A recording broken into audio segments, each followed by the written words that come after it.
Welcome. We're really pleased at QED-C to be here in Chattanooga. This was a meeting that was planned for a long time. And we're excited not only to just be here and visiting and meeting together and seeing each other, seeing people that we haven't seen in person for a while perhaps, and this afternoon getting a chance to see some new facilities that are really going to be filling a critical niche, a critical part of the quantum ecosystem. And QED-C is about enabling and growing the quantum community and the quantum industry and the quantum ecosystem writ large. And really not just here in the United States, but now globally. And we have a number of members now from outside the US. Many of them are engaging more virtually in our activities, many of which are online. We're recording things and posting them so people who can't attend something because it's the middle of the night in Japan or where they live can still get benefit from being part of the community. But I would like to ask, we have a few, I know, people who came from outside the US to be here today.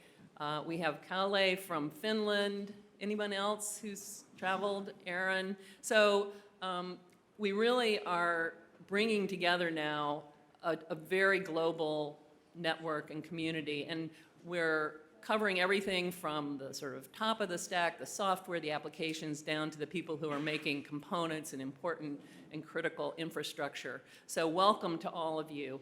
I'm pleased to kick things off today by introducing our first speaker, and that's the mayor of Chattanooga. I've had the wonderful experience of visiting Chattanooga before, and I hope all of you are going to take the opportunity to see more of the city while you're here. Tim Kelly is the 74th mayor of Chattanooga. Now, maybe he'll share with us how old the city is. But anyhow, he's in a long line of mayors. He grew up here. He's a native of the city and went to Columbia University, so left to see the world and then came back. He's been part of his family's business, which is an automotive dealership business, and has been involved with several successful ventures here, including co-founding Chattanooga's professional soccer club. He also went back, got an MBA at Emory down the road in Atlanta, and has been very active in the community, involved with multiple nonprofits. So now you're involved with QED-C, certainly a nonprofit. And he's associated also with the local university, UT Chattanooga, which is a member of QED-C, and we have a number of folks from UTC here today, and we'll be hearing from them as well. Since he was elected in 2021, that must have been a challenging time to step into a leadership role. He's made a lot of progress and strides on his vision to create one Chattanooga, and there is, and I think we have the, maybe it's the next, oops, sorry, going the wrong way.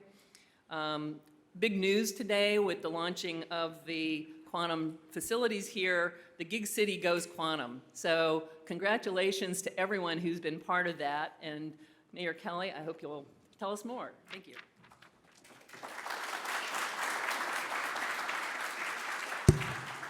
Thank you, Celia, for that kind introduction.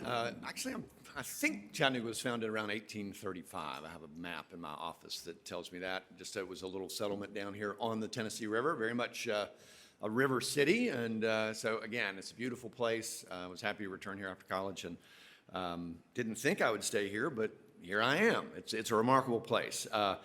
So as mayor, I am thrilled to welcome you to the entire Quantum Economic Development Consortium to Chattanooga. You all represent the best and the brightest minds in the quantum industry, and it's truly an honor to have you here. I think you've probably raised our collective IQ by, I don't know, 50 or 60 points. And I hope you'll get to enjoy some of the city while you're in town. Looks like the weather is going to cooperate, so I encourage you to get out and see the city.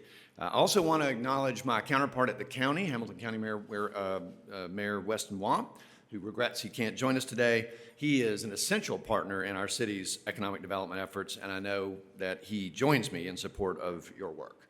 So we're all here today because Chattanooga is, and has been for decades now, a technology and innovation trailblazer. And while some of you may have heard our city's story before, it is worth a quick retelling to set the stage for how we became the destination for innovation that we are today. Chattanooga earned its Gig City moniker after EPB launched the first ever community-wide fiber optic network here in 2010. EPB Fiber paved the way for us to provide the fastest community-wide internet service in the United States at price points that were, and still are, affordable to everyone.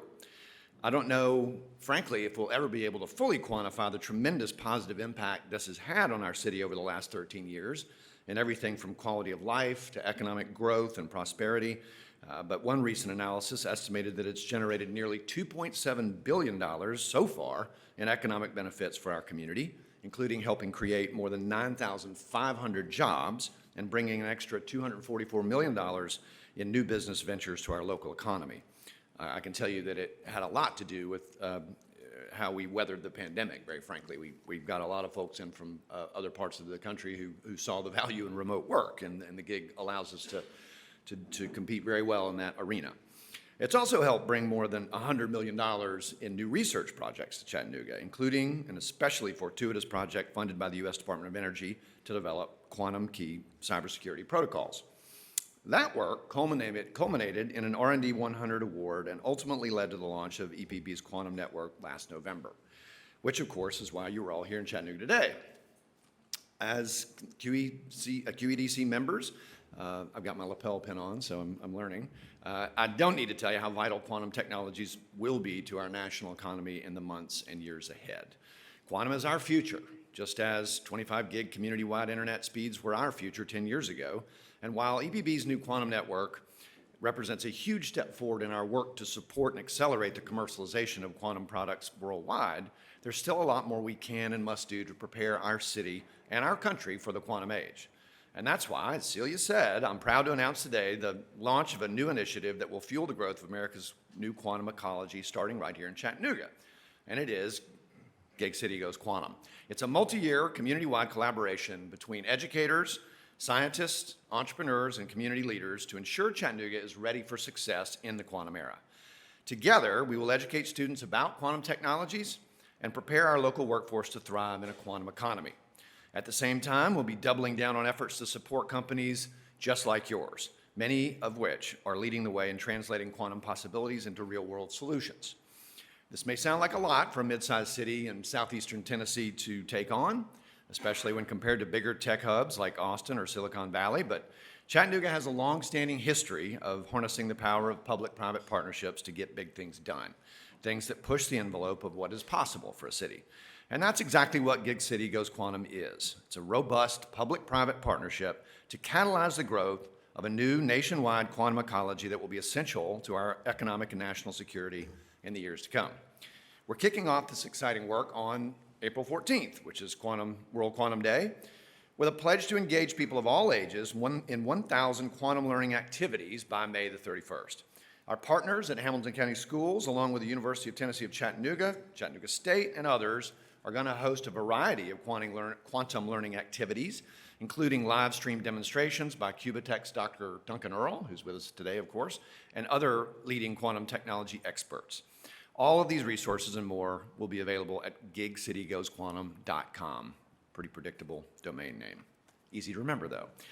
In a few moments, you'll also hear more about our workforce preparation efforts from Dr. Steve Angle, the Chancellor of the University of Tennessee at Chattanooga, and from Dr. Rebecca Ashford, who's the president of Chattanooga State Community College. Also want to recognize CoLab, our startup accelerator, for placing a primary focus on quantum technology as part of their Co-Mobility Summit coming up on May 9th through May 11th here in Chattanooga. Suffice it to say, there are many, many partners who are part of this initiative that I'd like to recognize and thank, but for the sake of not keeping you here all day, I'll close with this. We are incredibly fortunate to have innovative leaders in Chattanooga who are supporting quantum developments in nearly every sector, from our most essential partners in this work, EPB and Qubitekk, to our school system and our local universities, to our entrepreneurial and business community. As mayor, I'm incredibly proud of what we've already accomplished together, and I'm very, very excited for what the future holds with this new collaboration. And I invite all of you as QED-C members to join us in this exciting next new phase. Together, we can turn the infinite possibilities of a quantum future into concrete reality. And it is now my honor and pleasure to introduce Chancellor Steve Angle from the University of Tennessee at Chattanooga. Thank you.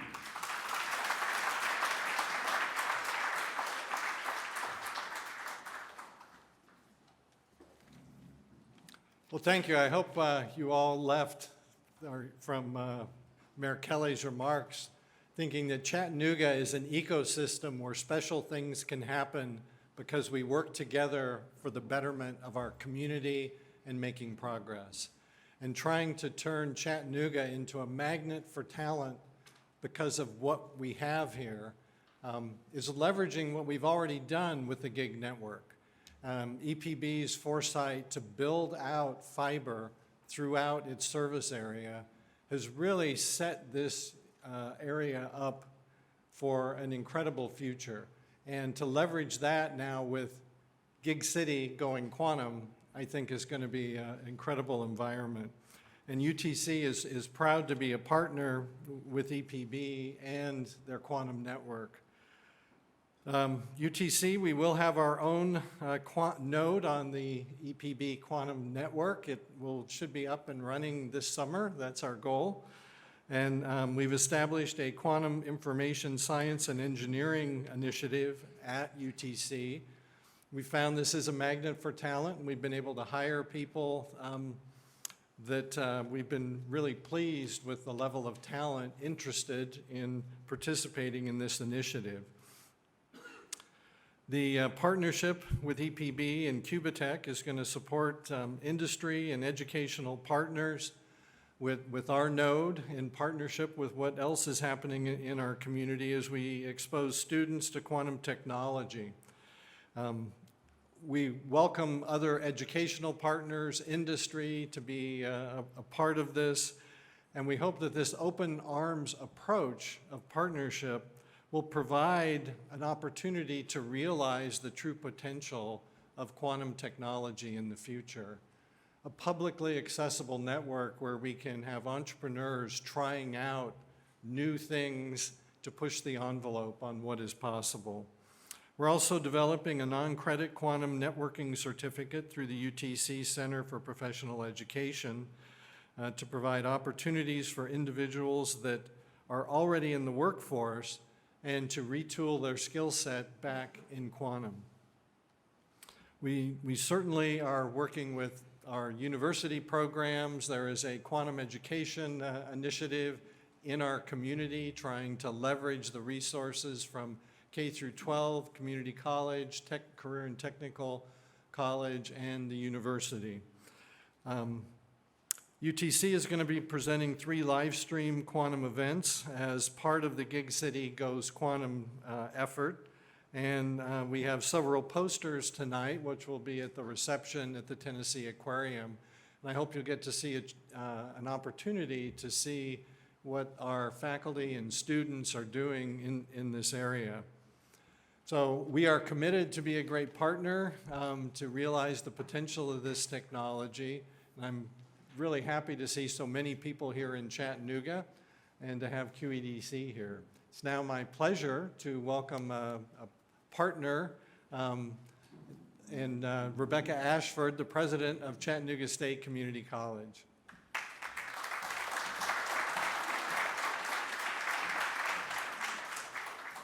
Well, good morning, everyone. What an exciting day for the city of Chattanooga and for everyone in Chattanooga, and certainly for me at Chattanooga State.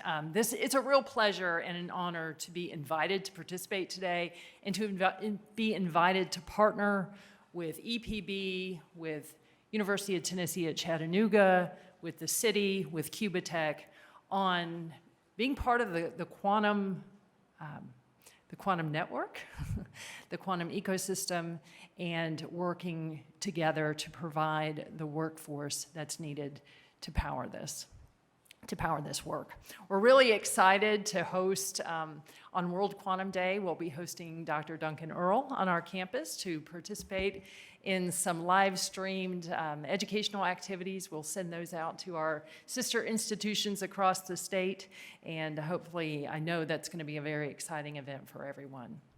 So Chattanooga State, at its very heart, we are a workforce preparation institution. Our core mission is providing educational opportunities that transform students' lives by getting them opportunities to make good livings, to make good wages, to support their families, while at the same time filling critical workforce jobs. We have a strong history of this work in areas like manufacturing, in chemical engineering, mechatronics, in healthcare. We provide a strong core of nurses throughout our community, and we also provide people in the networking field. And I was very excited to learn just a few minutes ago from Dr. Duncan Earl that already one of our graduates is doing excellent work with Qubitekk in networking. So clearly, we have a very important role to play in providing the middle skills workforce that Qubitekk will need and other companies will need as they locate to this community because of the quantum network. So it's very exciting to be part of this work. We are committed to continuing to develop our faculty to teach the skills that we need to teach to meet this workforce need.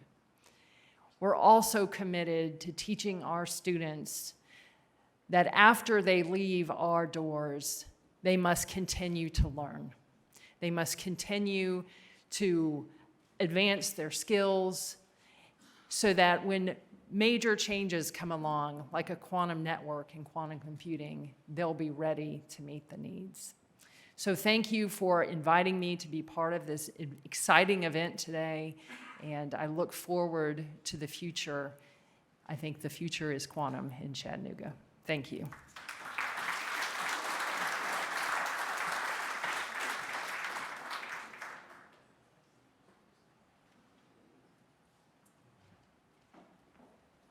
Well, thank you to all of the local folks who've welcomed us here, and I'm going to follow up with Rebecca already to introduce her to some of our workforce committee people who are thinking about the community college layer that I think we all recognize, and those of you who are trying to build companies that are making and doing are going to be looking for people at every level of education. So thanks to our hosts, and we will move on into our next keynote speaker. First, I will make sort of the usual housekeeping updates. Certainly, we are respectful of anyone who wants to, wear a mask and be COVID safe. We had a few people who had to cancel at the last minute. COVID is still out there, and so certainly being careful, using the facilities to keep hands clean and so on, and respectful of others is really critical. It says virtual participants are muted. I think that was from the last meeting. We don't have, this is an in-person only meeting, so all participants are here in the room. We do, I'll just remind, follow the Chatham House rule. You're welcome to talk about what you hear at the meeting without attribution. We want people to feel comfortable giving their sort of free contributions and to speak freely without attribution. There is not going to be press, I think, after the opening remarks, and so we welcome or we appreciate part of the Chatham House rule, not sending out tweets and acting as press, although we have some people here who have a communications role in our ecosystem, of course.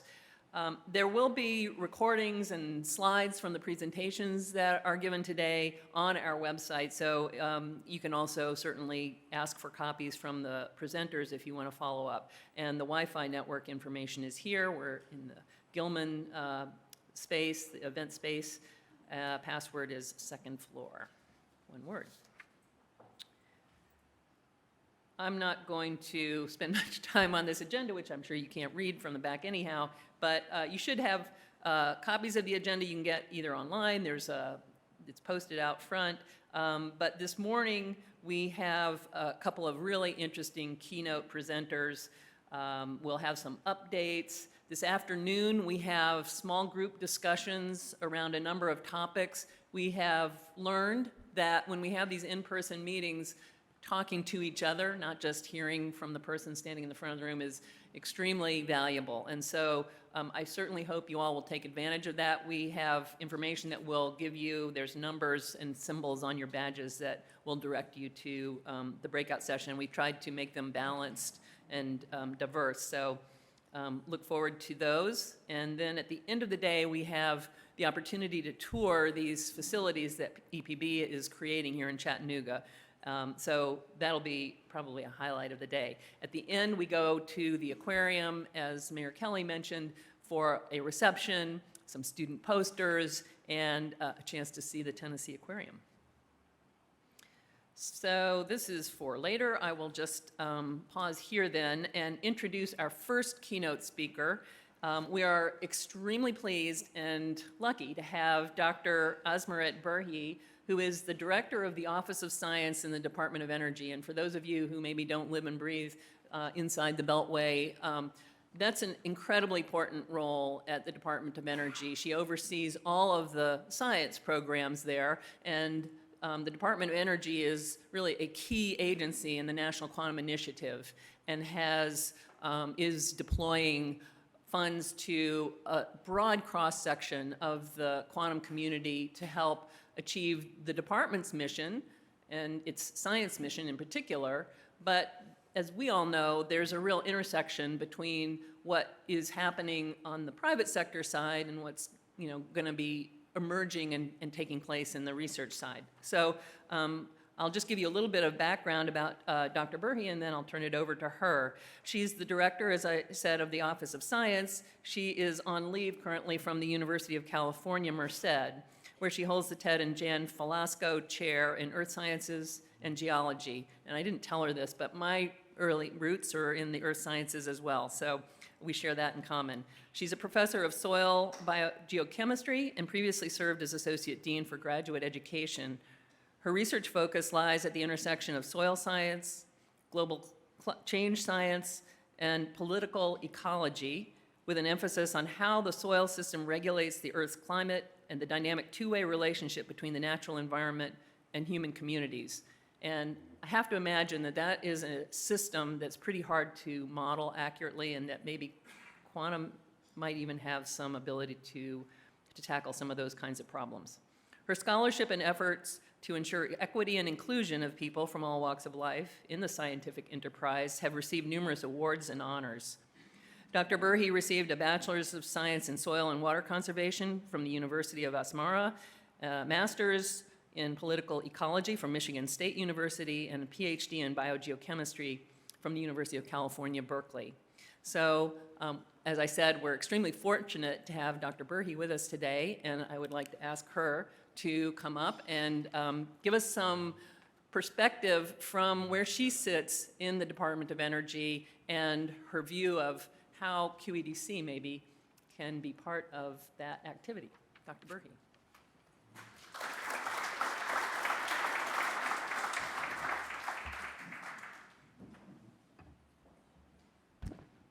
Thank you, Celia. Good morning, everybody.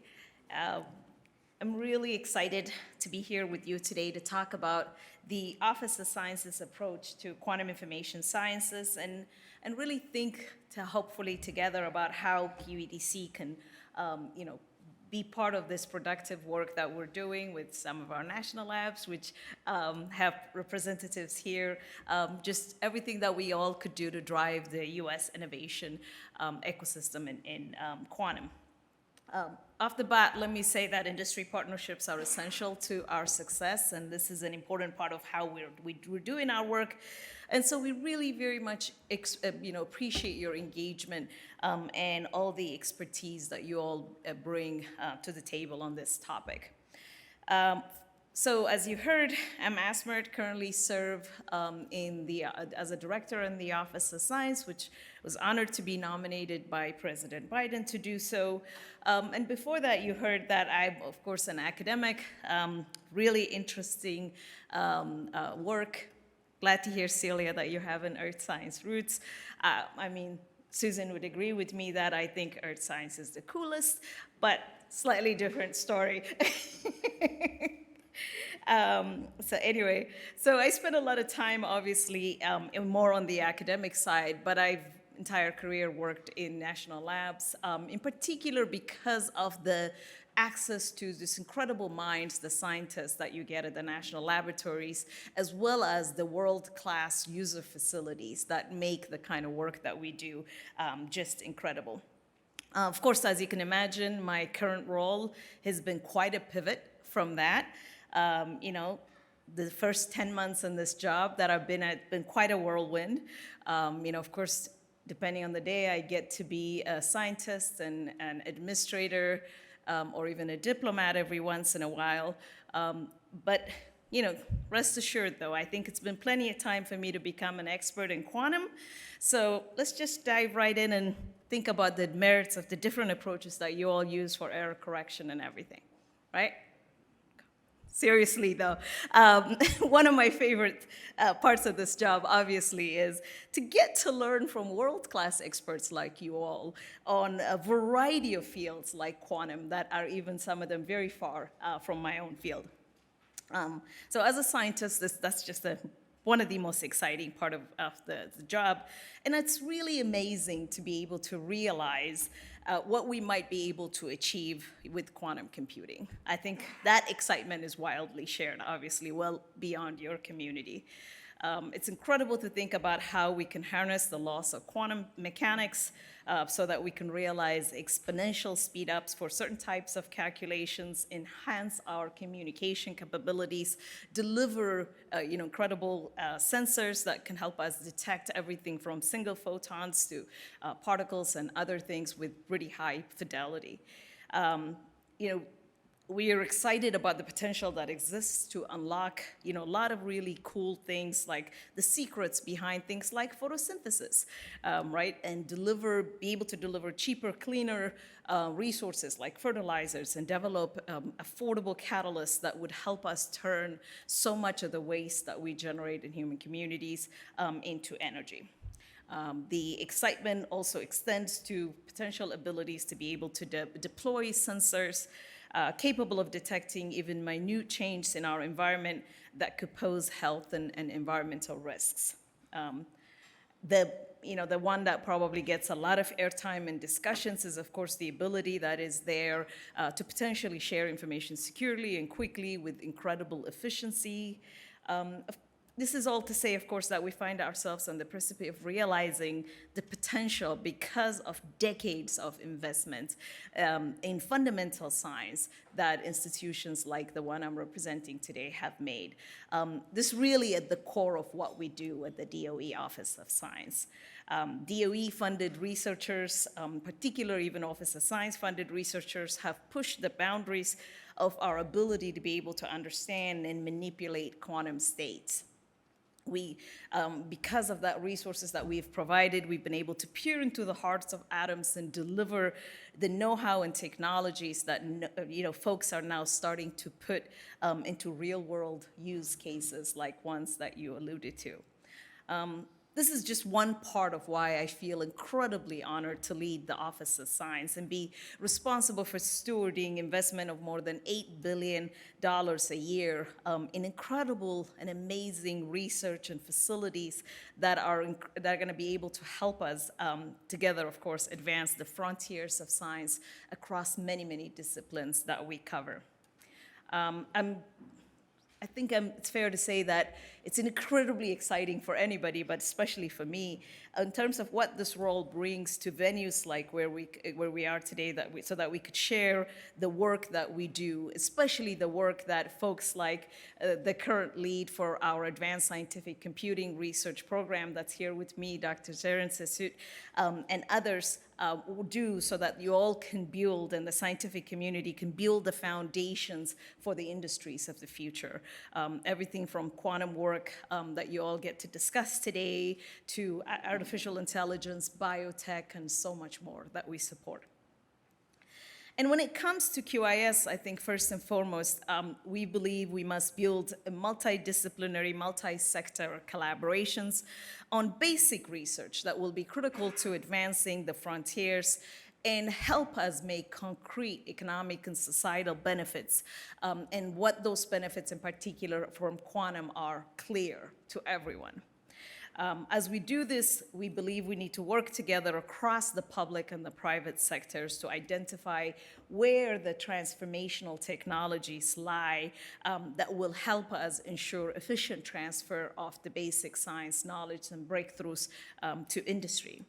On the government side, of course, we have a responsibility to support the technical work that's required to understand the real potential of quantum and figure out where the limitations lie based on the nation's first science first approach, I should say. And at the Department of Energy in particular, we identify the most exciting research questions that lie within our mission space. We're a mission-driven agency, so that's particularly important for us. And once we identify the research questions that lie within our mission space, then we match these with the right research teams at the appropriate scales so that they can drive the science forward and potentially also innovations. So for example, we now have 5 national quantum information science research centers that have each defined a grand challenge that they're working to address. Everything from finding dark matter with new quantum sensors to developing basic building blocks for the quantum network. A total of 87 institutions are partnering with these centers, including 45 universities, 12 Department of Energy national labs, and 19 companies. The presence of industry in particular is obviously important, and especially important to this particular audience, because we believe industry partnership and participation in these efforts ensures that there is no delay in exploring the commercial potential of the new research advances that we're supporting.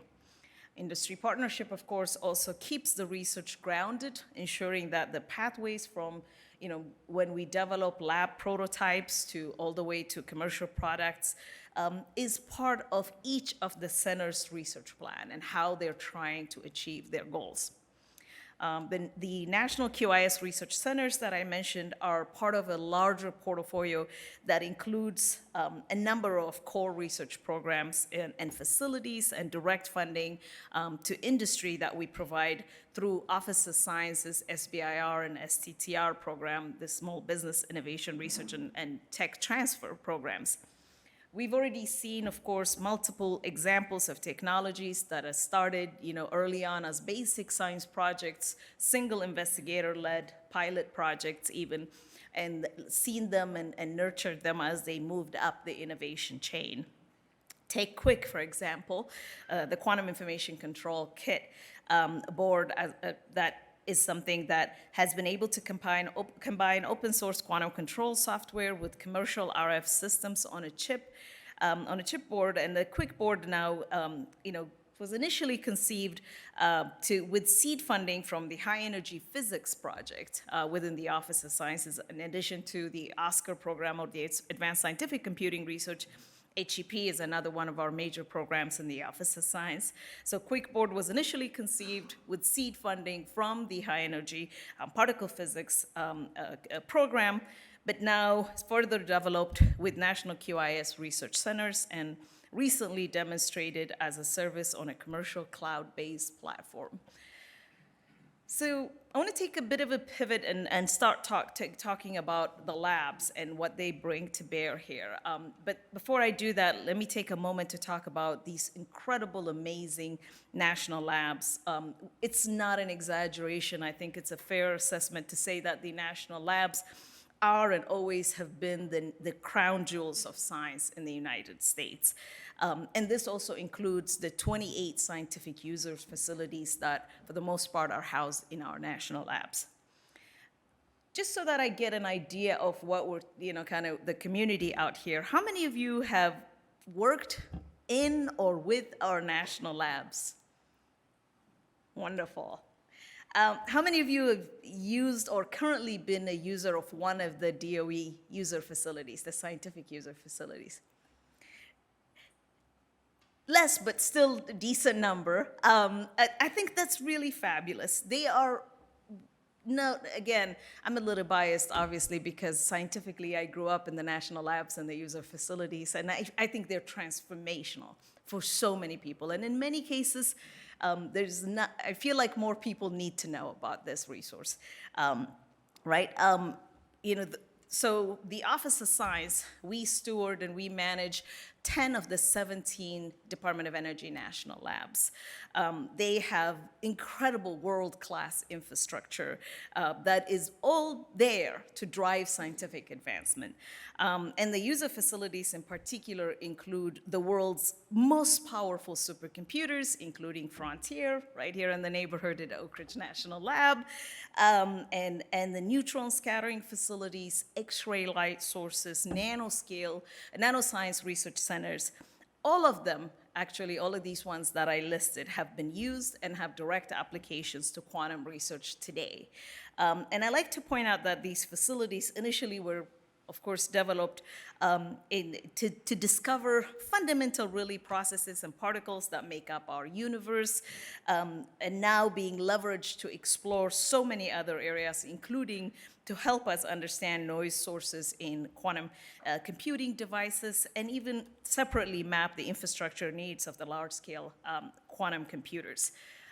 They also have the world's most powerful supercomputers, as I mentioned, that are being used to model everything from climate simulations and things that is more closer to my world, and to new materials for quantum devices, and perform simulations to predict the power that is potentially there in future quantum computers.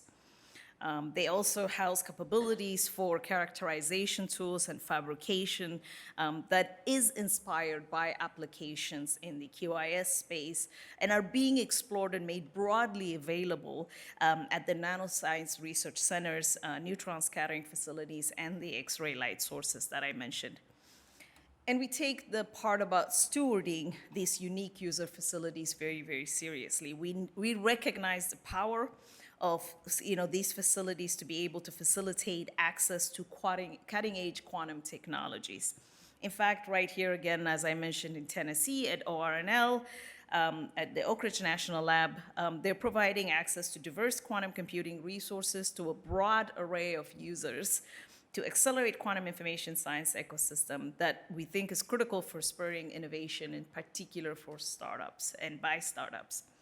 And the Quantum Computing User Program outreach shows that the quantum community is interested in potentially getting expanded access to a very broad range of technologies and programs that we enable. And we would like to, and we'll make sure to continue to work with and reach out to industry partners to expand these and kind of similar programs. We will not only broaden the range of quantum technologies, but also broaden and diversify the user base for these important resources that we're supporting. ORNL's Quantum Computing User Program, for example, supports access to 3 different quantum technologies. Now, to get your input, the lab and the community utilized a request for information process and found that proximity of folks is a need to have to ensure equitable process for access to the resources that we have. And we continue to work with stakeholders to expand this model into your research space and workspace. We're always, we take, the serving the public part very seriously.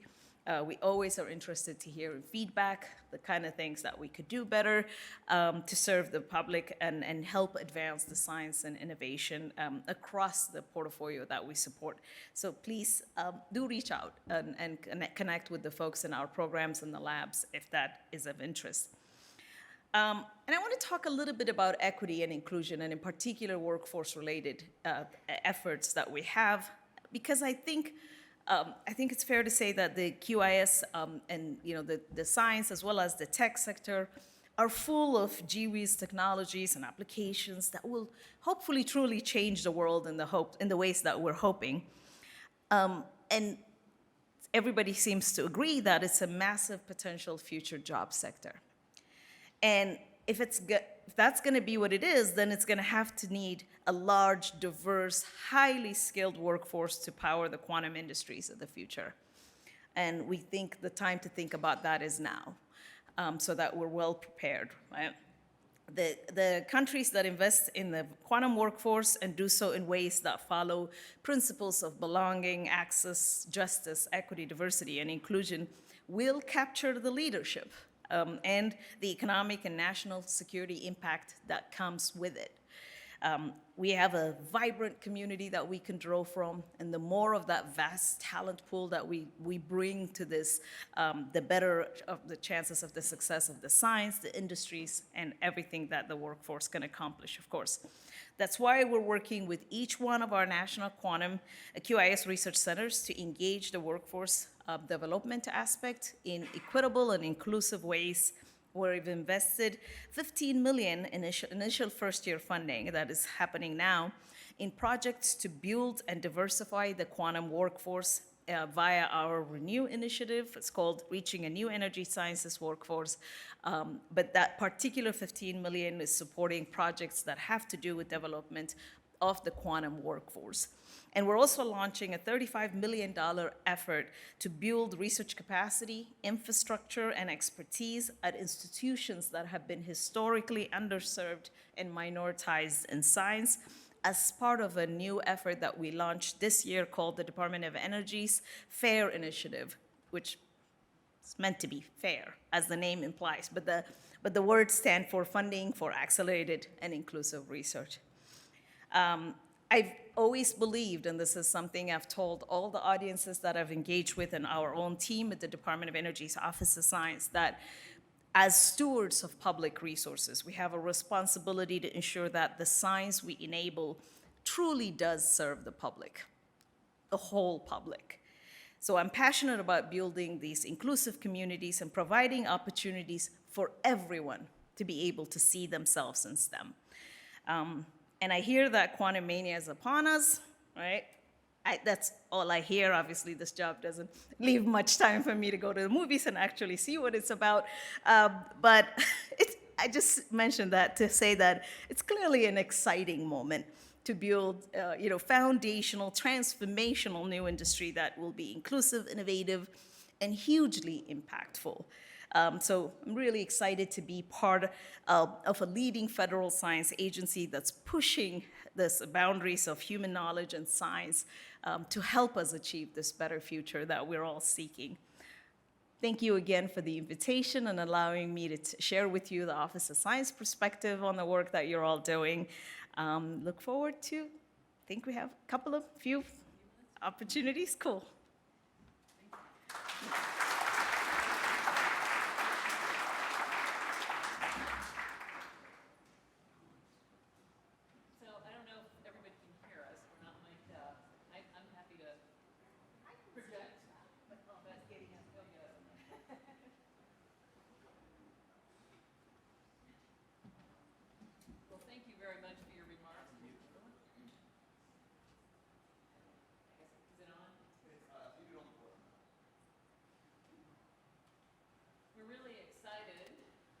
To hear about all the activity that's going on at DOE. So thank you for sharing that.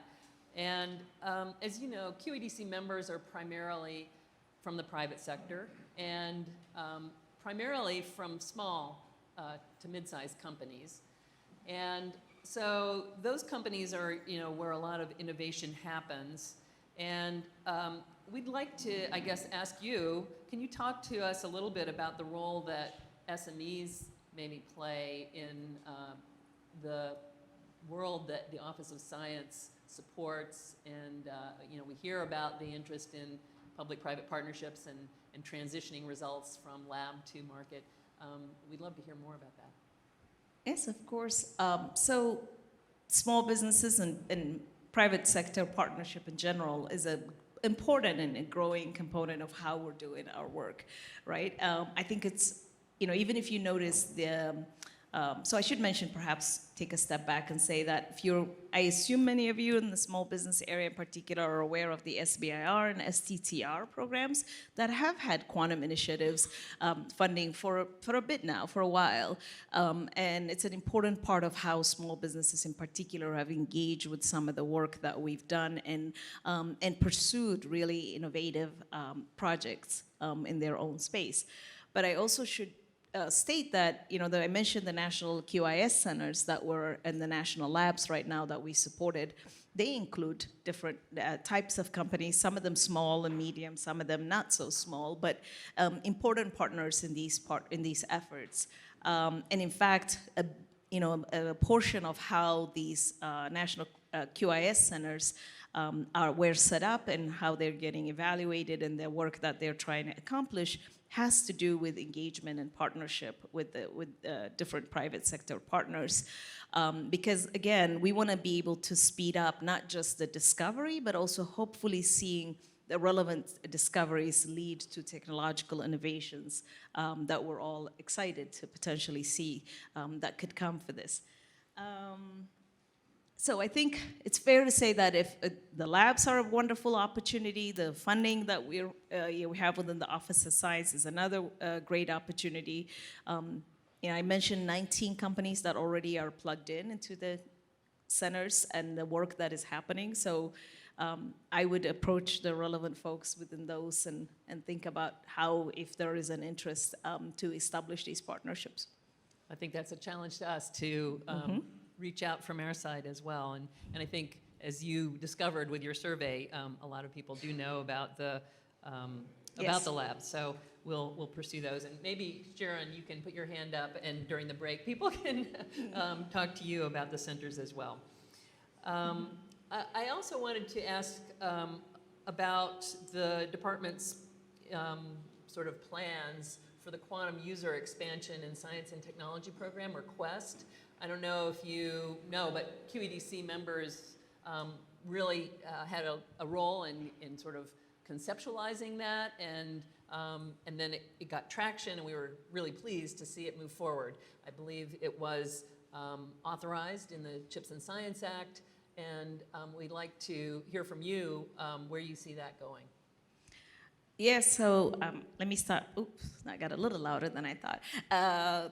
Let me start by saying thank you to everybody in this community who engaged in that process, right, and formulating the ideas. And my understanding is way before I got in this job in 2021, there was an RFI that was released to solicit input from the community, the stakeholders, in terms of how we can provide the support that's needed for quantum systems. And that was, of course, that has clearly informed what has been authorized through QUEST in the CHIPS and Science Act.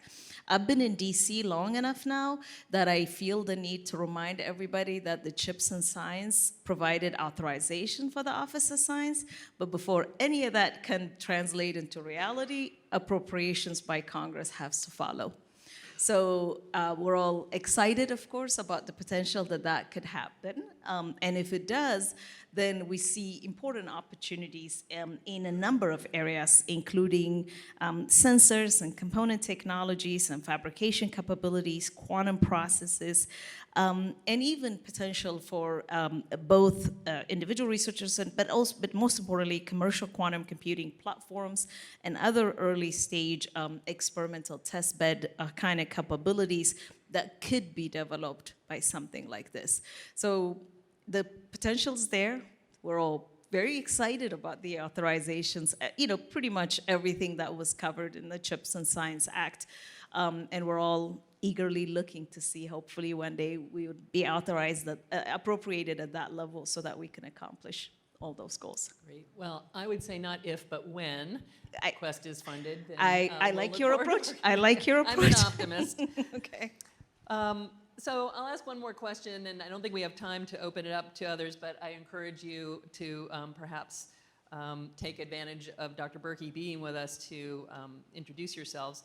But I guess finally I would like to turn the tables and say, how can QED-C help you? QED-C is a very sort of lean networking organization, and we're sort of a one-stop shop for government partners to come and say, you know, what we really need from the industry is, and we can sometimes help. So I'd like to hear from you, from where you sit, how can industry help you and the Office of Science achieve your mission and goals? Indeed. Thank you. And again, I appreciate the role that you've all played until this point, and inspire and inform and really help shape to build the National Quantum Initiative that has, you know, led to so many of the things that we're trying to aspire right now. I hope you all remain actively engaged, because I think, you know, there's a fundamental science components, of course, in some of the work that's done in this piece, and then the use-inspired aspects of it that may not fall directly within the fundamental science space is also a really important component that we want to make sure that the work that we support is informed very well. So we would appreciate folks to be involved, but we would also hopefully appreciate your help in a lot of these efforts that we're launching to make sure that your industries have the workforce that they need to continue to thrive, which we are, you know, launching all sorts of efforts to help with student kind of efforts, early career researchers, and all sorts of other funding opportunities. So potentially, I think you all have an opportunity with the partnerships that you have to help inspire, communicate the need, and develop the partnerships that are needed with academic and other types of environments, so that you can help us help you, set up and develop the workforce training programs that will be critical for this field, not just for now, but going all the way into the future. Well, I'm really glad you mentioned workforce, because that was something I sort of scribbled on my paper at the end of your remarks. We have an active workforce committee. Jake Douglas, who's here from Sandia, is part of the leadership of that. And so there's obvious areas, and it's something that is always at the top of the list of the members of QED-C. And when we did a survey early on and we asked what are the sort of barriers to finding qualified people, one of the characteristics that people, not surprisingly, said was it's really hard to find people with some hands-on experience. And you guys have these amazing facilities where students can get hands-on experience, and I know I speak for all the members that they would love for there to be a bigger pool of people coming through those kinds of programs that you do. That's exactly what our initiatives Renew and FAIR are funding. So Renew is a training program that was funded last year, as I mentioned, and supported even efforts related to QIS. And it's meant to really leverage the resources and the capabilities and the brilliant scientists that are at our labs to be able to get students to connect with them, be able to do the work that they need to be trained in these areas, and hopefully pursue their own passions and interests that will be beneficial to the community. FAIR is a complementary effort, but FAIR is a capacity building at institutions that have been historically underserved in our portfolio. Here we're talking about institutions that receive relatively small portion of the federal funding support that is typically out there. So we're talking about schools that are not R1 in the Carnegie classification system. So smaller rural schools sometimes, sometimes minority serving institutions, sometimes historically Black colleges and universities.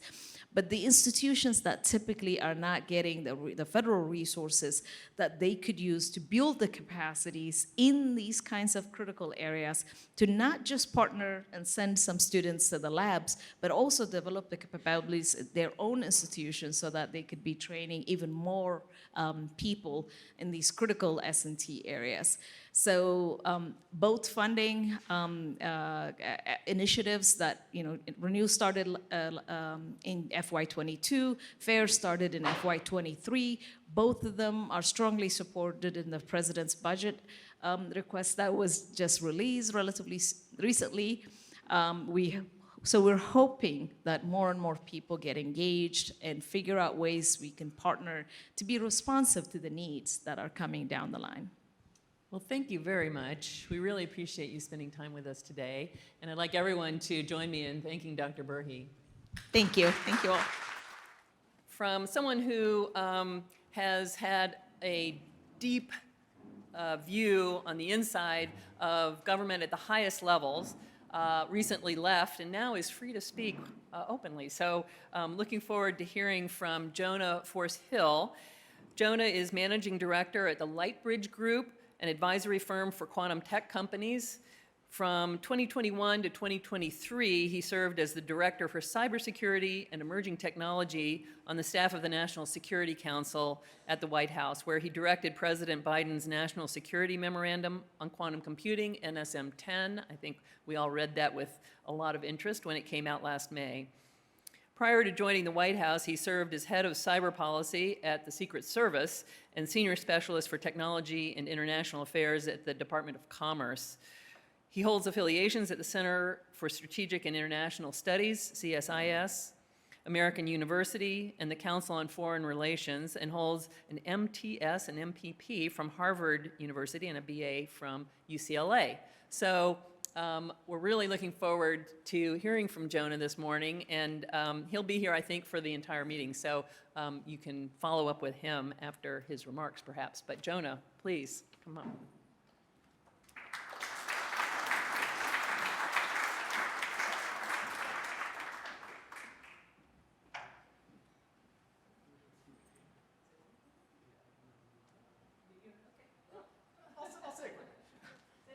Yeah. So I was under the assumption, or under the understanding that we are going to do a Q&A, but I'm happy to provide some off-the-cuff remarks. Yeah, thank you all for having me. This is my first QED-C meeting, and I have nothing but the greatest things to say about this group and Celia's work.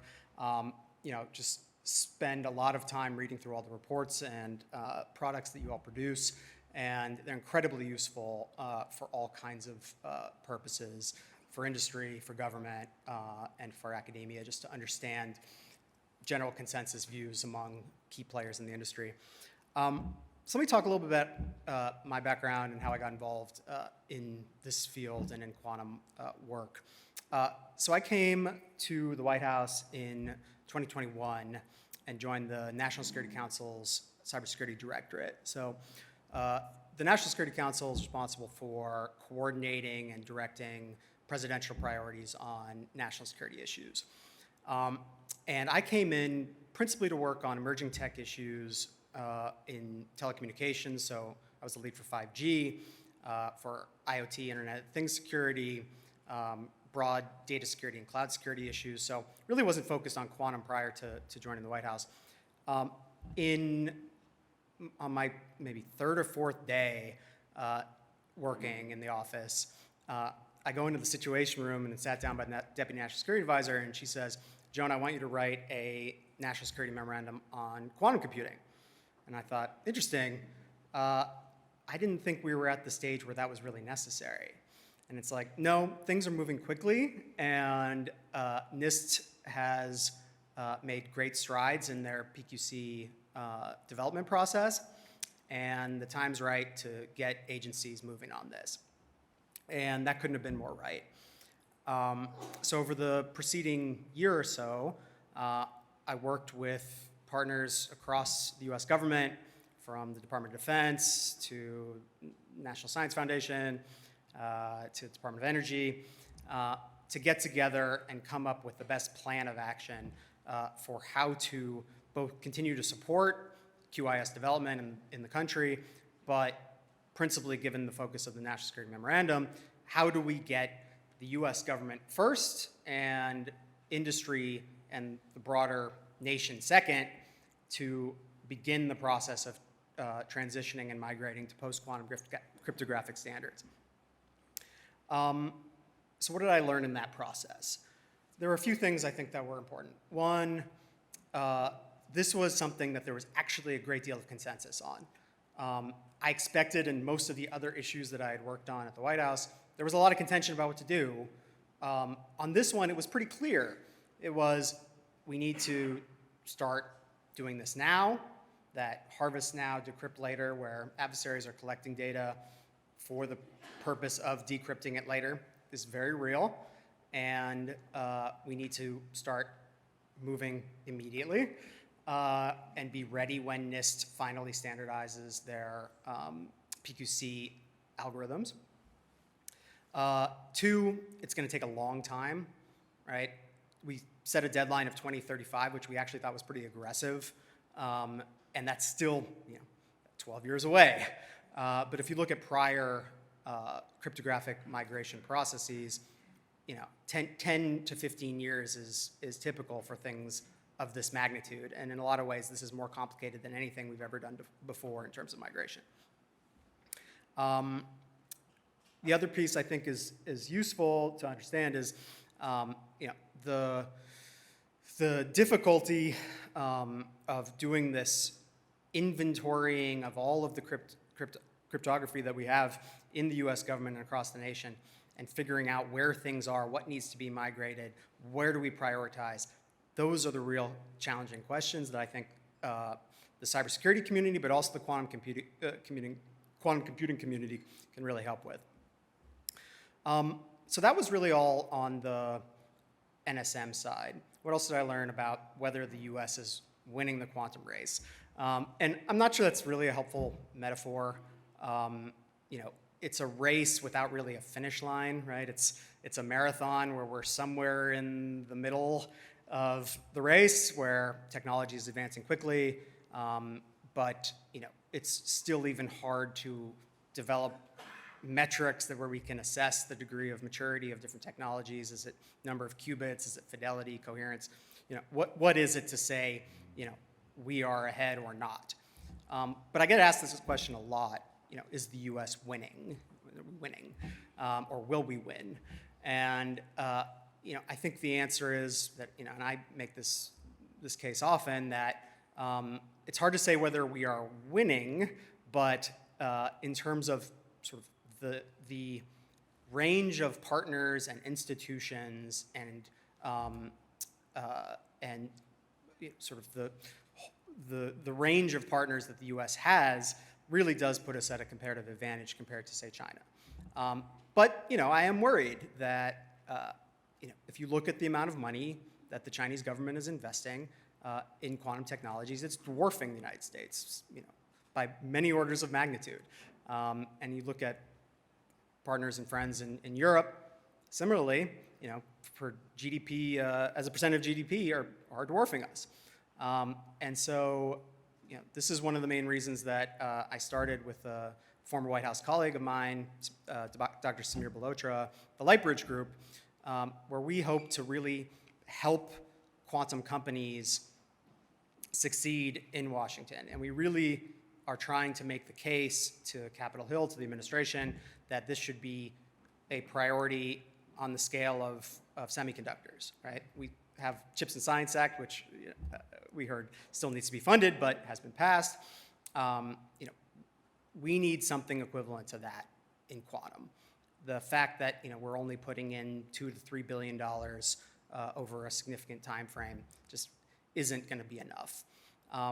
We're also looking to help startups secure government funds and to get the kinds of R&D grants that are going to be needed to sustain them through this R&D trial period, where there aren't sort of the big revenue streams that you need to really build an industry. And quantum is a particularly unique case for technology that we all agree that there's tremendous promise, but to fulfill that promise, we need years and years of investment without necessarily getting that return that you would expect in other industries.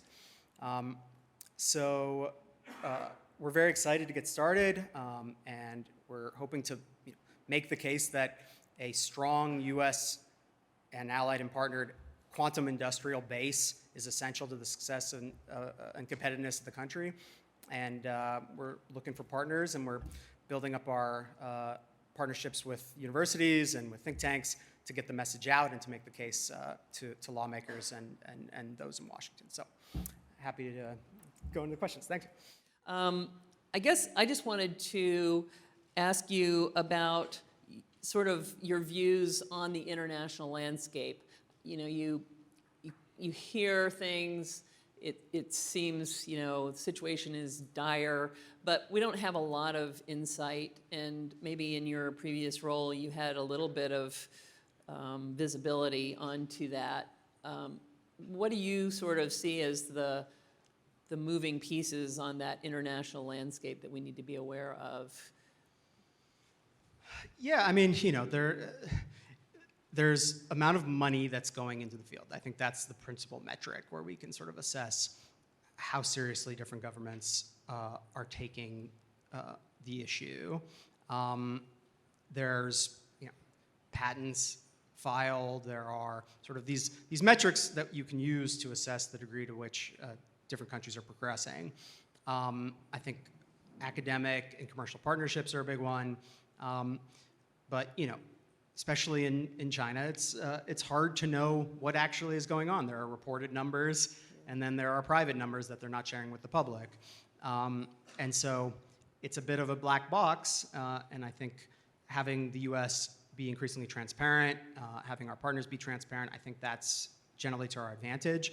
But again, this issue of strategic surprise is always there, that we may find that some of our adversaries have actually advanced faster than we had anticipated. So in the government, sometimes from the outside, government seems like this big monolith, but as you know, it's got a lot of different missions, and there's tension and balance between, and even the memorandum talks about promoting and protecting. How should QED-C and its members kind of engage, especially with the folks who are thinking about the protection side, right? Most of what the members of QED-C are doing is helping the country run faster and to promote the benefits and uses for societal and economic and other purposes. How should we be sort of thinking about and helping to inform the folks who are thinking more about the protect side? Yeah, so I was just actually reading the other day from the OSTP Quantum Coordination Office. This is the Charlie Tahan shop. They had a conference in Pittsburgh, or held a workshop in Pittsburgh, I think it may have been last year, thinking through some of the cybersecurity challenges unique to the quantum industry. And I thought it was really insightful for a number of reasons. It really addressed the IP issues, the hardware issues, the software issues that are unique to this industry, that are not typical in a normal company with off-the-shelf cloud services or things of that nature, right? The best practices haven't necessarily been developed yet. So I think a group like QED-C really could help the government think through the kinds of protections that are needed for industries that are really pushing the envelope on R&D, right? What does an insider threat program look like? What is it to actually segment your network in a way that keeps the real crown jewels secure? I think partnering with the FBI, I know there's some colleagues here from the FBI, to kind of think through what are the threats that you should be most attuned to. It needs to be a dialogue between the folks on the front lines here in industry with the government and those agencies that are responsible for investigating and protecting companies from threats. So I think QED-C certainly could put out some kind of best practices for industry that government could help develop and could promulgate. I think that would be a big step forward. Well, we did in fact release a couple of years ago now a guide to quantum safe organizations, where at that time we gave some really accessible information along those lines, and I think we need to continue to communicate. You can't do a one and done kind of approach in this space for sure. Carl, I would ask you to come up. I may put the microphone here at the stand and invite others to come up. And while you're doing that, you mentioned FBI, and we do have engagement with law enforcement. So we have in the back Tom Walsh. He's been available since the beginning, since before I was even part of QED-C. And your associate who's with you, Roan Weinar, is, there he is. Okay, so yeah. Back in the back there is Roan. I just really want to encourage you to introduce yourself to Roan. He's an AMO physicist with the FBI, so he can speak your language, and of course Tom will continue to be available So between the two of them, you have great resources on that side of government. So I just wanted to introduce them both. So I will put this in this,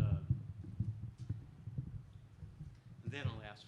I have two questions, and one of them, both you mentioned in your point, and Celia came back to this. This is about partners. So I'll first say, I agree that with our partners, that we have more resources. We have an ability to truly compete with China.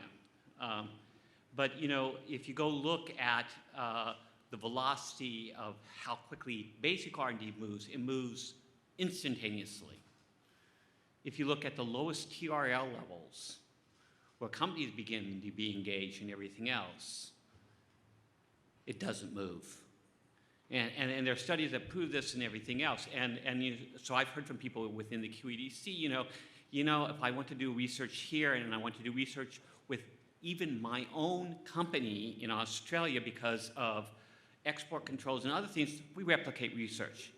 So what has to change in order for us to truly be competitive, even with our global partners, in order to efficiently develop the means to win, to create the trusted supply chain, and to do everything else? So if I heard you right, the question was, how do we overcome some of the barriers that exist for doing business between the U.S. and its partners? Is that right? Friendly countries. So yeah, I mean, this is an issue, I think, on all trade questions. On the export control question, there aren't actually that many prohibitions on exports that are relevant at this point. Those may be coming. I think we need to be very careful about anything we might put in place. But at this stage, I don't think there are actually that many barriers to doing those kind of collaborations that you're talking about. The challenge, I think, is that companies often just don't have the resources to set up subsidiaries and other kinds of business relationships overseas in a way that might be necessary to actually kind of do the work that you're talking about. I don't know if that answers your question. Yeah, I think that's one of these places where engagement back here and hearing some of the stories, because I've heard a number of them, and just the more I hear, the more concerned I come, because I think that the trade compliance, export control, ITAR, basically has created such a roadblock on some of the sensitive technology that it makes it very, very hard for us to do risk reduction instead of duplication. And I think without that, we really have a problem. But I think that's one of the problems. The other one is the harvest and decrypt problem. We understand, and again, being in a country that largely has been at war for the last 2 decades, we understand the harvest now, decrypt later. I want to walk away from the kind of from the national security side of that problem to the corporate side, and ask you, what can you say about harvest now and decrypt later with regard to the broader commercial enterprise, not so much military industrial complex, which I will put back into that national security arena, but to the broader one. What can you tell us about it and how serious it is?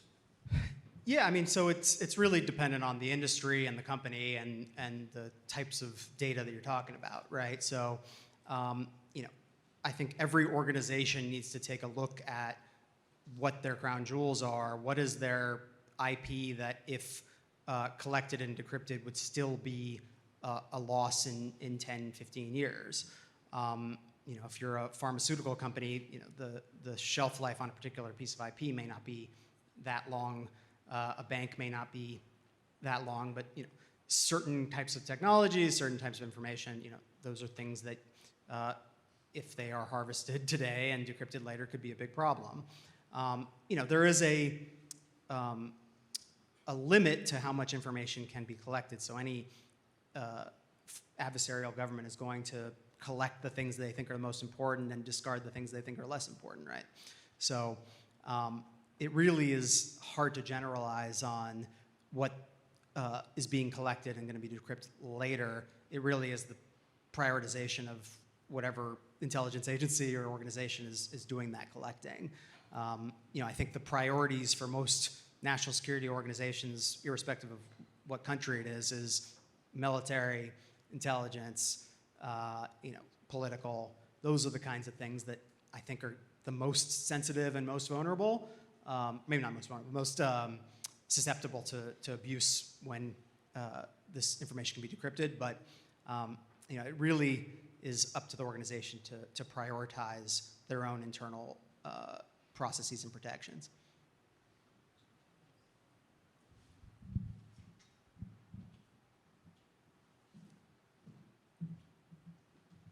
Good morning, and thank you very much for coming here today. I just have one question, but I think here's the question. So I'm coming from Southern California.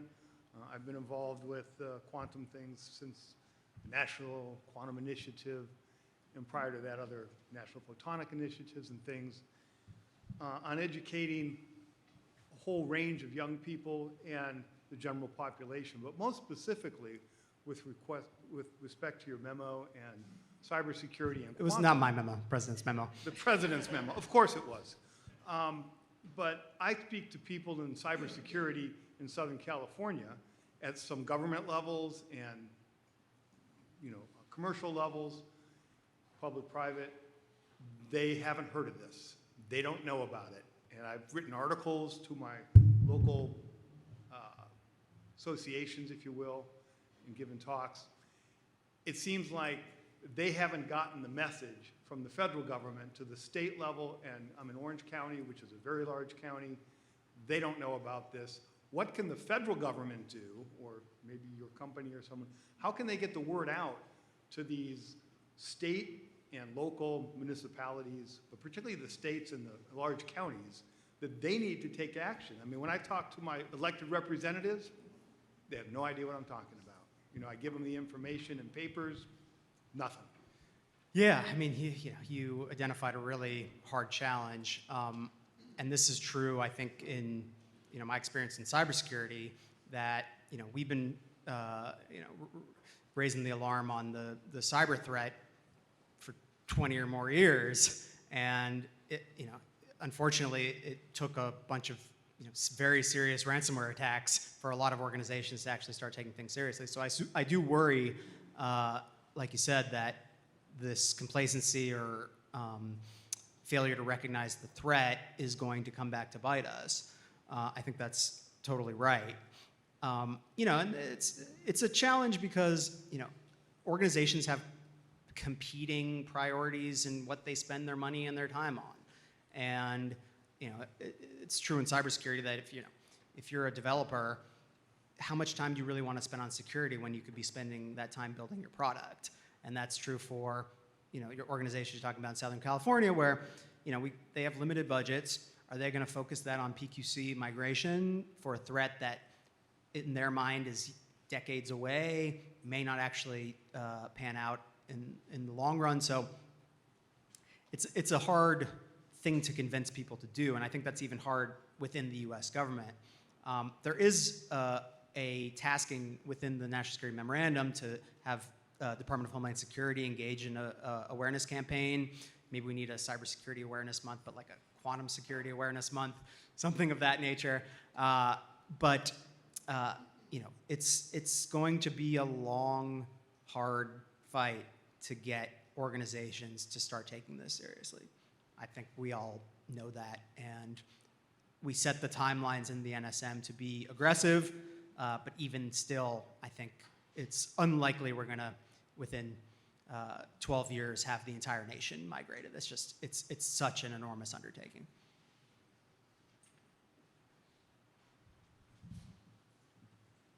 Howdy, Corbin from Maybell. So you mentioned Chinese government investment is outstripping US government investment in quantum, that's right. Another thing I think worth looking at is it's also very different from US government investment in quantum, much like they did with 5G. The Chinese government is investing heavily in the infrastructure layer.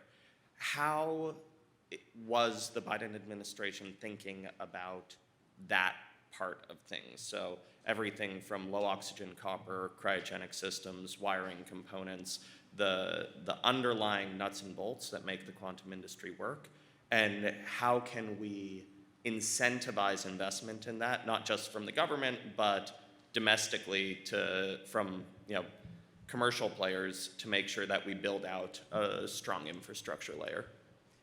Yeah, that's a great question. I think I'm optimistic because industrial policy is no longer a dirty word in Washington. There is an appetite to do those kinds of big national investment projects where you actually spend significant taxpayer money, don't forget it's taxpayer money, on that core infrastructure that you need to be competitive. And I do think there was, we often would joke, I don't know if joke's the right word, but talk about we don't want to get 5G'd again on quantum, right? It was undeniable, I led 5G at the NSC, that the US missed the boat on that one, right? We did not invest heavily and support our companies. You had these mergers and sort of the consolidation of the market in a way that led to the US essentially being left out entirely of the 5G infrastructure development. So I think in the administration, folks are hyper aware of that. I do think there are, again, competing priorities. It's where do you put your money and where do you place your focus? And I think there's a lot of attention being paid to quantum. There was, like I said, consensus more or less on the NSM and on the NQI Act. But I think we just need to be doing a ton more. And I think this group, QED-C, really can help ring the alarm on the monumental undertaking this is going to be to build that quantum industrial base in this country and to support these companies through the period of time where it's not necessarily profitable. And it's hard to convince lawmakers to do that because you're taking bets. And politically, if the bet doesn't work out, you get punished as a lawmaker and you don't get reelected. So I think getting those lawmakers to understand that this is in the long-term strategic national interest of the country, not just on national security concerns, but on economic concerns. I think that case can be made, and I think CHIPS demonstrated that it's possible. I think it's just a matter of how persuasive we can all be. Thank you, Jonah. We're out of time, but I want to thank you. And I think that I'm always the optimist. I think everybody has picked up on that. There's going to be an opportunity for some of the QED-C members to help when the time comes, when the new standards are announced. There's going to be, an industry, an ecosystem that develops to help roll those out, to expedite. It's a business opportunity in a way. And we have a lot of experts among our members in the area of cybersecurity, in the area of quantum, that interface. And so I think there are real opportunities to help make us, push that to a shorter timeline to deploy the new standards and be part of the solution. I encourage folks to talk to Jonah. I think he and his team at Lightbridge are, able to really support what some of the small companies who maybe aren't from inside the Beltway navigate in Washington, and hope you'll be part of QED-C going forward. So thank you. Well, before we break, we have a couple of presentations from some of our technical advisory committees, or TACs, that have been working hard. And it's really quite amazing what you all are accomplishing through the projects and various activities that are being undertaken and sort of developed by the TACs. The TACs are where members come together, identify shared problems and pain points, and think of solutions, and really help to take next steps. So we're really pleased to hear next from Aharon Brodutch with IonQ. He's part of the Standards and Performance Metrics TAC, And that TAC has a subgroup that, as I think everyone is probably aware, has been working on benchmarking of the performance of quantum computing and developing some ways of measuring progress.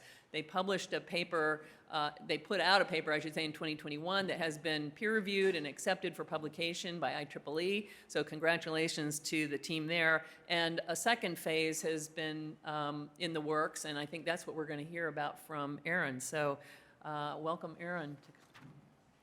Okay, I'm the vice chair of the Standards and Performance Metrics TAC. I'm also a senior staff engineer at IonQ, and I'm going to present work, as Celia said, that was done by the TAC. I just, I'll step away from the microphone. I just want to say that people who really did this work are listed here, especially Tom, who's leading all of this benchmarking sort of process. Okay, perfect. This work? Okay. Yeah, so I'm going to tell you about the benchmarking work in general and then go more specifically into the optimization and applications work. So I'll start by asking, are these numbers that you're seeing on the board here, are they meaningful to, who thinks these are meaningful numbers that can help them make decisions? Okay, no one.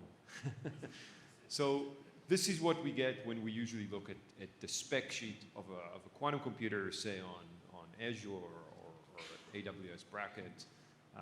It's a bunch of numbers that might be meaningful to engineers working in quantum computing, and even that's questionable. As users of quantum computers, what we want to see is a list of specs that give us indications about how much it's going to cost us to run a job, how fast it's going to run, and what is the quality of the end result. Are we going to get the kinds of results that will help us make money eventually from this machine? And what we've been trying to do at the computing subcommittee is really design benchmarks that will eventually allow users to look at a number or look at a bunch of numbers and say, I want to use this machine to solve this problem, and I figure it's going to cost me this much money, and it's going to make me, ideally, more money. And the way we're approaching this is not just to set a set of rules on how to benchmark, but to create software that will allow these benchmarks to run. And this software exists, or the first phase of this software exists, and it runs, and it's incredibly nice. So this is the first result that the TAC had, or this is a picture from the first paper. And it allows us to benchmark using applications. Now here, when we say applications, these are a bunch of subroutines that run on quantum computers that we expect to be somewhat representative of what end users will eventually run. So no one actually wants to run 90% of these algorithms on their machine, but these are sort of generic algorithms that are similar enough to things that we expect people to eventually run. Each box here represents a specific algorithm that is run on a specific task with a specific number of qubits and a specific circuit depth. The color of the box represents how well this ran.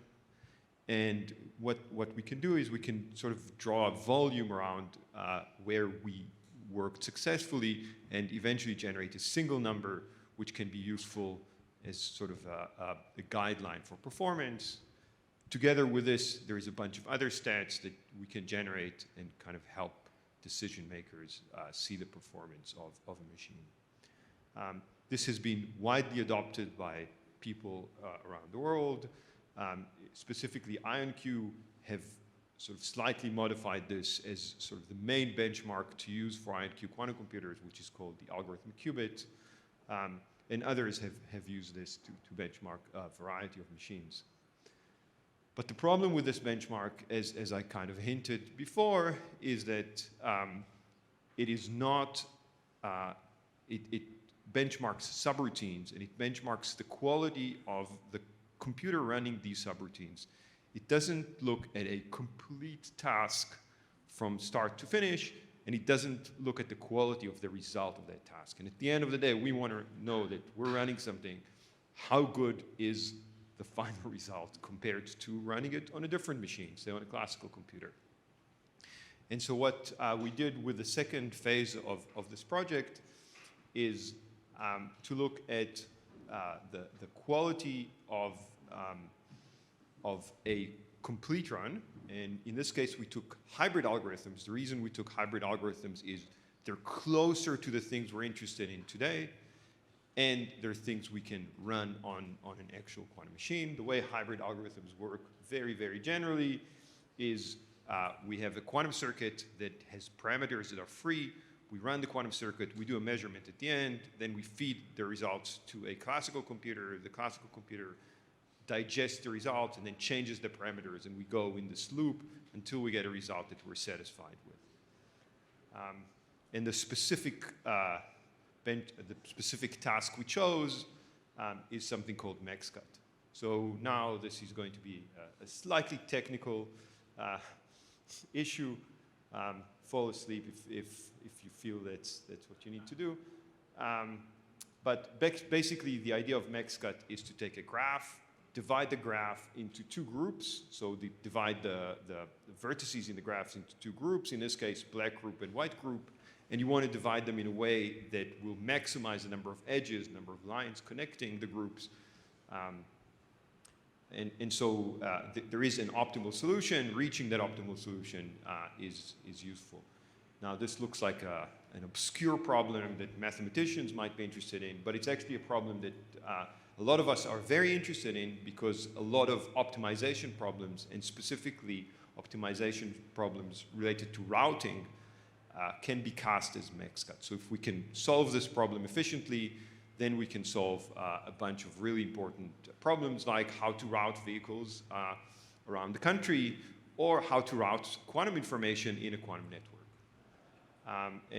So the problem with this is actually a really, really hard task for a classical computer. It is also a really, really hard task for a quantum computer. A quantum computer cannot solve MaxCut efficiently. What a quantum computer can do is try to find an approximate solution, and there are algorithms out there that do this better than what a classical computer can do.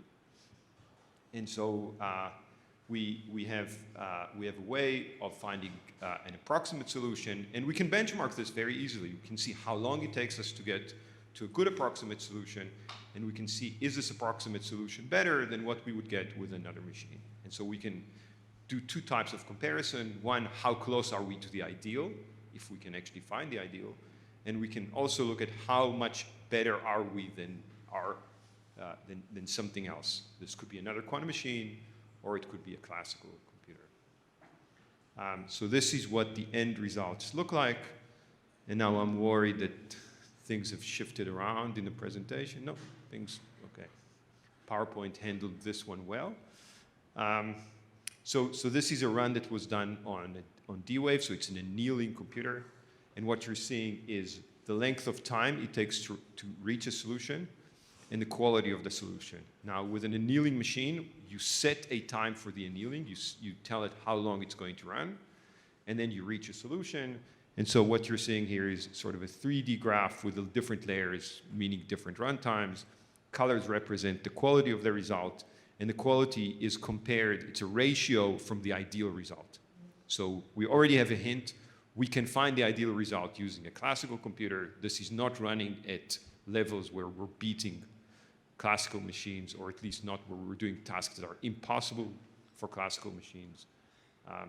But this is the kind of results we can get. We can see that when the problem is easy, we can get very high quality results. As the problem become harder, we're a little bit further away from the optimal solution. Run times become longer. Same thing for a machine that is now not a an annealer, but this is a circuit machine. With a circuit machine, again, we go to this iterative algorithm, and so each dot here represents, or each block represents one run of the algorithm, and it's sort of supposed to, and usually does, converge to a better solution as we iterate further and further. And so we're allowed to stop the iterations at any time. Usually we stop when we kind of see things not improving by much. You can see that runtime doesn't change by a lot, so we can get reasonable runtimes even for larger problems. But the quality of the results does suffer as we go into higher instances. This is all done on a simulator, but we also have in the paper results for real machines. Now we can kind of assess how fast this is running, what is the quality of the result. We can generate these graphs also for a classical computer, and these are the kinds of deeper analysis tools that we have here. You can, I guess, hardly see this pink line, but there's kind of a pink mountain here, which is what would happen if we tried to solve the same problem, but instead of using some smart way of choosing the black and white dots, we just randomly choose. So we just let some random sampler choose which dots are black, which ones are white, and it achieves a solution that's about 50% from the optimal. On average, it can reach about 80% with fairly high probability. Now imagine we're running this multiple times. We just want the one best solution, and we can always see which one is best because we can count how many edges connect to different sides. And so, what we learn from here is to get a really high quality result, we want to be somewhere in the 90% because we want to be better than just randomly choosing things. And the quantum computer does do that fairly well in this example. Again, we can do this for different computers, and this exists as a piece of software that you can just run pretty much out of the box. Okay. So I'll skip the other slides. I'll just go to the takeaway and just say this has been an incredibly useful tool. The previous tool has been an incredibly useful tool for the community. We believe this tool is also going to be very, very useful for benchmarking machines. But we're at the very, very beginning of this program. So Tom always says we are currently in year 3 of a 10-year program. And eventually we'll have these benchmarks that, once we have quantum computers that are, running really, really useful things, we will have the benchmarks ready to test these things. But it will take a bit of time. Two maybe things that we still need to work on that we haven't got a benchmark for is to benchmark future machines. So to kind of make predictions on what's going to happen in 5 years, 10 years. The vendors make predictions about how many qubits they're going to have, but we want to have predictions about what are you going to run on these machines. Obviously not an easy task. And another one is make this more scalable and also scale this to include quantum error correction, which is currently these benchmarks are not going to be the greatest for computers with error correction. Thank you. Okay, so while you're plugging in, I will just welcome our next speaker right before the break. And this is Julian Martinez-Rincon from Brookhaven National Laboratory. So I don't know if our friends from the Office of Science are still here, but we have a number of the Department of Energy labs as members, and Julian is from Brookhaven. Also with the Standards and Performance Metrics TAC, and going to talk about work that's going on. I'm very excited to hear about this actually, to expand the benchmark work from the sort of lowest level layers kind of up the stack. So Julian, over to you. Yeah, thanks, Celia. Good morning, everybody. So yeah, I'm Julian Martinez, staff scientist at Brookhaven. And what I want to talk about is this new subcommittee that we are creating within the standards and performance tag, so in terms of sensing, so we can actually have typical nice results like the ones that you just saw for computing. But I'm going to take a couple of minutes since these 2 days are very full with like quantum networking. So we at Brookhaven have one. It's a little bit different than the one that we're going to be seeing during the tours today. We are interested into, as a test bed to develop what is called the quantum repeater. And this is going to be important now when I start talking about sensing, actually. But yeah, here in the top of the left, you see what the quantum repeater is. I probably don't have to introduce it much here. But these little blue figures here, if you're able to see them, those are like quantum memories. And the idea is that you can use like this entanglement or photon entanglement as a resource to be able to distribute entanglement between these memories. So this is like matter to matter entanglement. And pretty much the approach that we're taking in our test bed is that these are atomic systems, so those are sensors. And that's why it is important to mention that. Just as a detail of our test bed, you can see that we have like 5 nodes distributed in Long Island. So we have Brookhaven, if you're not familiar with the ideas, like with the map, like here to the left is Manhattan, New York City. Up here is Stony Brook University. So those little figures that you see here, those are our quantum memory. So you can imagine this as just like the typical buffers, right? That you need to be able to have prime control in time to store photons there. And it has to be quantum because you have to preserve that quantum state of that QED that you are transmitting in your photons, right? And you need to do it with high precision or time precision to be able to do this swapping measurement that is needing to distribute entanglement to very long distances. And this is the approach that we consider that is important because this kind of distribution, I'm going to go into more detail later, is very important for all the possible applications that we can have for quantum networking. So in communication, in computing, in sensing, and also like astronomy, a little bit specific there. But I do want to mention that we are open as a facility for users, private sector, national labs as well, and academia. Right now, we are open just with our 2 nodes, which is 3 nodes. In reality, we had 2, like, it's a 3-node folded where we had 2 nodes at Stony Brook. Oops, sorry. And we have, this is like the full deployment. We have 4 fibers going back and forth, connecting the 2 nodes. These are 70 kilometers. Because we believe that to be able to develop all these ideas that we need to reach to enable to get a quantum repeater, we need to be open and to test these ideas. We had all the infrastructure to be able to do that, and actually we are working right now in our 3rd node here in Qubitekk, so we have kind of a triangle where they're all 70 kilometers apart from each other. So I guess now to my vision of why we need this sensing committee, right? I feel like quantum sensing is an older technology than quantum computing, but we don't have that subcommittee within our tag. And this is how I see like the 3 pillars of quantum technology, right? Like computing, sensing, and communication. And I feel like a quantum networking is the one that is going to be able to bring all those 3 independently to what I like to call like quantum 2.0. That's a term that is going around, right? Like, in order to use quantum entanglement to really improve what the technology that we have today that is competing with classical. And once we are able to distribute this matter-matter entanglement to long distances, we can take all these 3 pillars to the next level, right?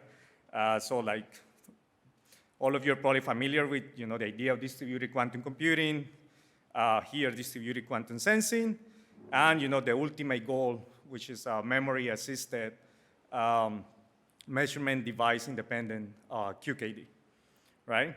And that's where we're going to, so I was mentioning, I think we need and we will have a quantum repeater. So I think as a community, we had to be prepared for that.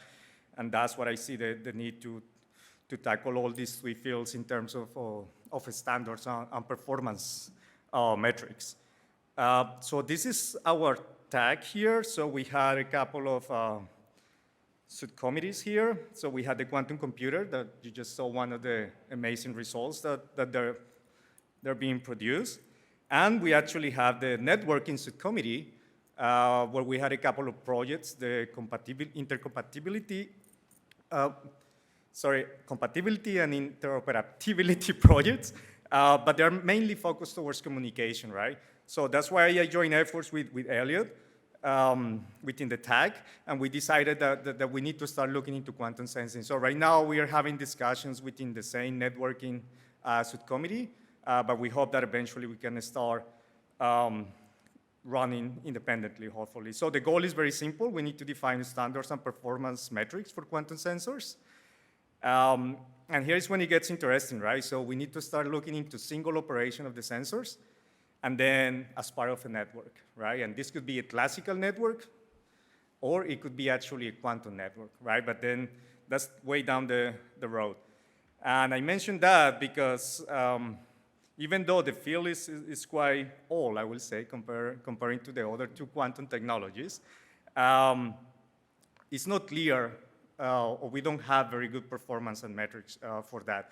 I just want to share pretty quick, I have been talking with Rima, I think she should be around in the audience somewhere, from the use cases tag. And they actually got MITRE to write this nice report last year about quantum sensing. Based on all the use cases, I think this figure is probably familiar to most of you. It was probably shown in the last general meeting. So it's very interesting how there are so many types of quantum sensors there, and that's why it gets tricky to define all these standards and metrics. So I think that's why it's a needed task to tackle.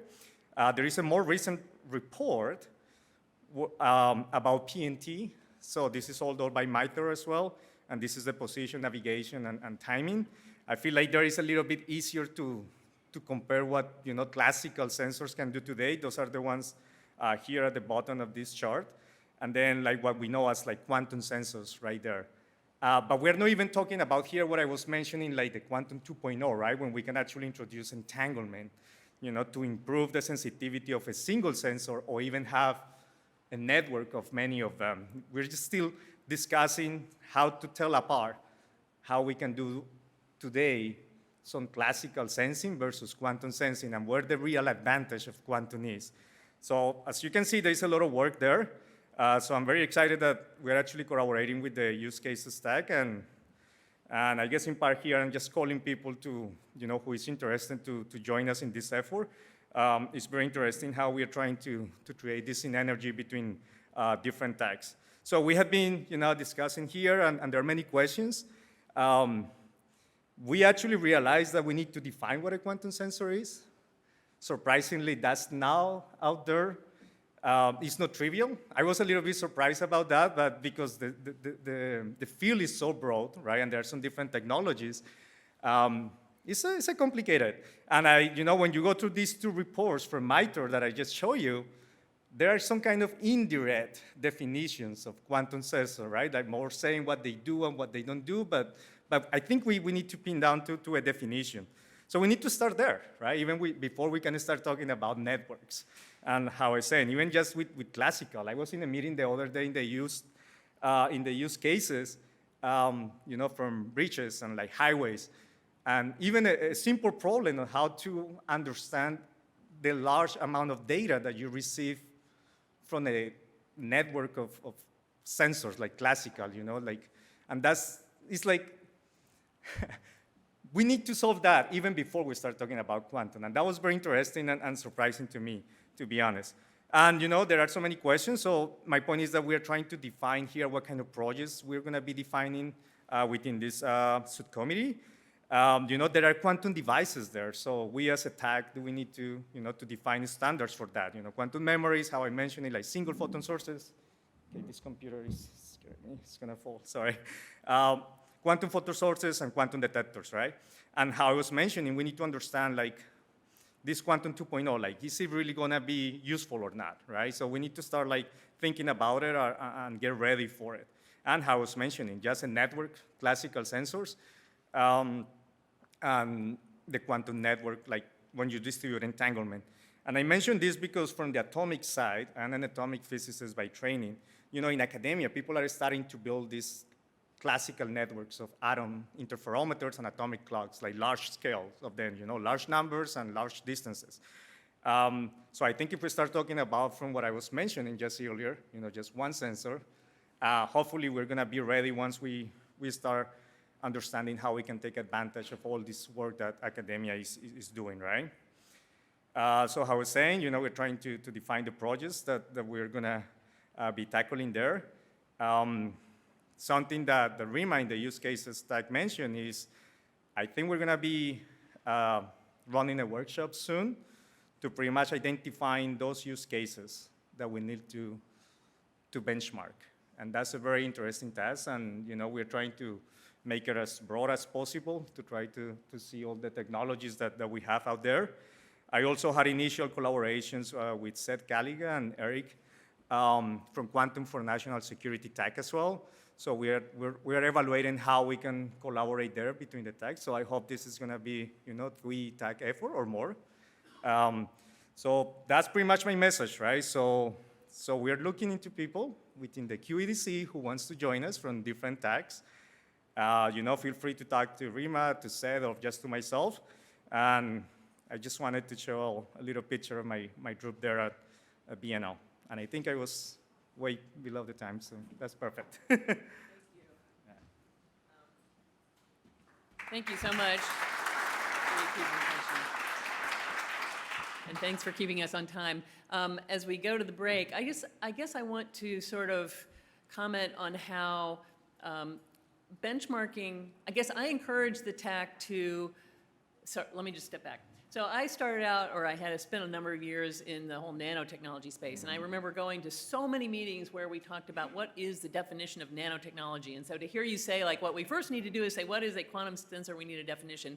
But I think that, one of the things about this effort that sort of leapfrogs that a little bit is it's really about performance. And I think when you have something that's new and exciting to you, you run around with your solution looking for a problem. But really, I think this workshop will help to define those sort of problem spaces and where the performance needs to go. And I firmly believe that quantum-based sensors have a lot of room for improvement, right? So, if you're sort of saying, well, quantum sensors don't really compete yet with existing classical sensors, I just wonder how much room for improvement there is on the classical side. And you don't know, there may be some breakthrough that really moves that goalpost into the future even farther.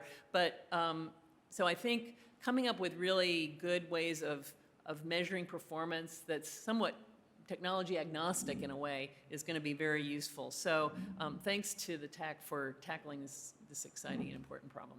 So with that, we will break and reconvene at 11:10 when we will be hearing from 3 of the TACs updates on other work that's ongoing and coming soon. So please return at 11 minutes after the hour. Thank you.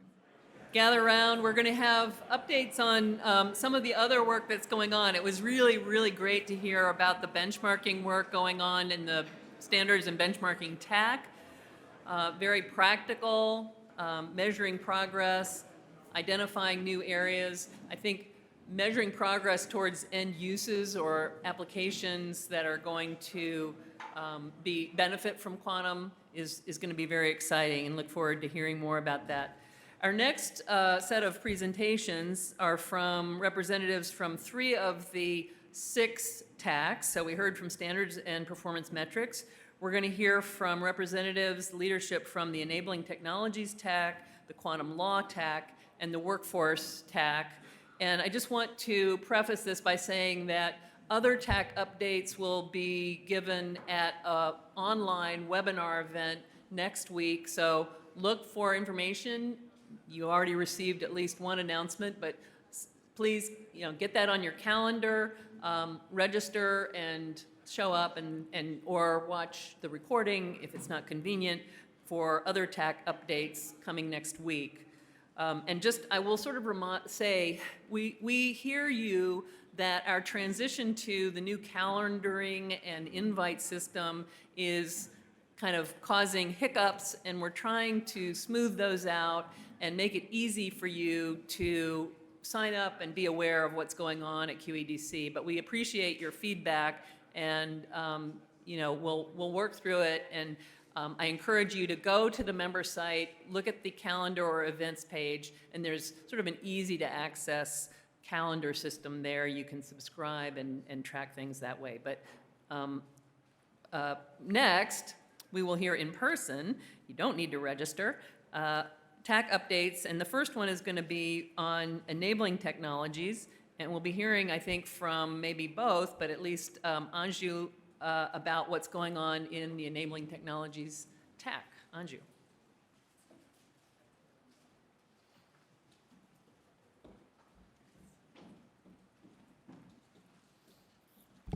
Hello. Okay. So first I want to say is I want to acknowledge and thank you to Scott Davis. So Scott's taken this position, he did it for 2 years, and I'm happy to try to take over, but it's definitely, literally big shoes to fill. So I really want to thank his guidance, and being on the steering committee now is, elevating his contribution to the group. I'm Anju. I'm at Inflection, and the vice chair for this year is Kalle, who is here. He flew here from Finland, so hopefully you'll have an opportunity to talk to him. And the first thing I want to say is that for the Enabling Technologies TAC, we have 110 members who have signed up. And I unabashedly will say that I have not met 110 of you, but I'm hoping that I will meet you during these next few days.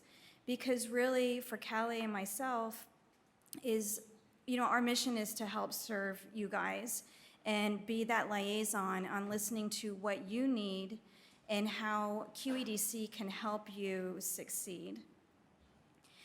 So, wrong direction, wrong. Okay, I already introduced us. So just a reminder of our mission. For QED-C, the Enabling Technologies TAC, our goal is to accelerate quantum technology. And we want to get it through this valley of death. And the technologies that you guys are developing to help bolster and advance the quantum technologies is essential. And so there's 2 ways that we have really outlined on how to do this. Is one, accelerating technology development, getting it to a higher TRL level so that it is primed and ready for deployment in quantum technologies, and also helping you grow your business. And they really go hand in hand, is that if we can help you grow your business, then you will have the resources and the knowledge to increase the technology level of the quantum enabling products that you are developing. So some of the activities that in our TAC that we are undertaking this year, it's the quantum marketplace, which I'll talk about a little further. The laser priority tool, these are the 2 projects that Mark Whippich, who is here, has been focused on over the last few years. A new series called Quantum Business 101, which we have talked about or alluded to over the last few months. And I'm excited to present our first session in that series. And then also there's a supply chain committee who's been developing frameworks around different critical component supply chains. So starting with the quantum marketplace, this is a series that is essentially been established that allows our members to produce a sort of a commercial to promote the technologies that our members are developing and the products that they have that are driven towards advancing quantum technology. So this year, I took the snapshot yesterday, so hopefully it's up to date. All of the videos and all of the commercials in each session gets posted onto YouTube. And we currently have 423 subscribers. So this is really impressive because about a year ago, we had about 125 subscribers. So a lot of effort has been made over the last year to grow the viewership and the interest in these commercials. Currently on the YouTube site, there are 113 videos. And right now, when we have these marketplace webinars, there's on average of between 150 to 300 plus attendees that are attending it live or virtually live. So this is really amazing. If you think about when you're sitting in a conference room or a technical talk, 300 attendees is a pretty big audience. And so the reach that we have made in this series has become quite broad. This series is the Quantum Place Marketplace. It's driven by Mark, and we currently have the next event is going to be on May 4th, and it's going to cover network security post-quantum. The rest of the schedule for this year is in the works, and it's going to include 1 or 2 live marketplaces. So the first one that we held was at Photonics West, Quantum West in San Francisco at the end of January, beginning February. And that had a really strong and positive feedback that's encouraged us to continue to have these live marketplace. It adds another level of conversation, and afterwards, we've received feedback from those that presented at that live marketplace is that people did come up to them and interested more into their products. So it allows for that post-presentation direct conversation before everyone else moves on with the rest of their day. So if you have any questions about this, contact Mark wherever he is sitting right there. If you have ideas in terms of topics to cover, or if you have not yet had the opportunity to present your products in one of these marketplaces, make sure to let Mark know, and it will get put on the schedule. So the second thing I want to talk about is the QELT laser priority tool. So this has been an ongoing effort in terms of identifying the key aspects of enabling lasers for quantum. And this is a really big critical component for quantum technologies. I think throughout all of the quantum technologies, we rely on lasers. And it is one of the aspects that we need to mature and develop, get costs down, get the size down. That's going to help us deploy quantum technologies. So Mark has been working on a tool that will help developers as well as future customers hone in on the types of lasers that they need or that they should be developing. So excited to say is that we are going to be releasing a beta trial next week. This is going to start with a set of select users. I think around 21 will initially test out this tool. If you are interested or you have more questions about this tool, once again, talk to Mark. Okay, so the Quantum Business 101 series. This is a series that we started to think about last year. And what we wanted to do is find ways that we can continue to help our enabling companies advance, not just in terms of their technologies and products, but as a business as a whole. So that there's a lot of things that we probably don't think about or we don't want to think about when it comes to growing the business, getting ready for scale. So this is the purpose of this series, is that we want to have different conversations, different workshops to address things like immigration law, export control, or even hearing from those who have successfully crossed that valley of death. Now that they look back on that valley, what have they learned and what can we take from that and learn for ourselves? So we are going to have our first workshop on April 25th. And this is going to be a series of presentations and workshops that is led by a company called Market Operandi. And the first one is called Keys for Hard Tech Commercialization. And so this is going to focus on the key practices that we should consider in commercializing hard technologies like what we have and get it ready for growth in a B2B scenario. So it's currently not on the calendar. I'm going to get it on the calendar. This is going to be open to all of our QED-C members. And we'll send out some emails and announcements so you know that once it gets on the calendar. And I really encourage you to attend. So in addition to that, we have had a number of brainstorming sessions to talk about what are the topics that we can cover. I've listed a number of them here. And what I would like to ask from all of you is that, one, is that if you have any interest in these topics, or perhaps you have an idea for yourself, something that keeps you up at night, is let us know. Talk to Callie, talk to myself, talk to Celia.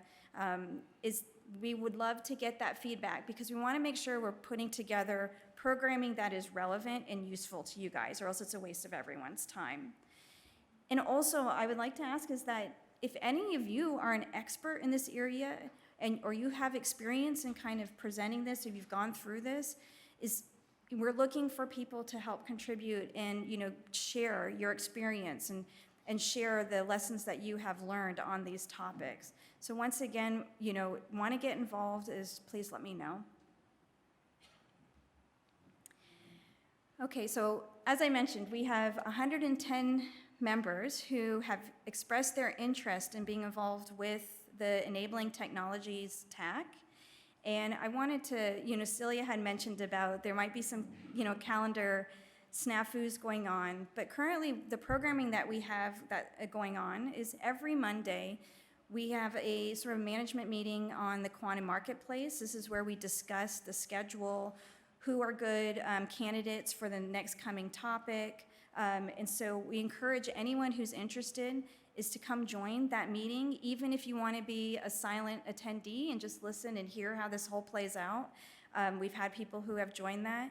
This is on the Enabling Technologies calendar, so you could, set it up onto your calendar and come and join in every Monday, 2 o'clock Eastern Time.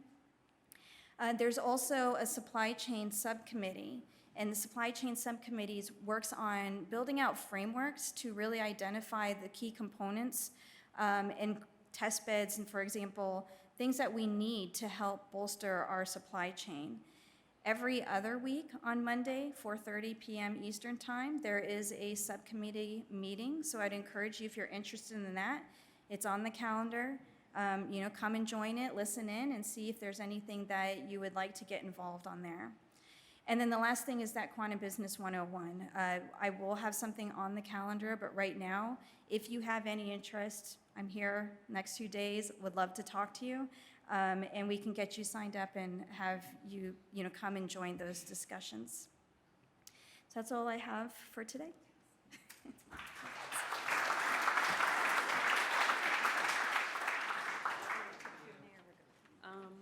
What time is it? Anyone can come and talk to me. Well, actually, we have time. Why don't you stick it, just, if there are questions for Anju, I want to sort of maybe fill in a little bit on the supply chain subcommittee that you mentioned. So this was and this often happens, you'll get a sort of interest group that forms, and there started to be this conversation that was happening, happy to make that, work. We have our Zoom platform, and that led to the project that was briefed, I think, when we were in Denver. And since then, a paper has been written that's almost ready for submitting for peer review publication, describing a test methodology that was developed among the participants in that project for characterizing low noise amplifiers, a component that's used widely and that hasn't been commercialized for purposes that quantum integrators are using it for. So a lot of companies were buying and having to do testing of these parts before they could reliably use them. So the question was, okay, what do the people who are making and selling these kinds of components need to measure and report as sort of a data sheet? And that's what that project was about. That's wrapping up. The question is, what are some other components that could benefit from having a test methodology created? We're not telling the manufacturers, what the specifications are necessarily of the customer. There's a conversation between the supplier and the end user.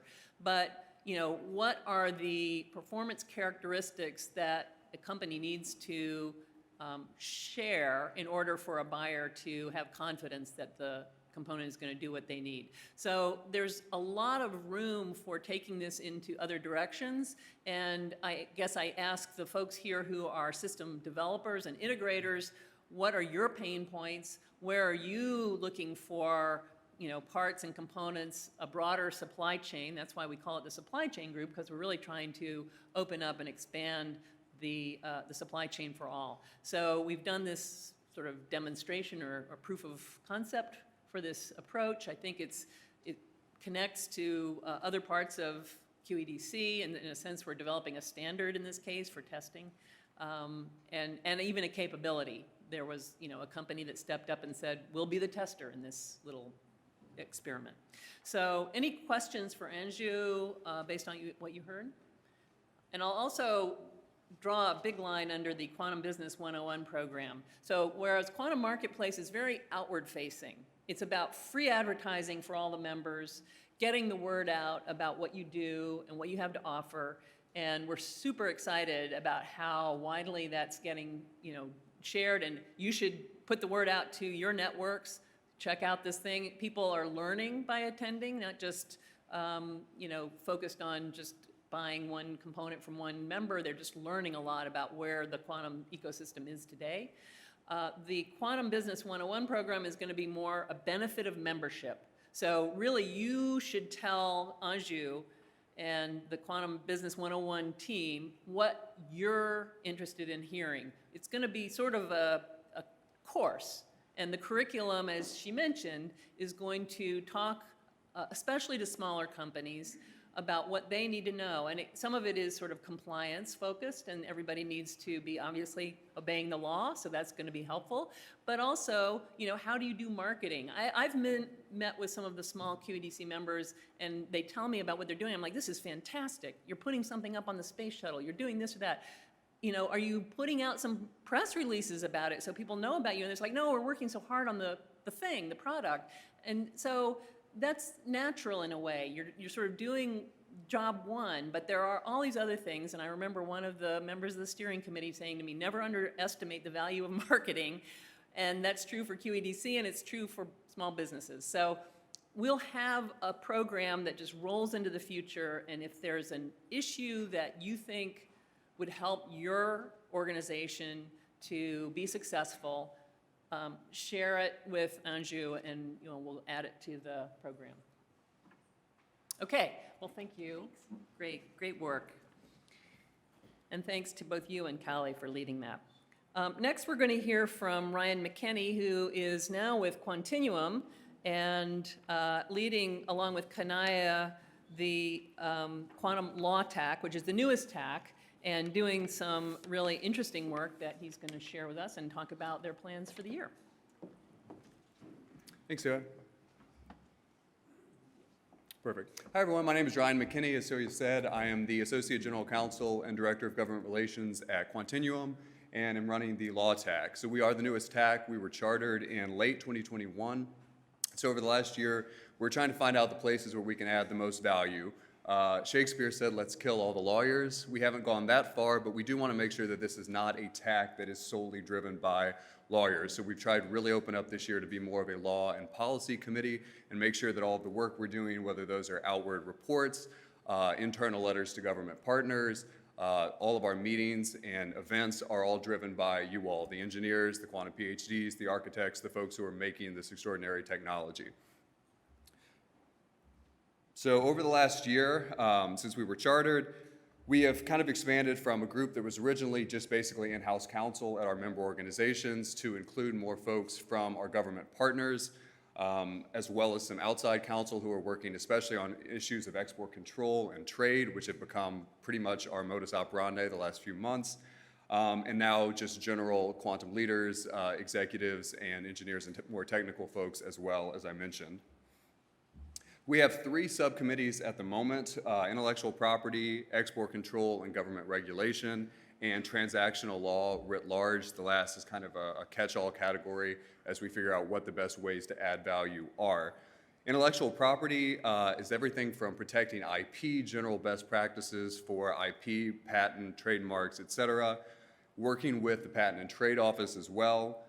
We're currently organizing a set of trainings that I'll discuss in a moment with the PTO.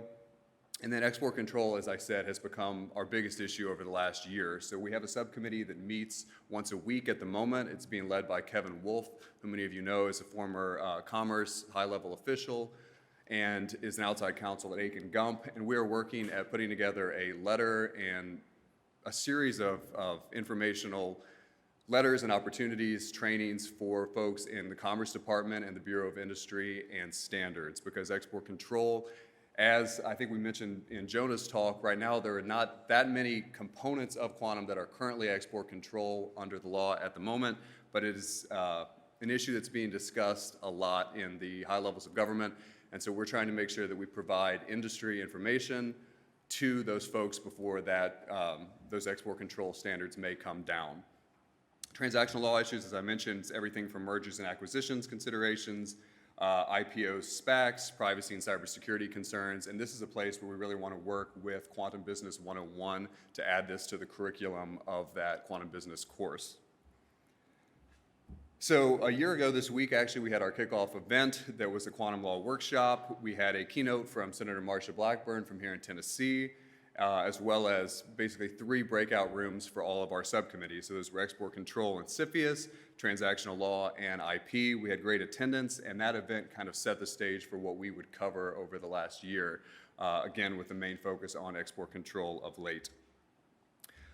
There have been a flurry of announcements from the White House, Commerce Department, and other government leaders, especially since the fall, basically since September, talking about quantum and export control, oftentimes thrown around with AI as well.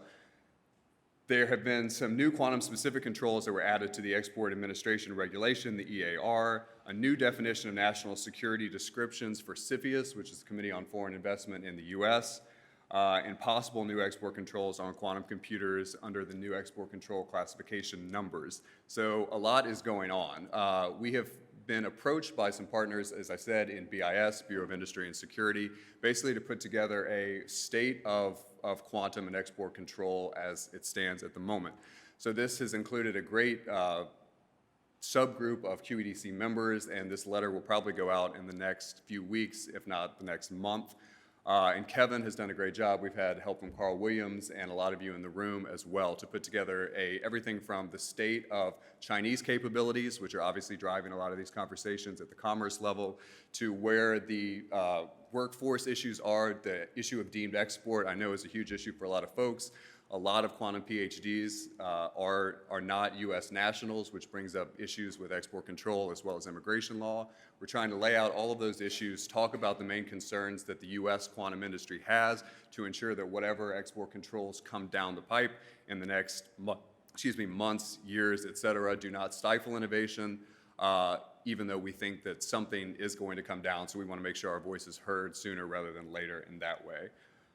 From there, we also want to kind of set up Export Control 101 and CFIUS 101 for our members, for folks who go through the CFIUS process. It can be very difficult from a due diligence standpoint, and there's a lot of regulations that come from both Treasury and Commerce. We've had several events with experts who are now in-house counsel about CFIUS. We want to also add that to the Quantum Business 101 piece as well. So export control has been a hot topic of late.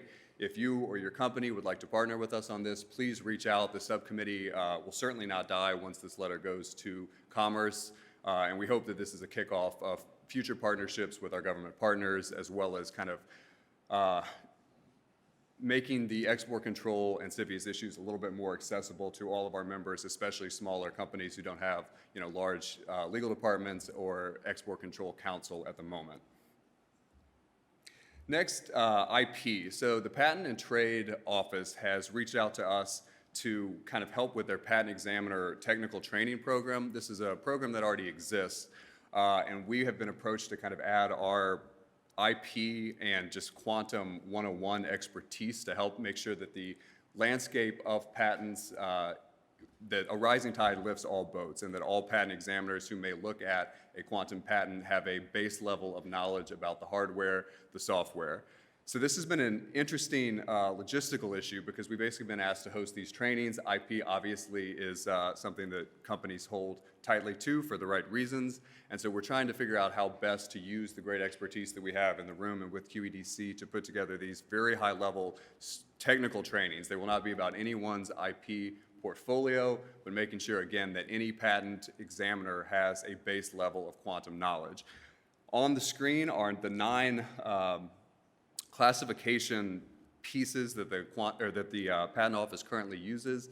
As many of you can see, these are not necessarily what we would want them to be from a quantum standpoint, but it's currently what the PTO uses. So we're trying to work within their framework and host a set of at least 9, possibly more, training workshops for these patent examiners that hit on these issues, because as soon as a patent in the quantum field is filed, it basically goes into one of these 9 categories, and then the examiners will go through their own process. So again, we want to make sure that all of these folks have a base level of quantum knowledge from a hardware standpoint. These are not legal trainings. There is no legal advice. These will not be hosted by lawyers, thank God. These will be hosted by the technical experts, you all. And so if you or your company, again, have ideas for how best to host these trainings, the patent office is basically waiting for us to kind of work through this and set this up. So please reach out. We'll continue to solicit some feedback from you all, but this is something we're trying to host, but again, will not be legal in any way. These trainings are solely technical. So again, something more coming down the pipe in 2023. Some takeaways and next steps. So again, we're trying to figure out where the best value add is for the quantum law TAC. We do not want to have just solely legal programs. We want to make sure we're working with the other TACs and pursuing the both legal and policy areas that are most important to QED-C members, and using QED-C's unique position as a collaborator of industry, government, and academia to push through and come up with some interesting policy papers to facilitate some government conversations, et cetera. So some things that we've come up with, but again, open for partnership, are lunch and learns on best practices for export control and hiring foreign talent, some of those immigration law issues that I mentioned before. Assessing post-quantum cybersecurity readiness with NIST. This is an area that we've talked about recently, of having possibly a quantum marketplace event where we have NIST come detail their process, the 2024 standards, talk about the legal implications that will flow down from there, both for government agencies as well as private companies who may be government contractors, and just the flow down effects of National Security Memorandum 10 and all of the legal liability that will flow from that National Security Memorandum, as well as the NIST standards and what become industry standards and best practices as well. Answering common CFIUS process questions and executing the series of IP trainings with the PTO, as I mentioned before.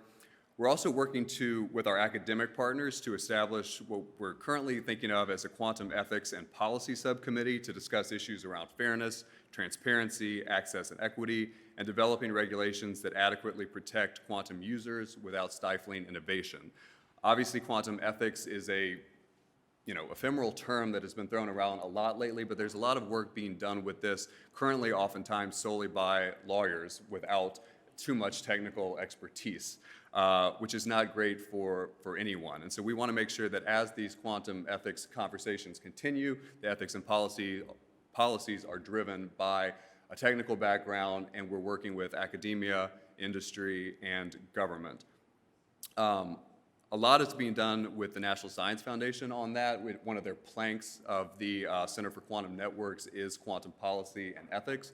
And so today I'm leading a breakout session on quantum ethics, so we want to make sure that everyone's voice is heard on that. And as we kind of crystallize the subcommittee and the work we'll be doing, that is driven by you all, and we're working with our policymakers as well as driven by industry as well.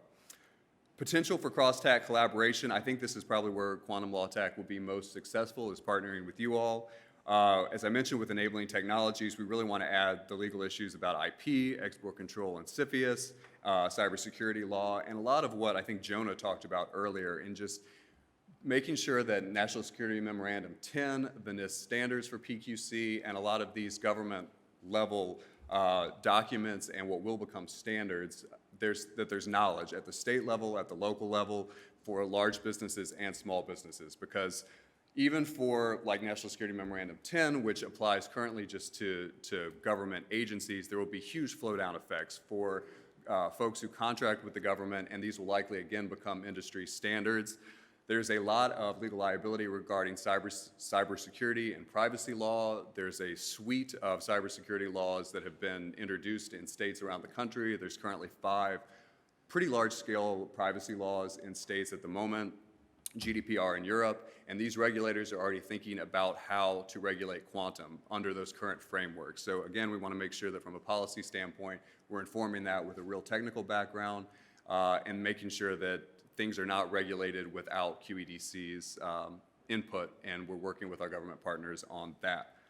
Workforce, we've considered a policy brief on immigration law and strategies for attracting and maintaining foreign talent. That's a place where we've worked with some folks from the White House on immigration law and want to make sure that we continue to do that, to just brief folks within QED-C about immigration law and best practices for doing that. Again, foreign nationals are a huge part of the quantum ecosystem, which is fantastic, but does raise some red flags regarding CFIUS, regarding export control, and for those of you who may be under a national security agreement because you've got foreign investors. So again, all places where the law and legal liability is ubiquitous, but it's not always clear what the best practice is. So again, just kind of building that legal and policy standpoint across QED-C. For standards and national security tax, building industry readiness for post-quantum encryption, as we talked about before, is a huge issue from just a knowledge standpoint, as well as just thinking about the legal liability that will flow down.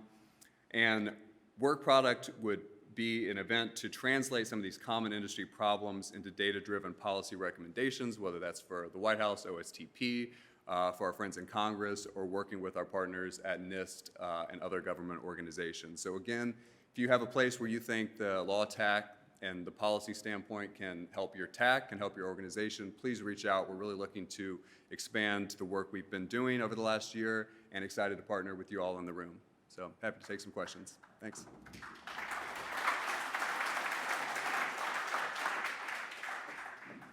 Fantastic, Ryan. And I think any talk that has the term legal liability in it several times has got people's ears kind of perking up. And in order to get to our lunch break on time, I think we'll go ahead and move to the next presentation. But the Quantum Law TAC, as you can tell, is doing enormous variety of work on all these topics that are important to quantum and advancing the goal. And I think in these areas, it's really especially valuable to have the community speak kind of collectively.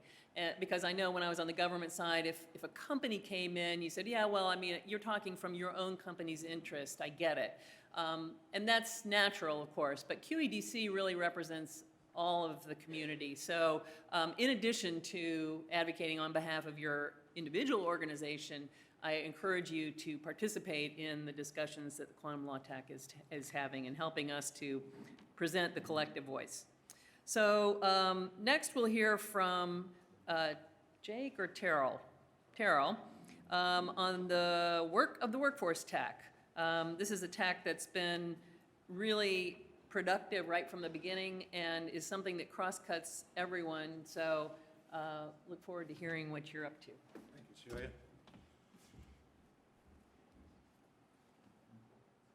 Hello, everybody. I'm Terrell France. Jake is our vice chair this year, and next year's chair, which I'm looking forward to that very much when he becomes chair. First of all, I drove here yesterday. I had a 12-hour drive from central Pennsylvania to Chattanooga, and it gave me a lot of time to get some thoughts together, probably too much time. First of all, one of the thoughts is I realized this is the first time I've talked to an industry group since I transitioned back into industry. I have not spoken to an industry group as a peer for 21 years. So this is a different experience because in academics, which is where I just pivoted from, the academic usually owns the room. And in this case, I know that is not the case. So it's a little strange transitioning. Second of all, the second thing I thought of on the trip was I thought I'd show you my show and tell. This is a Huawei 3G phone issued by China Mobile, and I still use it to this day. I use it to wake up in the morning. It's my alarm clock, and I'm actually comfortable with the CCP knowing what time I wake up every morning, but this is a real Huawei phone. I can't get it to stay together, but that's another story. And then the third thing I thought of as I'm driving down the road, trying to avoid those big trucks taking over the road, is that the workforce TAC actually is one of those TACs that is full of three-letter agencies, actually. We have very active members from IBM.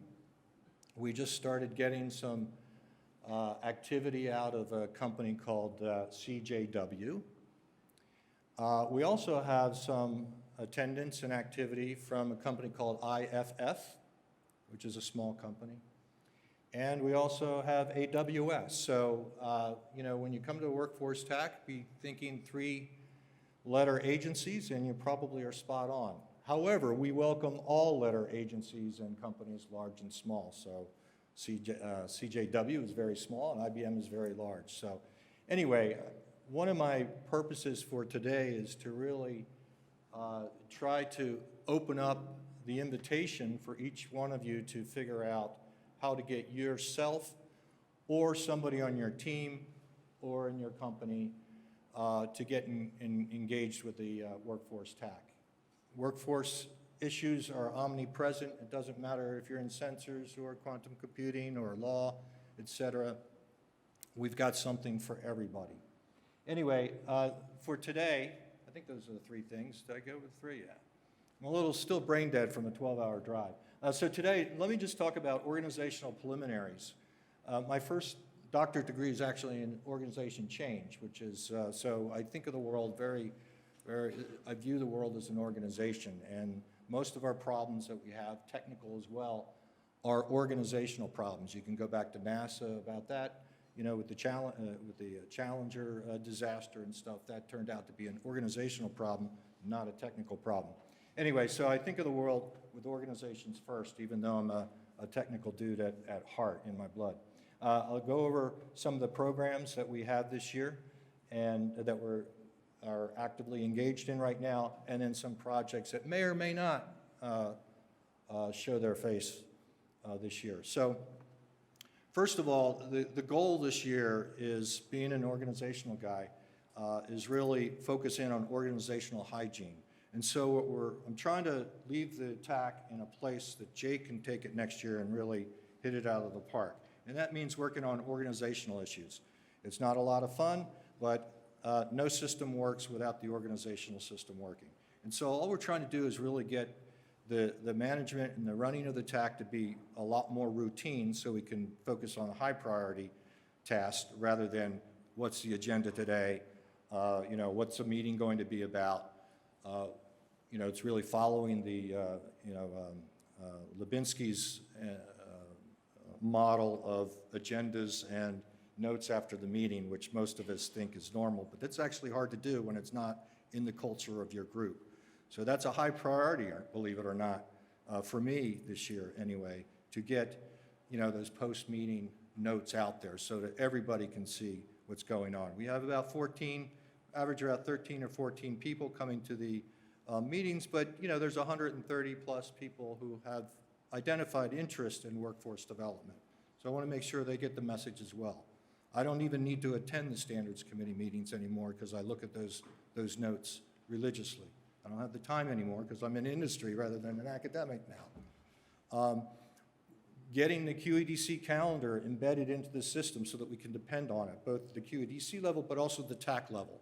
So whenever a change is made, the first thing I do is fire out an email to Mary or to admin and Amanda and make sure we get that calendar up to date, literally, as we decide yes or no on a task. And we got to get our members to take a look at that and depend on it. It takes time. This will take a whole year.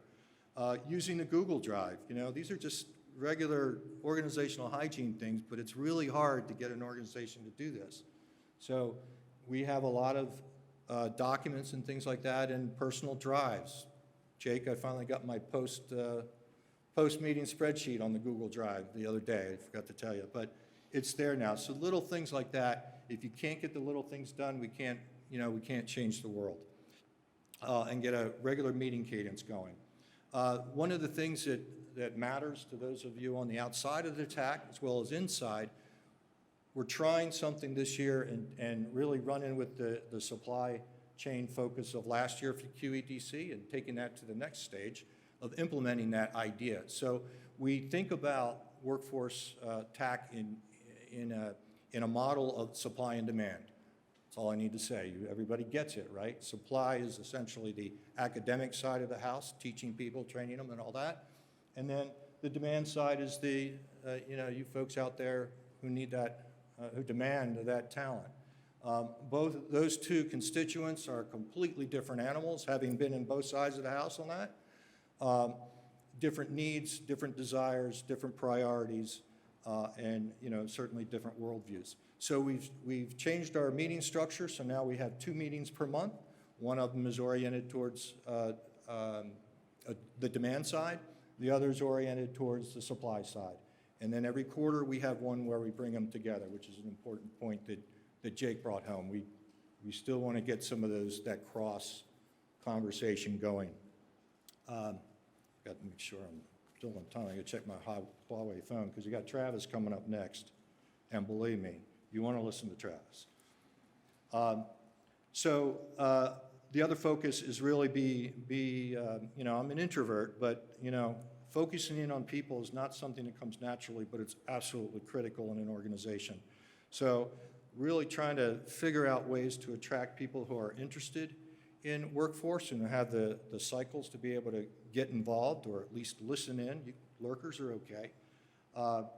The other challenge is trying to, I have conversations with people, how can we take this, the needs, if you will, or the desires of the TAC and meld that in with your day job? And if those two don't sync up, it's not going to work.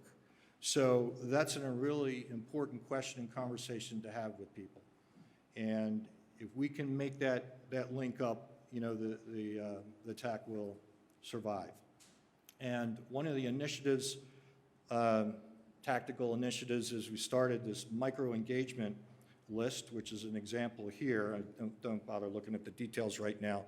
But basically, just what typically happens in the TAC, all of them, is that the ask that we have of each individual is this huge task. Take on Marketplace. I mean, Marketplace has a good crew of people working on that, and that's one of the reasons it's so successful. But if you have one project manager doing all the work, unless it's Adrian, it's not going to last because the day job's going to take us away from that. So, did I click this thing? So anyway, trying to instill in our TAC, in our organization, a list of little micro engagement opportunities that, if someone wants to get involved, they don't need to spend 20 hours or 100 hours literally being the project manager or the champion of an idea, but we have these little tasks that they can do, and big things always start with small things. So just helping out Adrian with the e-poster sessions, and Chris with we had to cancel 2 months of office hours because Chris is a one-man show and we couldn't find help for him. So that's an important piece, especially if we're going to really be productive next year. So anyway, getting more tangible here, really we have 2 programs that we're continuing from prior years, and I'd like to point out, he's a little busy right now, but one of them is the e-poster sessions. I keep pushing this button here. Let me just point out Adrian. This is the guy who keeps on giving.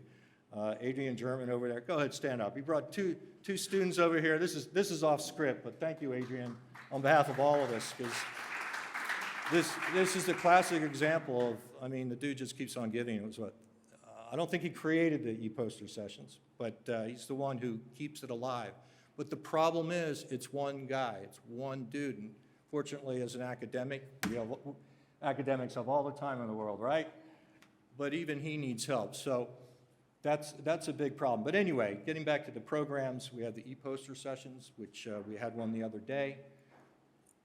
They're for you, not for the students, all right? We had, I counted three members present at our e-poster session the other day. It's not good for the organization, but it's a tremendous opportunity for you all to see some pretty smart talent. I'm embarrassed to say it, but 3 out of the 4 students in their presentations, I have no clue what they're talking about. So it's good stuff. It's good stuff. Fortunately, we usually have one speaker talking about something like workforce development or education, and I can ask a question. But we need people to really engage those students, but most importantly, this is kind of like a human, not a human marketplace. It's a, what's the term I'm looking for? A talent marketplace. And hopefully we'll start to brand it that way because it's a little student-focused right now. We'll continue the office hours, but again, it's a human resource problem we've got. And it's tough, but that's my problem. But coming up over this next year is, I was having a conversation, in fact, it was the last conversation at the bar last night. I'm sorry, roadmaps don't work in this space because we are moving at warp speed.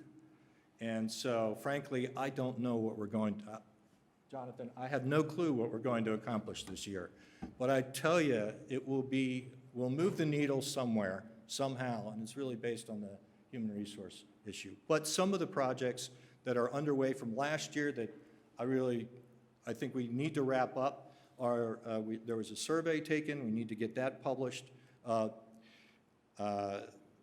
big one is what Jake's heading up and hopefully building a team on and working with QED-C admin very closely, thank you very much, is putting in a careers pathway page on the QED-C website, kind of a smart jobs page, I guess you'd call it. Adrian, again, is hopefully wrapping up this ACM computer science curriculum project where ACM, Association of Computing Machinery, I forget, those folks have a standard classical computing curriculum for computer science, and he's been working with those guys very closely to get a quantum section in there.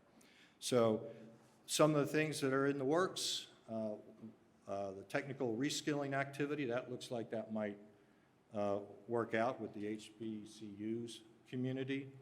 One of the things I wish we had the people for, the OSTP, the Lighthouse folks have that I forget the guy's name, forgive me, but that idea of having 1,000 experts going to 1,000 schools, giving 1,000 lectures over the course of the next year. I wish we could pull that off in cooperation with them and contribute to it in some way. I don't know. There's increasingly interest in the Native American piece of the equation. Workforce survey, we have one of the three-letter agencies volunteering to hopefully shepherd that. And finally, for my part, one thing I'm really passionate about, having been on both sides of the supply and demand thing, is if you can't measure it, you can't manage it, right? And so I would like to at least initiate more conversation and more work around the supply side, getting some metrics on how many people are we training and to what degree, et cetera, like that. I mean, academic degree, but what level are we training them for? Does it, I think we have a pretty good feel of what the demand is on the job front. You got people in the organization that think about that literally 3 times a day. But it's the supply side that no one has a clue.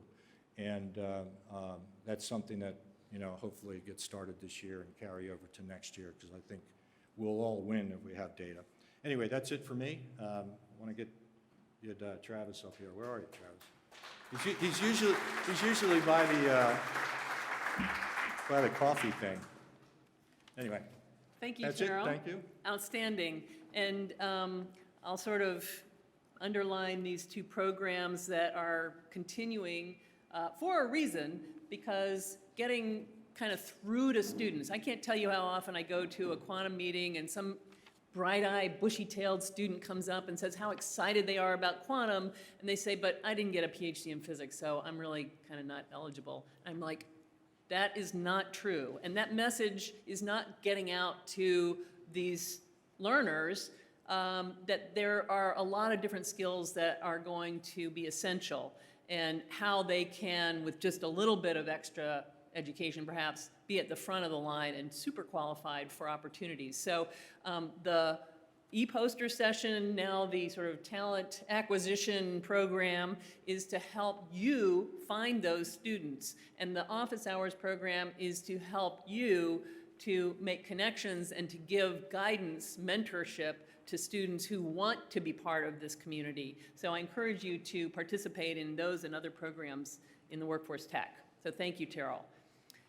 Next, we will be hearing from Travis Humble. I think many of you know Travis. He came all the way from Oak Ridge, Tennessee to talk to us today. Travis is director of the Quantum Science Center at Oak Ridge. He's a distinguished scientist there at the laboratory and director of the lab's Quantum Computing Institute. He's leading the development of new quantum technologies and infrastructure to impact the DOE mission of scientific discovery through quantum computing. Two things that are very near and dear to all of our hearts. As director of the Quantum Science Center, Travis leads the innovation of scalable, resilient quantum information technologies from new materials and devices to algorithms, and facilitates the transfer of quantum technologies to the broadest audience. So, Travis, thank you for coming, and we look forward to hearing from you about what's going on at Oak Ridge.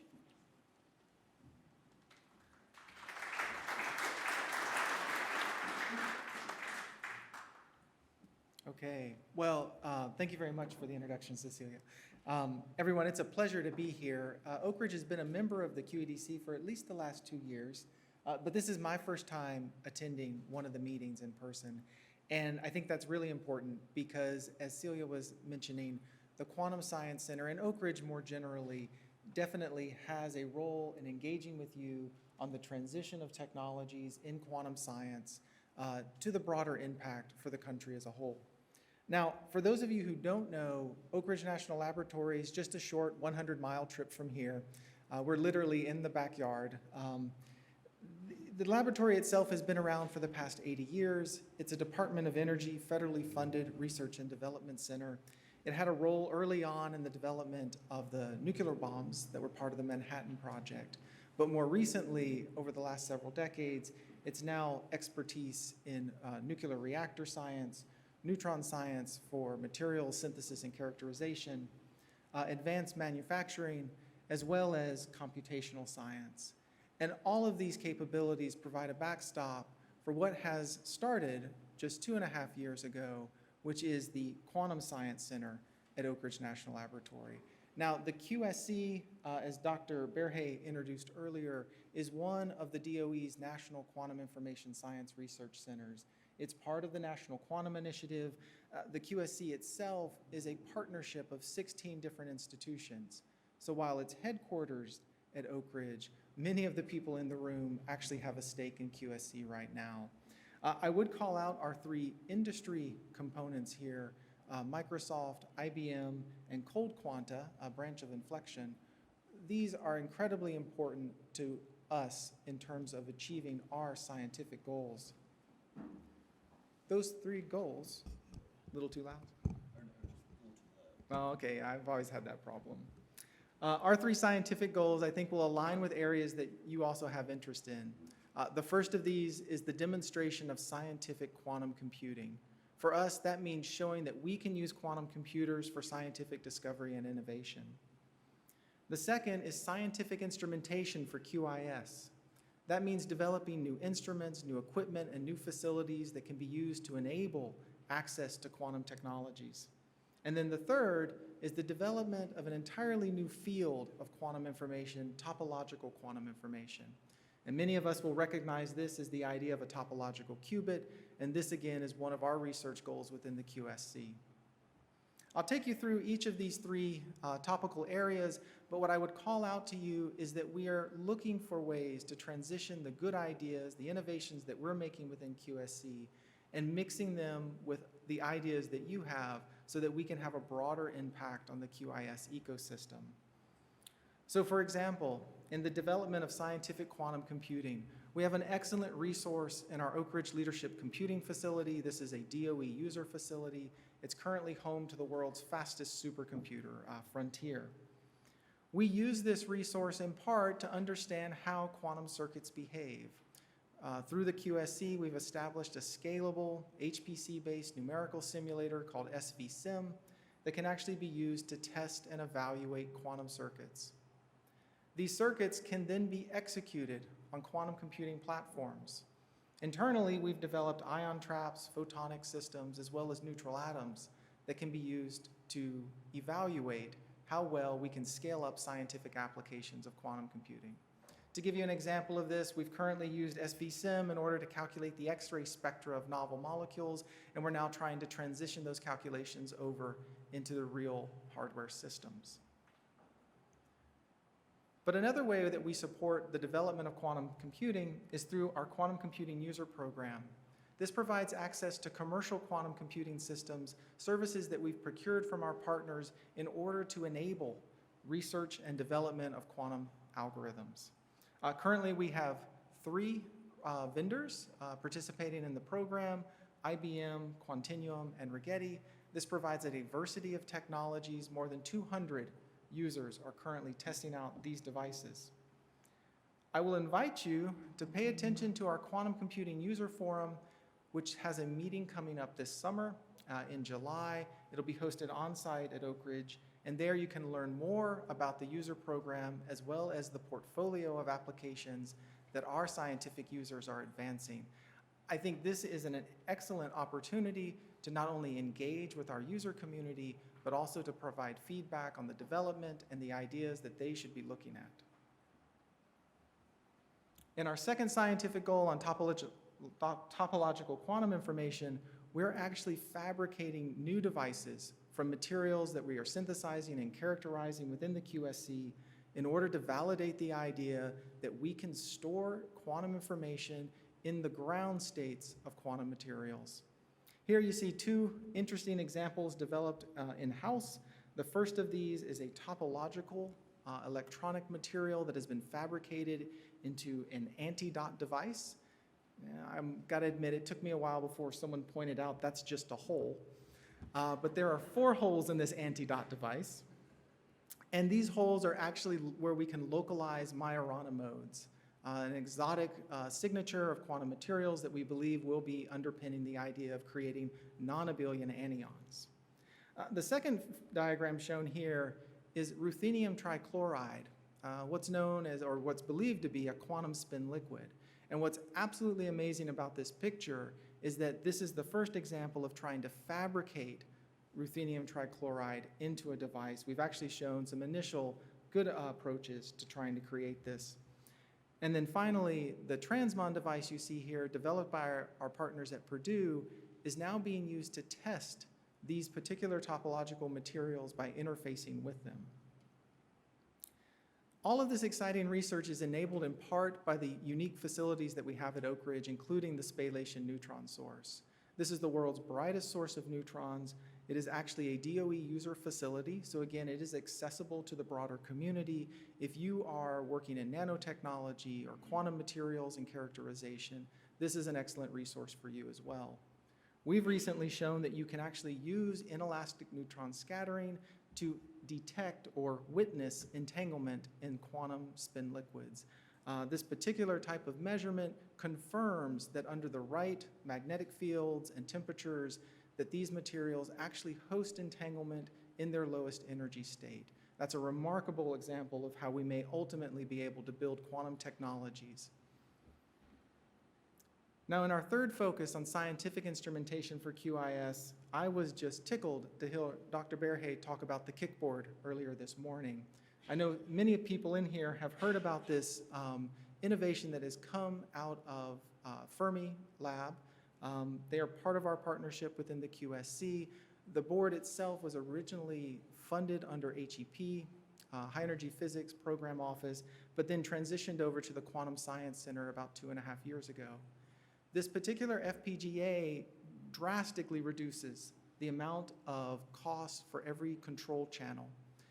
The FPGA itself is a typical Xilinx board. If you can find them, you can buy them online.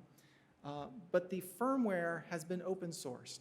So the KIC community now is built around the idea of exchanging firmware modules that can be used to interface the KIC board with different quantum technologies. We've tested it on ions, transmons, and neutral atoms, as well as photonics. These types of technologies are an important part of how we're able to scale up our scientific instruments. An example of this is the accelerometer you see pictured here in the top. We're currently using that as a probe for potential dark matter waves. It turns out that low-mass dark matter may actually gravitationally induce perturbations in the accelerometer that we could then read out using squeezed light sources. Of course, coming up with good light sources for quantum states is an important part of photonics research. In the lower picture, you'll see an example of a single photon emitter developed by our collaborators at Los Alamos. These are telecom wavelength emitters that can actually be tuned across that frequency regime. That's a remarkable advance because it means we may have approaches towards creating single photon telecom sources that could then be integrated with the types of quantum networks that are being developed here in Chattanooga. A really remarkable example of this instrumentation comes from a new facility that's just now being constructed at Fermilab. This is called the Quiet Underground Sensing Facility. It is 100 meters underground, a clean room that's dedicated to a dilution refrigerator in which we can place our transmon chips and then compare them to an above-ground facility which we call LOUD. Now, the reason that we're trying to do this is that we know that cosmic radiation can actually limit the coherence time present in transmon devices. By burying this testing facility underground, we're actually able to reduce the cosmic radiation flux by 1,000-fold and therefore do some comparative testing between the loud and quiet facilities. We think that this is going to give us an opportunity to understand how to improve coherence in the long run, perhaps through materials engineering. It also gave me an opportunity to put on a bunny suit and take a picture with the dilution refrigerator, which isn't something I always get to do. Speaking more about facilities, at Oak Ridge, we are currently constructing the Translational Research Capability Building. There's actually a much more realistic photo available, but I didn't have time to get it in here. The building itself is expected to be online later this fall. What makes this facility unique is that we have specifically designed the laboratory space in here for QIS experiments. That includes vibration controls, EM shielding, as well as thermodynamic controls. But even more than that, it's a multi-module laboratory space in which we can now network together different quantum technologies, our ion traps, our photonic sources, as well as our commercial computing systems, now all sit within the same facility and enable them to talk with each other. But in terms of talking with each other, I think we're all very excited by the idea of quantum networking that has been headlining today's event. At Oak Ridge, we have an example of a campus quantum network in which we're able to connect experimental laboratories within different buildings together. You can see on here a small triangle. We've also been an important partner in the relationship with EPB and Qubitekk and the city of Chattanooga in the development of that quantum network, but I'm not going to be the one to tell you about those details. I believe Duncan Earl will be talking later today, and then our own Nick Peters from Oak Ridge will give a presentation tomorrow that goes into some more of these details as well. Now, I've talked about our scientific goals, and that is absolutely an essential part of the center, but equally essential, following on from Terrell's presentation, is the development of workforce, and something's been mislabeled here. Internally, we recognize that we have an immediate need for students and postdocs and early career professionals who can take on these scientific challenges. But even more importantly, 5 years from now, we're going to have an even greater need than we do today. As this technology continues to grow exponentially, as its footprint continues to spread across our communities, there is an increasing need that we get in place workforce development programs now in order to ready ourselves for the enormous amount of work that's coming 5 to 10 years away. Internally, we of course have our own early career development programs. Upcoming at Purdue just next month is our QED-C summer school. David Stewart in the back there will field any questions on this. This is an important part of how we train our students on the ideas of topological quantum computing, scientific quantum computing, as well as scientific instrumentation. But we're also open to engaging with industry as well. I think it was Celia that mentioned that the labs provide an excellent training ground for new students as well as new staffing. And we look forward to trying to explore that space with you, and I hope that can be part of the conversation during lunch here at the meeting today. So in summary, there is a lot going on right now. I think we all know this. Oak Ridge is just down the road from here. If you're ever interested in coming by and learning more about what we're doing, please give me a call. Happy to have you come over and tell you a little bit more about all the great stuff that's going on. And if any of this interests you in terms of getting engaged with our user facilities, please reach out. That is an opportunity I think that is, would be very useful to everybody here. Thank you very much.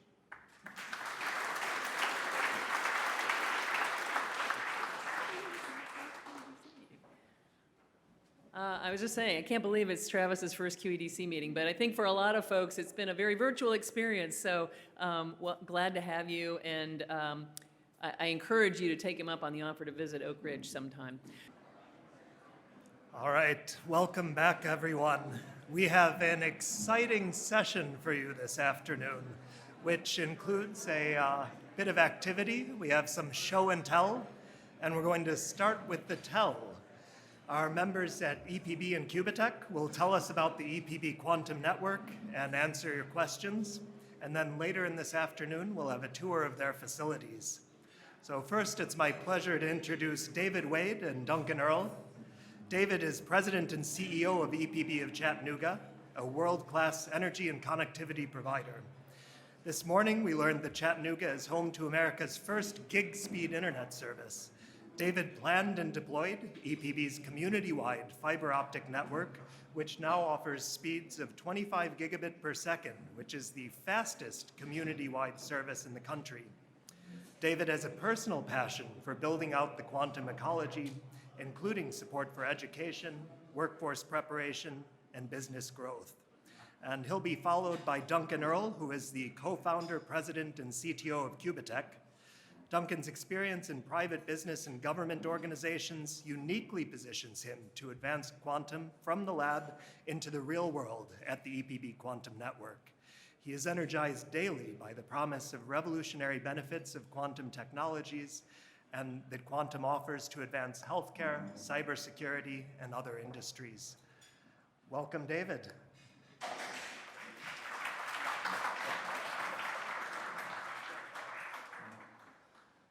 Yeah, thanks, Jonathan, and I'll keep my comments a little brief so you have more time to hear from Duncan talking really about the details of the network we've built here. But I think it might be interesting, because one of the questions I get a lot is why?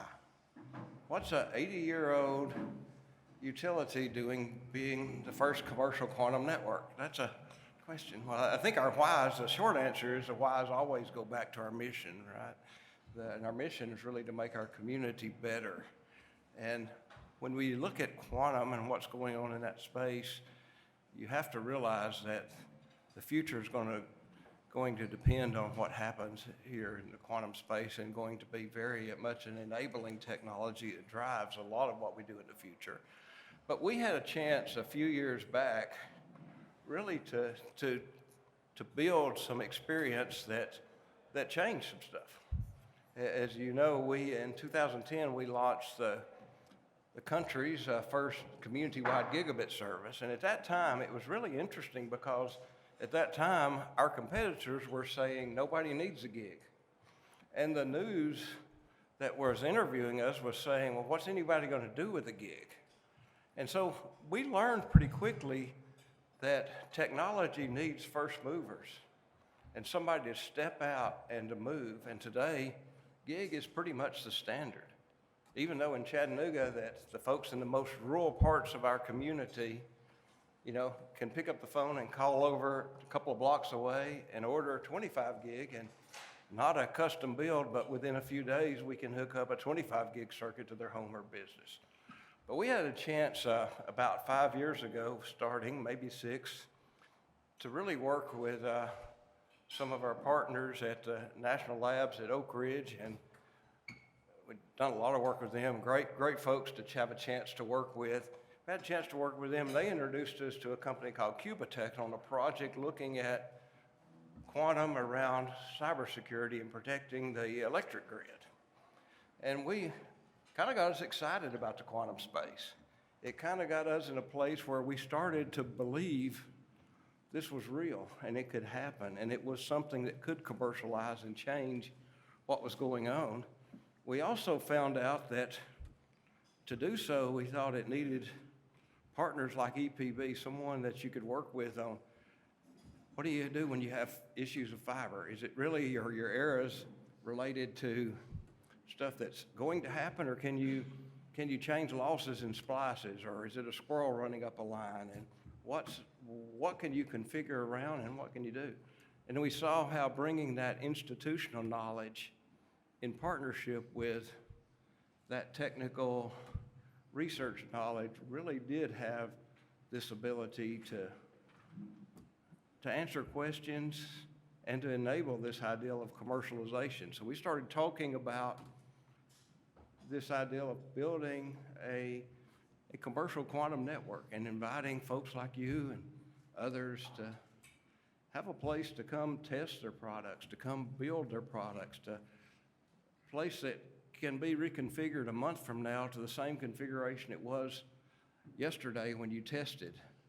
So we started that, and it's pretty interesting, I think, and I'll turn it over quickly here to Duncan, that one of the things that when we started building it was really interesting is just seeing how putting the quantum physicists together with the institutional knowledge of how communications networks run and operate and are designed, how that led for a better design, I believe, than we had to start with.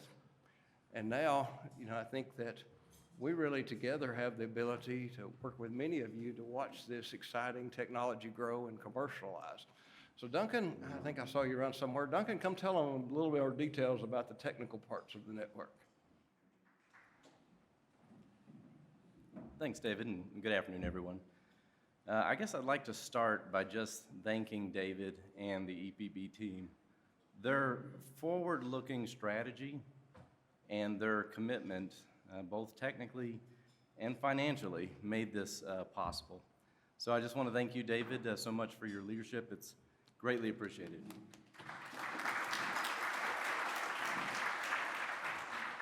All right. And to all my colleagues out there that are developing products, we all struggle to move products from development all the way to commercialization. Being able to see a product finally get into the commercial space takes a tremendous amount of work. In addition, you have to deploy solutions that are really under development to show that you can show value to the end user. There are integration challenges among new technologies.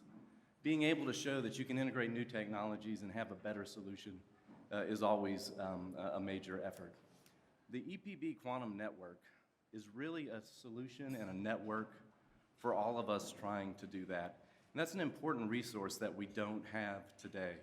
So accelerating from the development phase all the way through deployment is what this commercial network can do for us.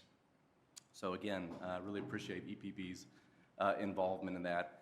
I will say that if you're on the tour today, you're going to see this network and its components, and I'll tell you more about it in this presentation.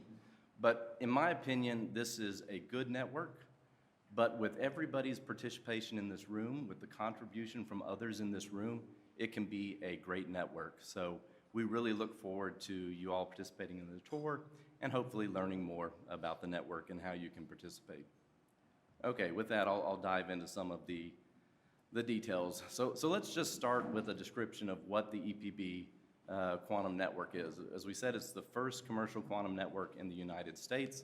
Like all quantum networks, it distributes photonic qubits across optical fibers to end users.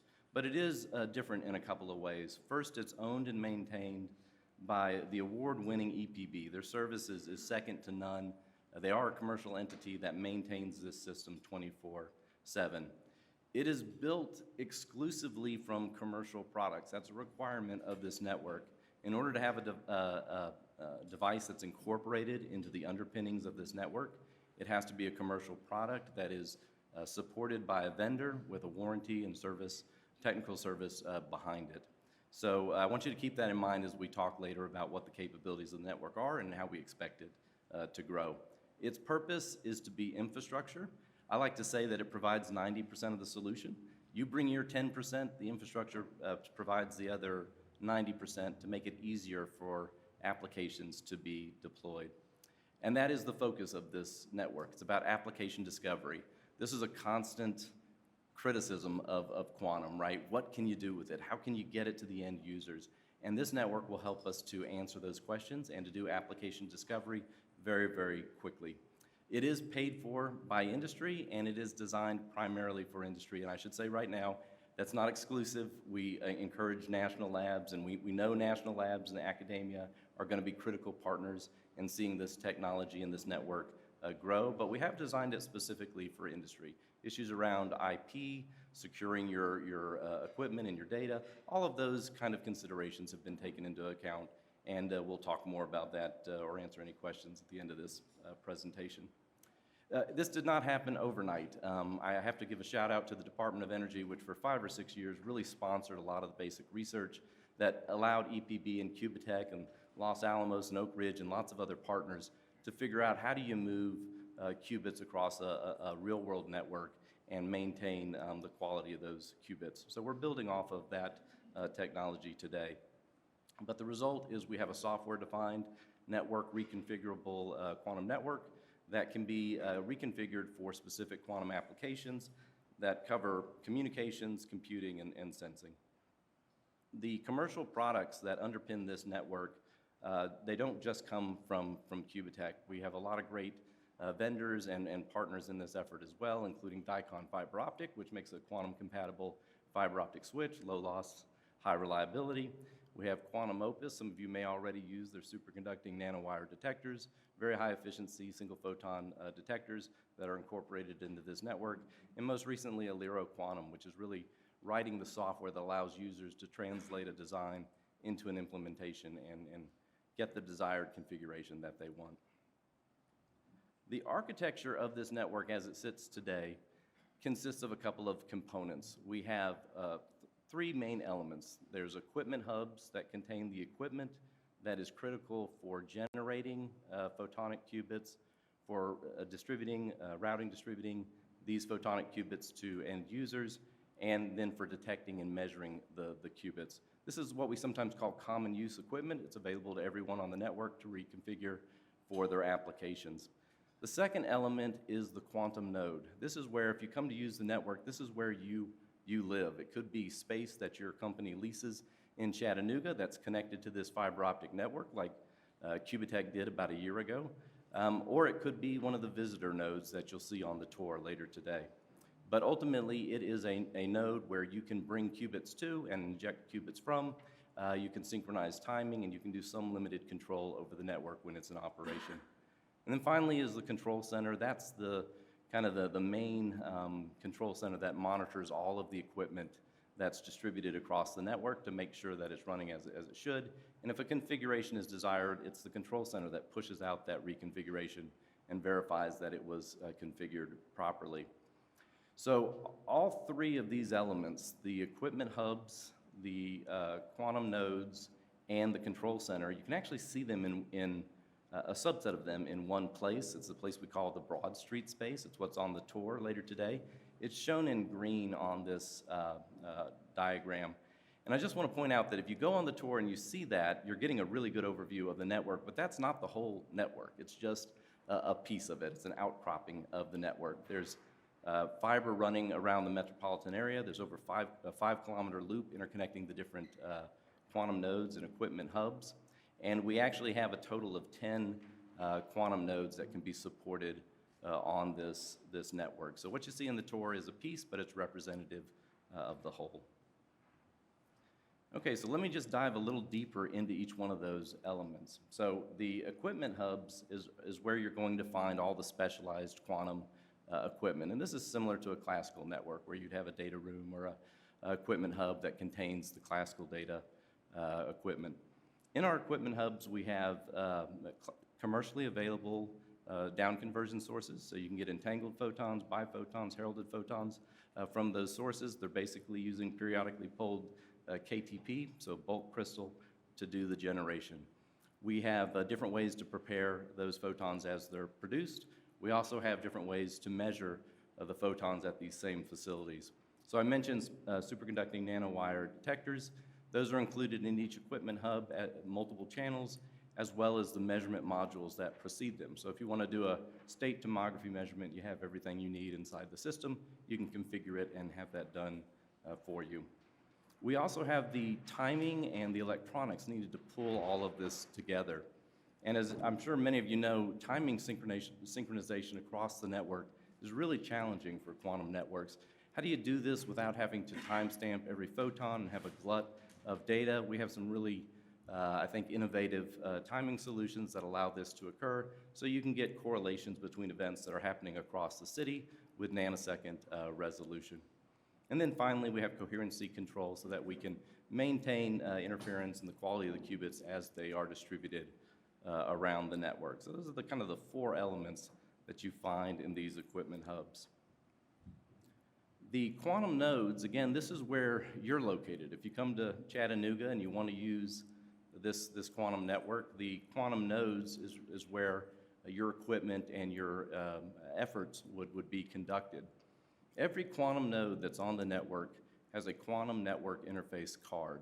This is like the quantum equivalent of a NIC card that goes in your computer, so we call it a QNIC. And that QNIC allows you to access the qubits on this network, as well as the timing signals and the limited control over the network when it's in its real-time operating condition. So these QNICs reside in the quantum nodes, and it's how you basically will interface with the network. I should point out that although we're using commercial equipment on the network, the quantum nodes is where we can inject kind of the cutting edge. So let's say you've got a really desired narrow line width source that others want to use to interface with their quantum memory. That doesn't have to be a commercial product for others to use it on the network. You can actually inject that with the participation of others. You can inject that into the network on your quantum node, and other quantum nodes can use it. So it's a great tool that allows the cutting edge technology to be incorporated earlier and developed with collaboration among other users. So again, there's standard technology that's in the equipment hubs, but the quantum nodes can be used for developing new technologies and even sharing those new technologies with others. The type of users that are in those user nodes really varies. There's kind of two main types that we see. The first are probably developers like we have in this room today. If you're trying to develop a hardware or a software solution, your quantum node might have your quantum memory in it. Again, you're only bringing your 10% of the problem. You're leveraging everything else that's on the network. But a quantum memory developer could come and use this network. They could design how they need the network configured, what type of resources they need to use. That configuration would be implemented, and then they could use the network to do their product development. The second type of user is really an end user, somebody that doesn't need to reconfigure the network, but they might want to use a service of the network.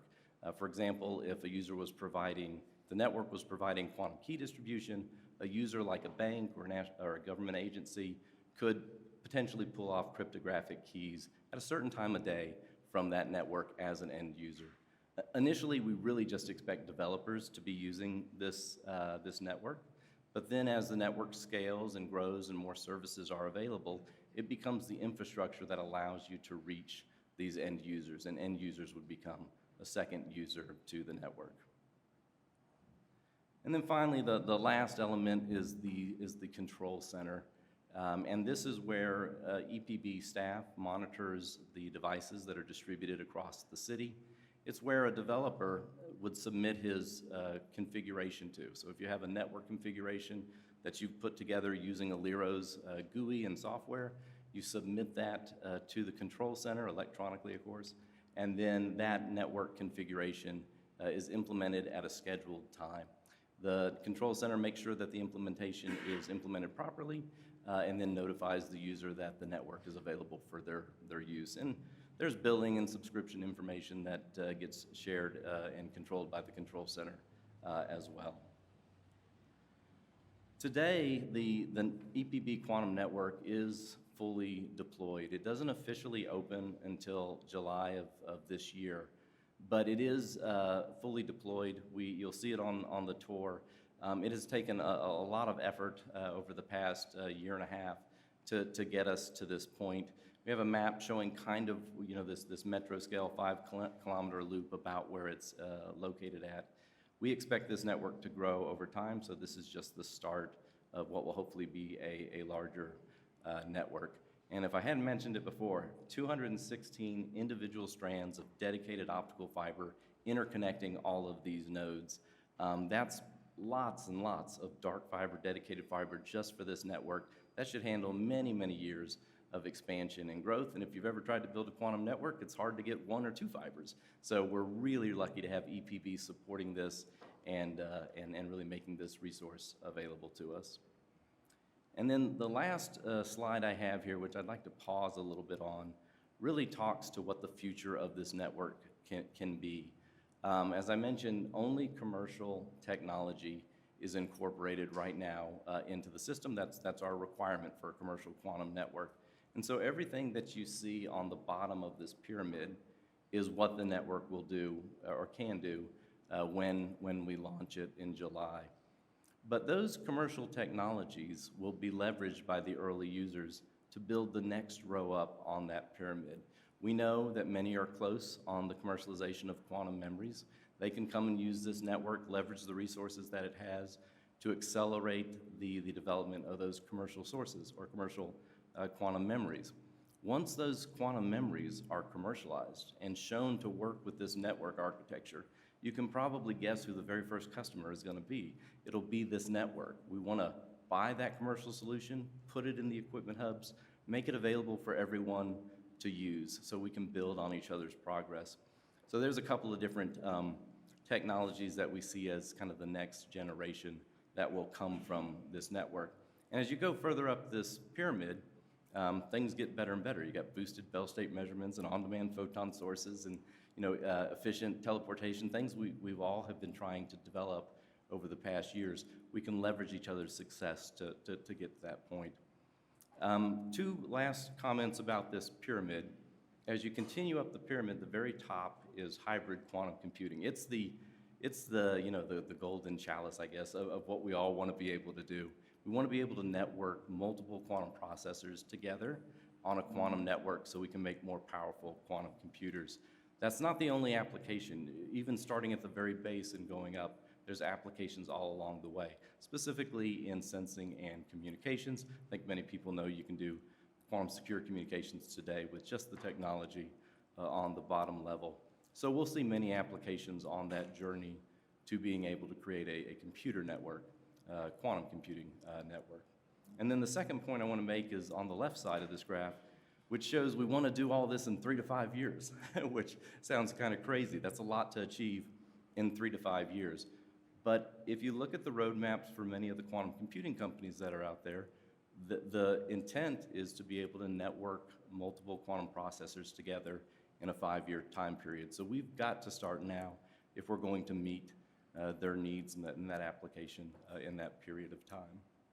So again, this pyramid and the network that has been built here at EPB, the big advantage of it is it's a great new resource for our industry, but as everyone contributes and uses this network, it'll be an even greater resource for us all.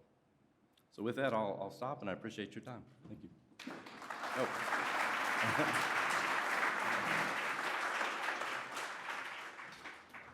So I'm going to ask on behalf of everyone out there, how do you use the network and what's your sort of business model? Is it a pay-to-play kind of thing? Can you talk a little bit about that? Yeah, absolutely, and I'm going to have to defer to EPB in the end on this, but I will point out that this is not a not-for-profit thing. I mean, the goal here is ultimately to have this network over time pay for itself. So it is a subscription-based model. We are already having conversations with other companies about who would want to use it and how that would be structured. But that is currently, and David, correct me if I'm wrong, it's on sort of a case-by-case basis so that we can really incorporate small companies, big companies, the national labs and universities in kind of an equitable way. So I would recommend you talk with anyone with an EPB shirt on, and they can probably point you to the right person.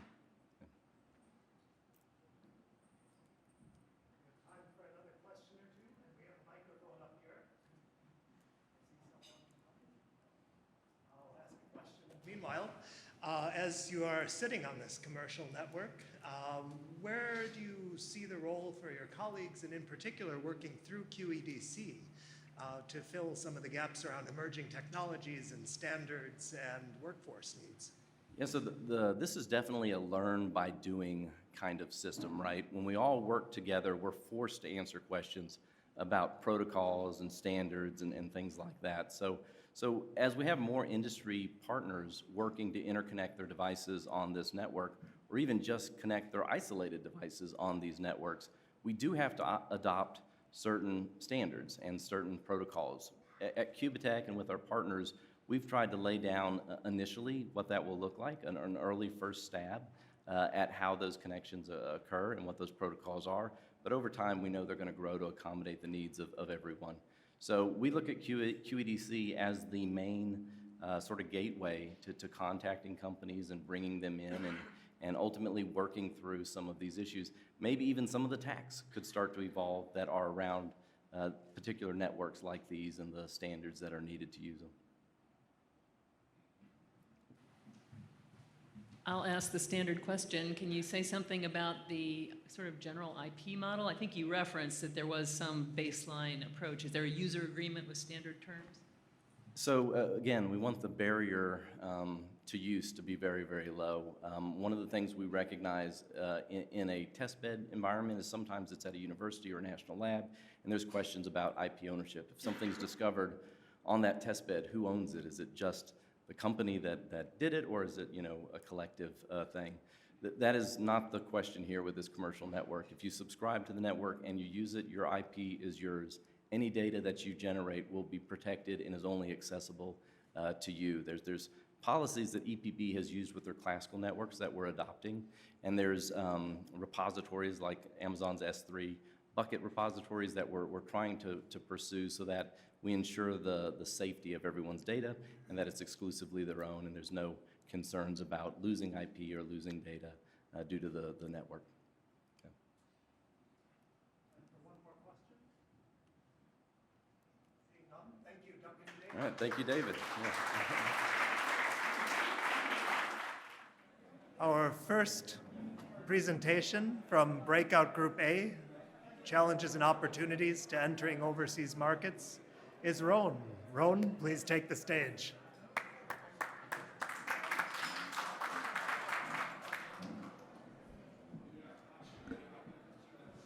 Good afternoon, everybody. My name is Roan Weinar. I'm a special agent with the FBI, and this is my first meeting with the QED-C, and somehow I was nominated to be the one to share what was covered in debrief section A, entering overseas markets, challenges and opportunities. We didn't get very far to opportunities because we focused a lot on the challenges. And roughly speaking, it's all about the law, right? All of these challenges that dominated the conversation among those who attended this group were legal challenges. It was issues regarding the law. And we have a law TAC in the QED-C, and they're going to take these recommendations and they're going to be digging down for quite a while into the details here. But the goal of this was to sort of illuminate the questions and the struggles that people have had. And it kind of divides itself into two pieces. It's all about tech transfer, right? That's the hardest part of dealing with this international question. Aside from your just pure logistics and other issues, tech transfer is the minefield that the people who were attending this section wanted to address. And that splits into two halves. It splits into the ITAR half and the CFIUS half. And the ITAR half is a little bit easier, I think, to understand, although it's surprisingly plagued with vagueness that causes a lot of trouble for the people who are dealing with this question. It comes down to the idea that any corporation or any company that's going to try to negotiate a landscape where there's ITAR needs to have a technology transfer plan, an internal plan established by knowledgeable people, almost certainly attorneys, to make sure that their entire policy covers all of the risks that they have. But ITAR was dealing mostly with material equipment, obviously shipping material equipment. And what I was surprised to learn is that despite the fact that there's lists of equipment, that is ITAR controlled. That list is not only not complete necessarily, but there's ambiguity. There's ambiguity about when does something come together to be export controlled, components versus systems, and obviously this is going to be a question for each individual technology, which requires an examination by legal experts. The problem that they identified in the group was frequently the people who are making determinations of this type, not only inside the company, but also in the government itself, are not necessarily the technologists who fully understand how these things are applied. And this is something that maybe the QED-C can address as a whole, but the legal TAC will focus in on when they have a chance to talk about it. Even more difficult with ITAR is the notion of technology transfer in the form of intellectual information. And this introduces a concept that was new to me till I got here, the notion of a deemed export, and how the idea of just talking to somebody talking to a person of a certain status with the wrong information can lead to severe violations of ITAR restrictions, of ITAR rules. And this involves who's in your company, what is their legal status in the United States. The idea is a US person is a person with a green card or a citizen, but a person with a green card but how you deal with dual citizenships, people that are inside your company, the options you have, and some of the options that the companies who attended Section A were talking about was siloing your programs to make sure that only the correct people are getting certain kinds of information, making sure you have a clear understanding of what is something you can talk about. My favorite example was, there's another form of intellectual transfer that also caught me by surprise, but was something that was highlighted as an issue, which is, even though ITAR is generally understood to be involving exportation, there's this sneaky way where you can import and export at the same time.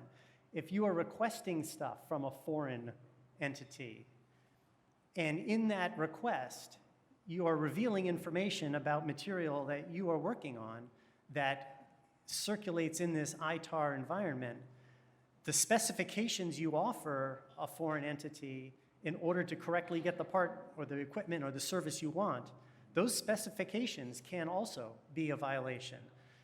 That's why this can be a minefield, and what kind of worries me about it is it shouldn't be a minefield that everybody thinks is just incomprehensibly bad and will never go there.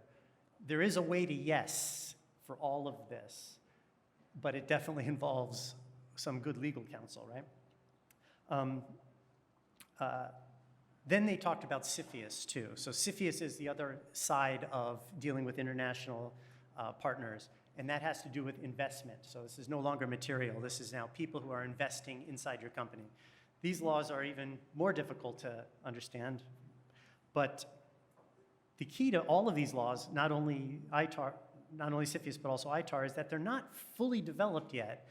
And just because they're not fully developed doesn't take a company completely off the hook from dealing with the issues in an intelligent and honest way.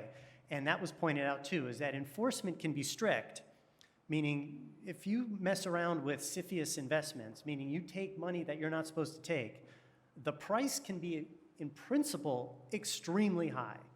First of all, that investment can certainly be reversed, but actually, that can be, what's the word now, contagion, right?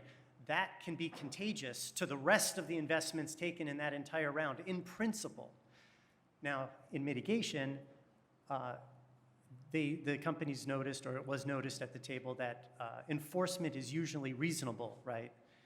There have been horror story cases, but generally speaking, if you have a good technology transfer plan, if you have a good plan, if you've shown due diligence with all of your CFIUS rules, the response to violations, accidental or later discovered, or through deception, meaning that you were deceived, that's all understood by the regulators. So there is this hope there, but if you're not ready for it, you can make it worse than it needs to be. It was pretty interesting stuff.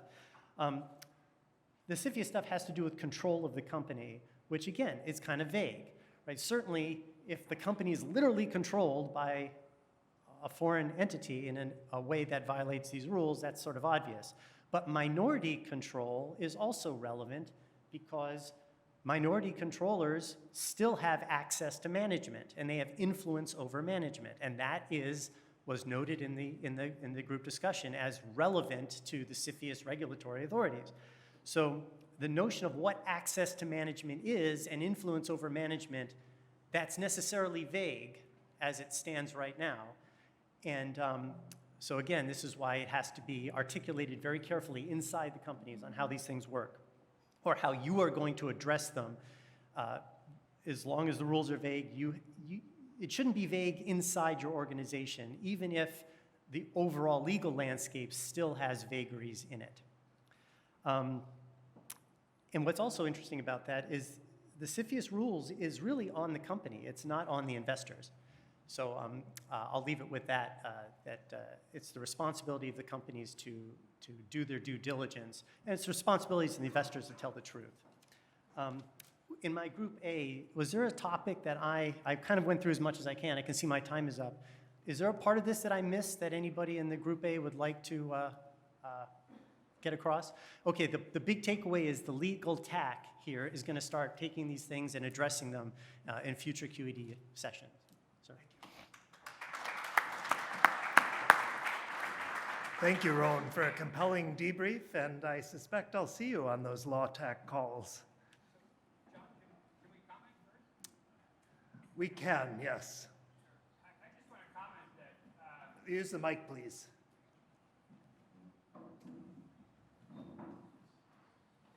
First, I certainly appreciate that there are substantial legal manifestations of certain actions you can take. But I would say the conclusion was a little bit dark. The fact is that other countries will appeal to you to come and set up shop. Look at the latest UK call where they're investing $2.5 billion. They have a specific statement where they want to interest companies for setting up shop in the UK. That's A. B, you don't necessarily have to export anything to set up shop in another country. It usually requires you hire somebody that's going to set up shop in that other country. That's not the same as exporting anything. And these other countries have programs like we do here in the US that you can apply for funding. Nothing literally has to go over any border. So there are multiple ways of trying to set up in other countries. There are great inducements in many other countries to do so. And I would say it's actually a very bright thing to do. And while, yes, even when you get a bank account in another country, it involves legal aspects that you do have to understand. Again, there are inducements that be your advantage to benefit from. So I just want to have a little brighter light. Thank you, Dana. At the actual meeting, the people there were loaded with good advice. And I deferred all the good stuff to the legal tack because they will tell you that this can be done. And that is, gives me one last chance to say before I step away, it seems strange, like the FBI's rule here is to give you all a direct line to Department of Justice to address specific concerns, not to provide legal advice. We don't do that, we're a bunch of cops, right? But I want everybody to know that you can come to me, you can go to Tom, and we can address you right there to the local FBI, Department of Justice authorities. But to Dana's point, which is a slightly different point, there was actual optimism that this is worth doing, right? It is worth having international expansion. It is a worthy goal. And all these things, these vagaries and things can be addressed by an attorney and get done. There is a way to yes for sure. Is that sort of what you're driving at, Dana? Yeah. It's worth your trouble. It's worth your trouble. Yes, sir. Thank you, Rowan and Dana, for ending on a high point. Next up is Jake. You plug in? No, I'm just going to read off. Great. It's just my notes. 4 minutes. Okay. Awesome. So our breakout group was talking about reskilling and ways that we could help meet some of the large workforce demand right now, and kind of framing it around a survey that we did at the end of last year across QED-C membership. So there's specific interest if there really is the demand and opportunities for pathways into the field for technicians or reskilling. So within the survey, we asked 7 questions just to try to gauge that. 84% of the respondents, reported interest in finding ways to upskill their current workforce or work with technicians, build new competencies, things of that nature. And so what we wanted to try to talk about today was, what does that actually look like? So how can we identify what those skills are that new entrants into the field could bring to free up PhD time or other time within the lab to let the experts do what they do best in their research. And so we talked a little bit about, hands-on training, what would that look like?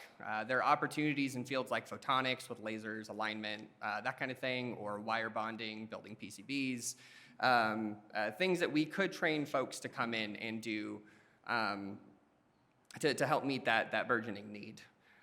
There's also a note that we need to think beyond just experimental capabilities. So, you don't need a PhD in computer science to do system administration or software development. So how can we identify some of those jobs where we could bring in more non-PhD folks to free up time and meet that need?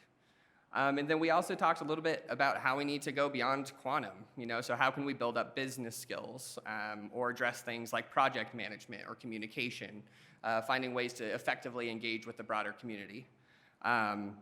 We spent quite a bit of time talking about that need there, which was something we hadn't seen before, which is interesting and exciting.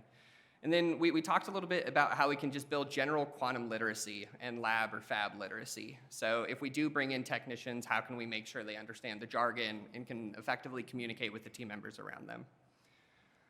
And so kind of wrapping up, we had a quick discussion about how quantum just needs to be more consumable across the board so that we're creating, relevant and appropriate information for community colleges or for undergrads or things like that, rather than expecting them to take a huge piece of information and digest it all at the same time.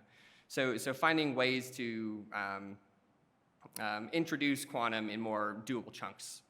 And so the plan is moving forward, we want to try to hold a workshop in the coming months to discuss what exactly are these skills? How can we connect with our community colleges and other universities to help meet these needs?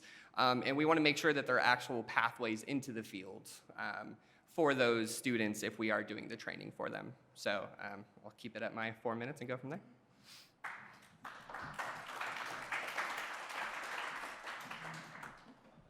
Thank you, Jake, and the QED-C staff look forward to supporting this workshop in the coming months. Next up is Corbin on the topic of the Microelectronics Commons and other CHIPS Act funding coming down the pipeline. Okay. Would you like to plug in? No. Okay, so what we discussed as a group is that between the CHIPS Microelectronics Commons, the NSF Engines program, the Department of Commerce's tech hubs, and other kind of announced programs, there's something like $3 billion in funding coming down the pipes for large-scale tech hubs in the very near future. Each of these programs has stated that quantum is a priority, and the QED-C and folks in this room can play a critical role ensuring that the benefits are both impactful and efficient for the US economy and the industry more broadly. Some of the things that we discussed, the QED-C already does. Things like highlighting the funding opportunities that exist. QED-C has a page for members that, anytime they encounter a funding opportunity, it goes up there. And general kind of communication, good offices, convening modes that the QED-C already operates in that. But building on that, the QED-C can seek to facilitate briefings from the winners of these initial programs. So, for example, the Microelectronics Commons, there are initial grants that are on the order of $100 million each. And then following shortly thereafter, there are smaller grants that will fall into those hubs, making sure that whoever wins that Microelectronics Commons grant, the phase one, the big one, hosts a QED-C briefing that others can attend and understand what the opportunities for partnership will be, could be an efficient use of time and make things more effective for all of us. And then given that the phase 2, those smaller grants for the MEC, will begin to be announced in August, there's still time to encourage those to be offered in an efficient way. Things like encouraging the evaluating bodies to minimize the bid and compliance costs associated with the phase 2 proposals so that they're efficient to participate in, and ensuring that those costs are in line with the amount of money being received. So a small company pursuing a few $1 million perhaps would have less of a compliance burden than a company pursuing $100 million. Setting aside budget in each of those proposals for workforce development programs so that those don't undermine the efficiency of your program but are a key piece of the program, and incorporating a robust Buy American standard for recipients of the grants under the phase 2 program.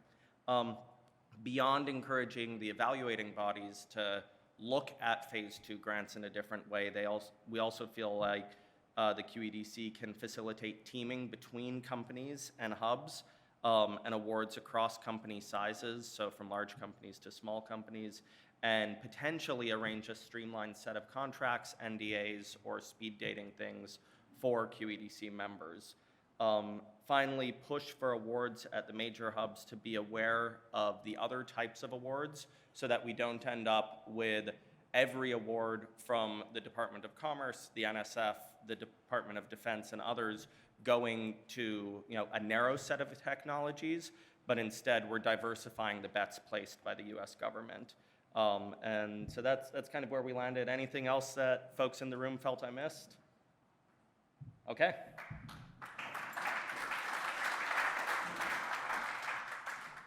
Thank you, Corbin. That was a very good summary of a detailed discussion. Next up is the opportunity to connect with academia. Dana, are you presenting? Yeah, and I'm hoping Eric will join me here. Great.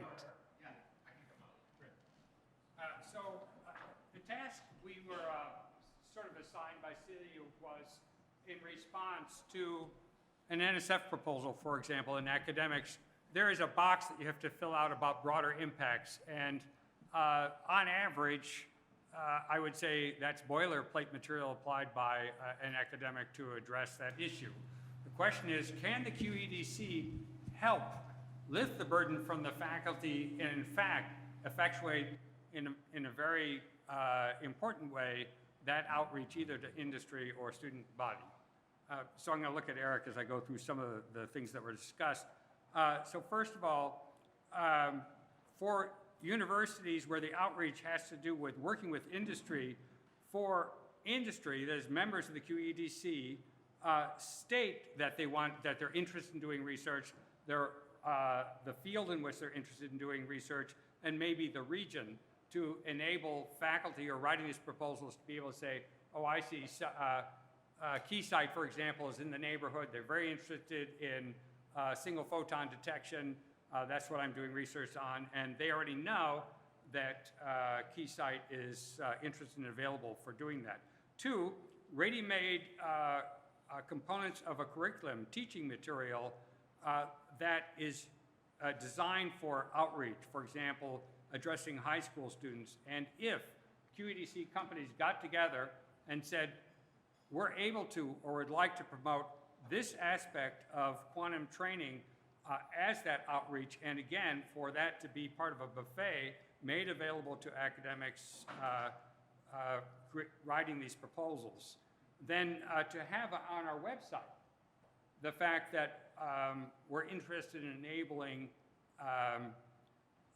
enabling faculty or whoever to have in this box broader outreach. How are they going to know that the QED-C offers that?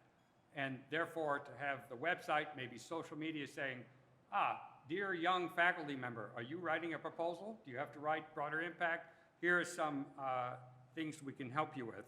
Then a repository for educational material that spans both vertically levels of education, university, college, high school, and so on, but also horizontally, vocational schools, rural schools, underserved schools, to have that material pre-made by industry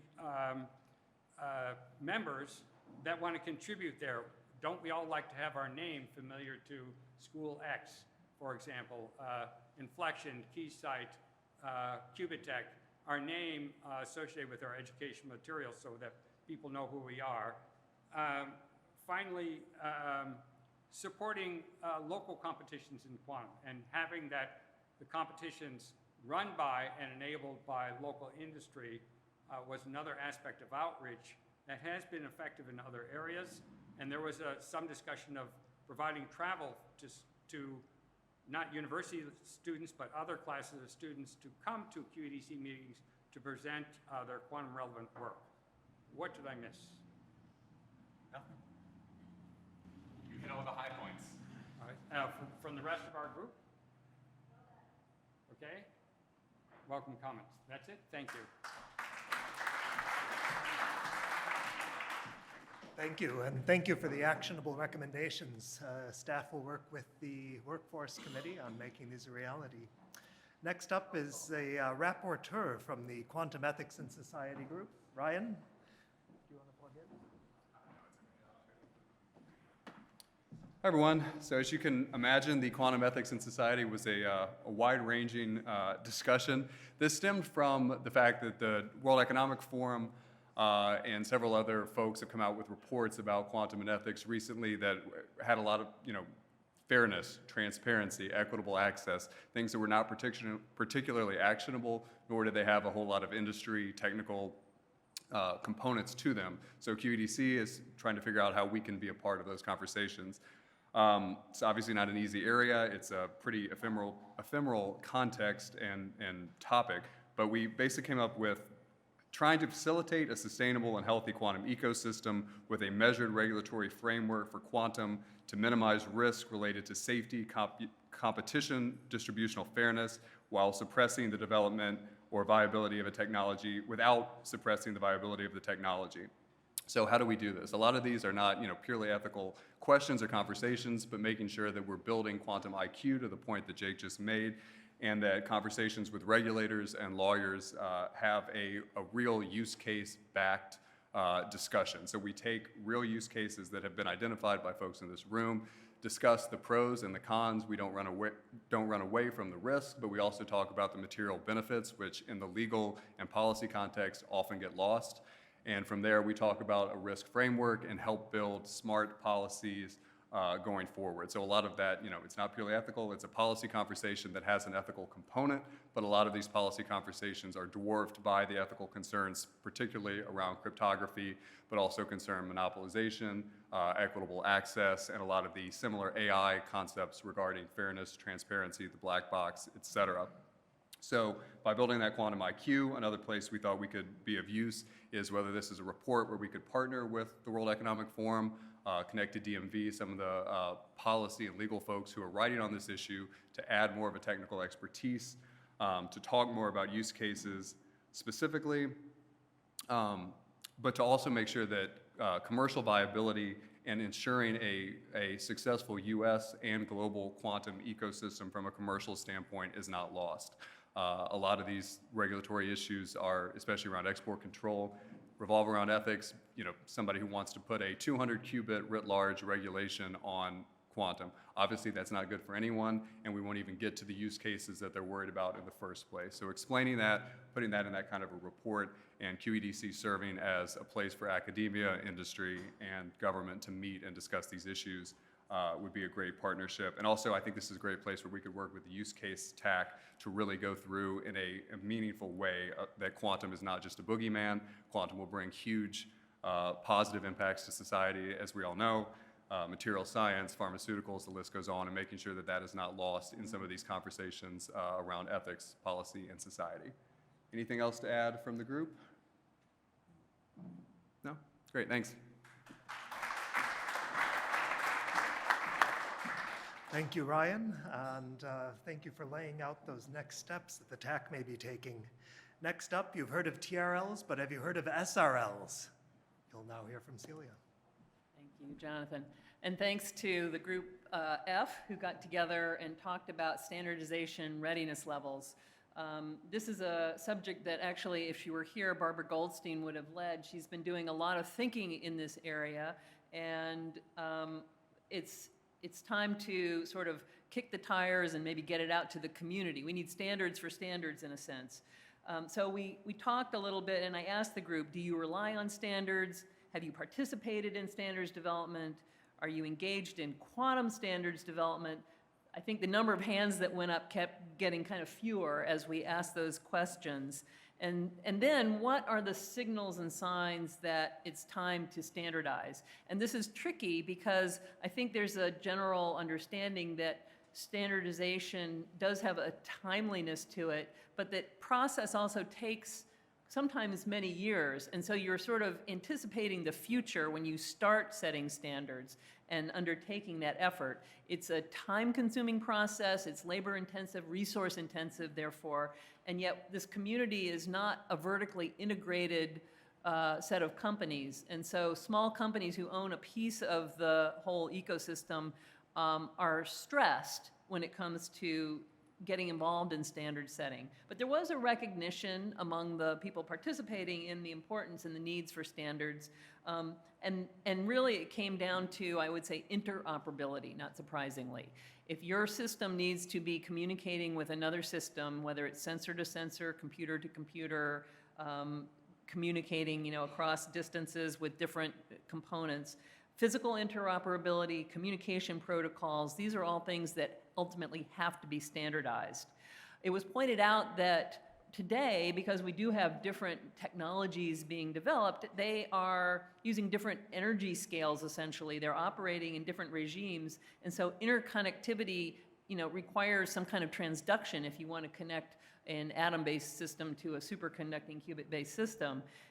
So those kinds of interfaces are not really being worked on today. People are focusing just on getting their system to work.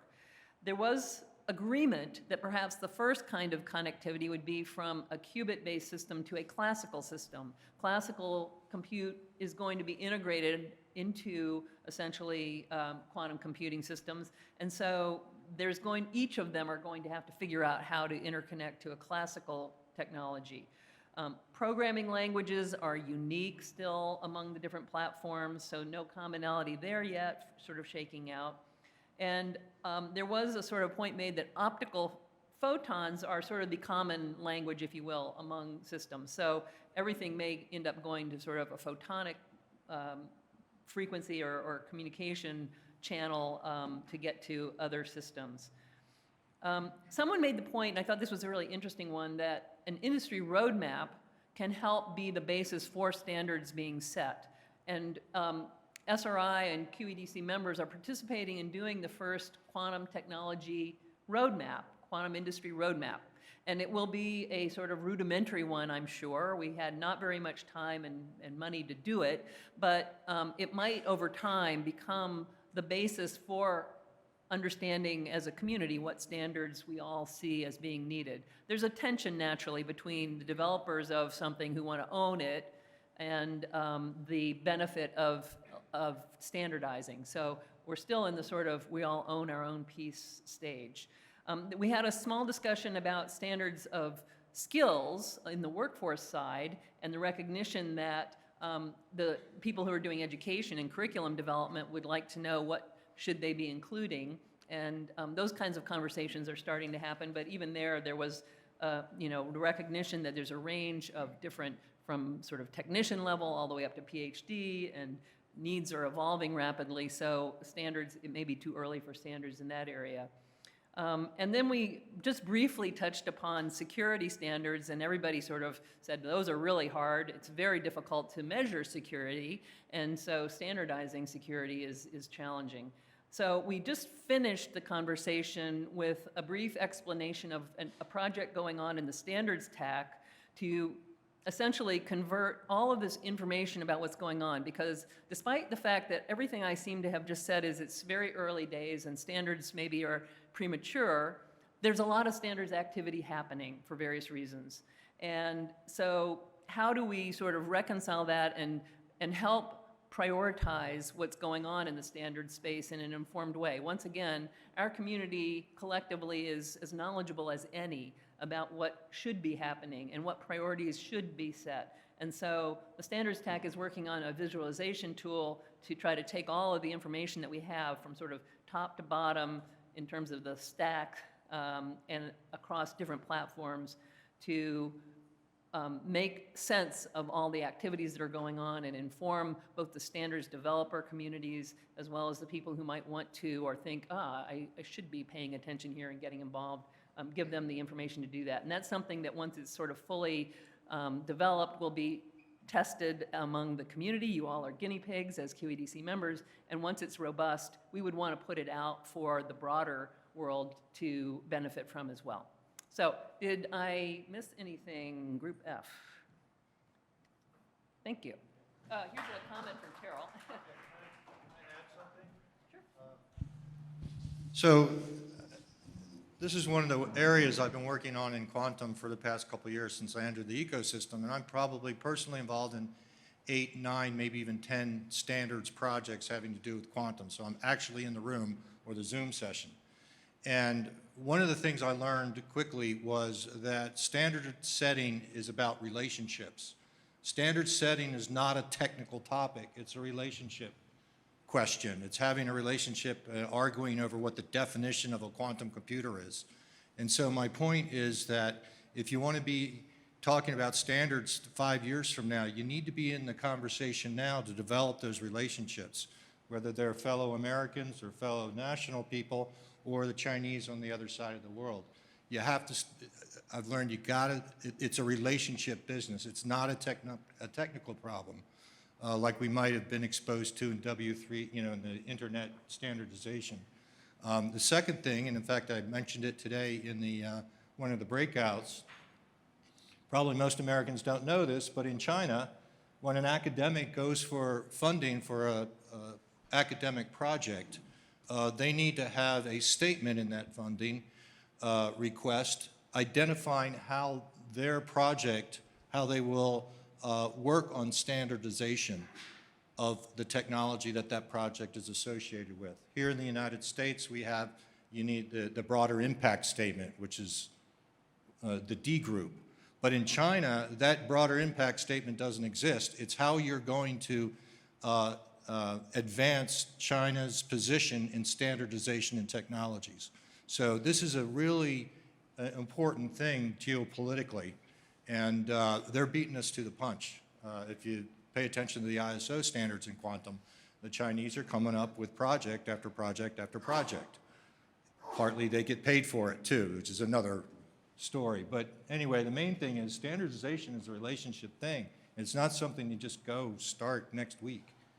So I encourage everybody to get involved at some level. Thank you. And you remind me of one thing that I didn't cover, and I think everybody sort of understands this intuitively. There are all these different kinds of standards, and sort of first standards are agreeing on lexicography and technical definitions of various terms, and there are groups going on at IEEE and ISO in this area. And then that leads to more sort of metrics and specifications and benchmarks and ultimately technical standards. So we are ready to do some of these standards activities and build those relationships. Thank you. Thank you, Celia and Terrell, and thank you to everyone for participating in these breakout discussions. We return briefly to the theme of show and tell this afternoon. And we'll again start with a description of what we will see later today. Reinhold Mann, as the Deputy Vice Chancellor for Research at UTC, works with faculty, partners, and other stakeholders to develop their R&D programs. He has led the Quantum Initiative at UTC through its first year, and he would like to see UTC help realize the full benefit of the EPB Quantum Network. Reinhold, please tell us what we will see this evening.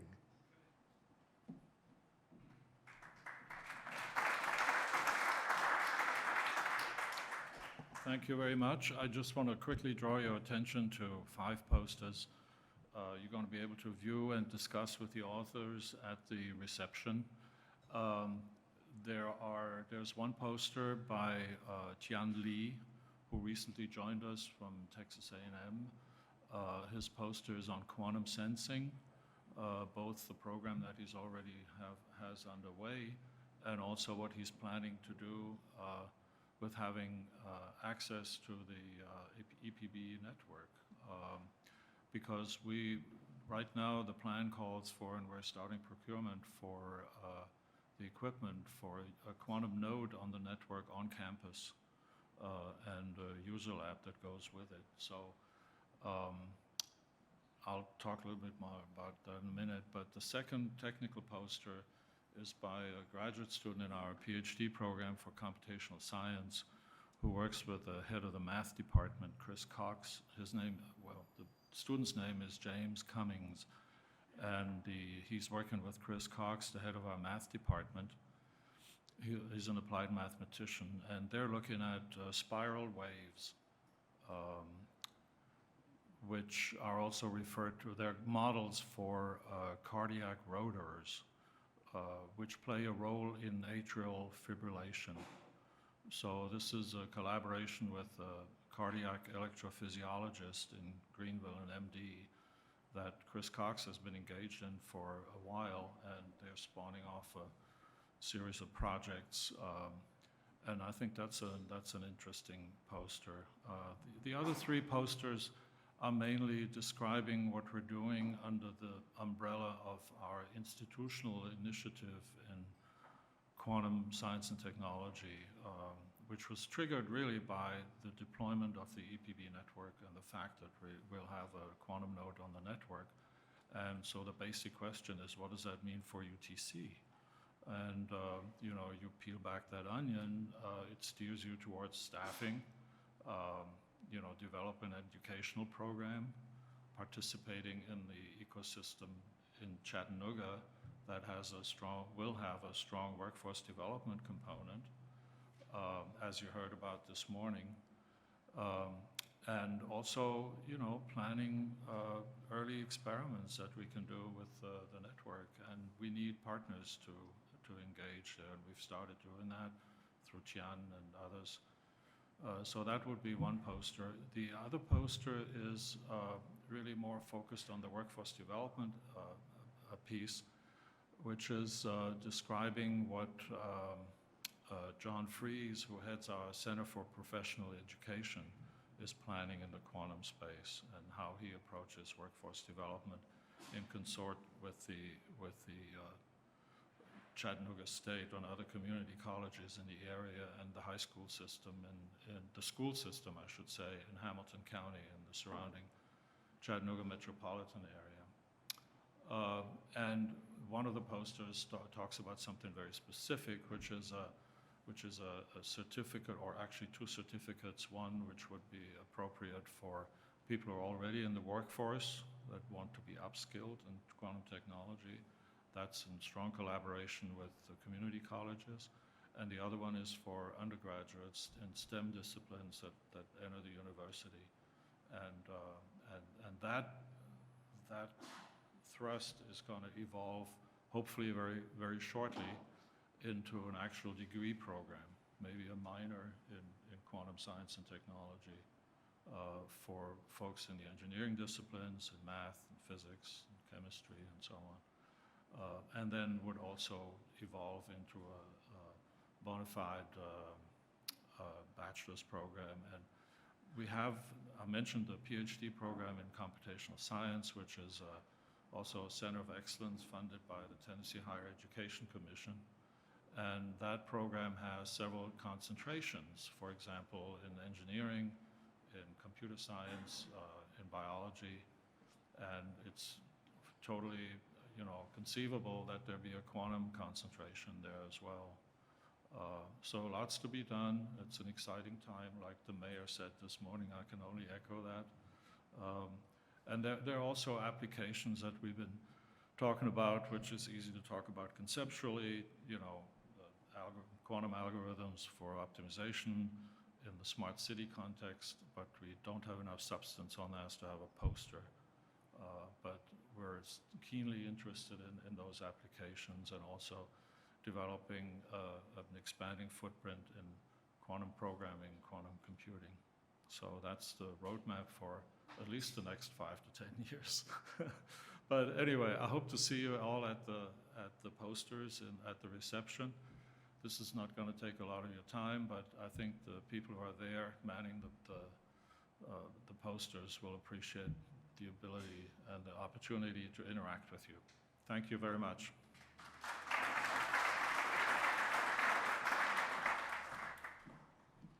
Thank you, Reinhold, and we're looking forward to a nice diversity of topics this evening. And now, before I get into a rather tedious recap of what we've done today, I just want to take a moment to acknowledge the QED-C staff. In the back of the room, we have Amanda, Aaron, and Mary, without whom we wouldn't be in this beautiful space today. And I have a little confession to make. I chose an extremely routine title for this when, in fact, it's anything but. It is a recap, but it's not of the talks and the networks and the networking we've had today, but of Mary Scott's support in getting QED-C to where we are today.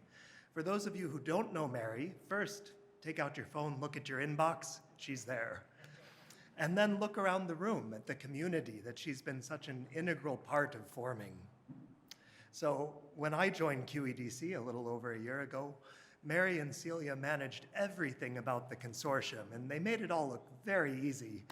And at the time, Mary diligently tracked all of our records on a set of spreadsheets detailing everything about consortium membership and operations.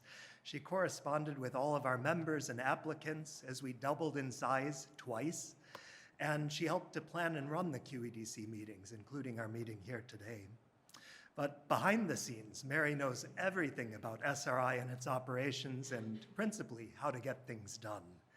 So Mary, thank you for all that you've done for QED-C and for me. And we wish you all the best, a well-deserved retirement free from spreadsheets.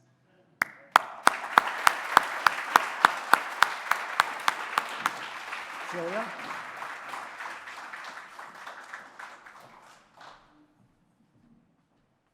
So Mary, you might as well come and sit up here so you can be the focus of the next few speakers who are going to just want to thank you. And I think many of you probably have been on calls with Mary. She's got this black screen that is her Zoom persona. She claims that her laptop has no camera, which I don't think is possible in this day and age. So she doesn't love being in the spotlight. So you don't have to sit. You can sit over there if you want. I think you want to look so people can talk to you. Yes, sit over there. But Mary was part of QED-C before I was, and so I asked a couple of folks who were part of that early days, and even before QED-C.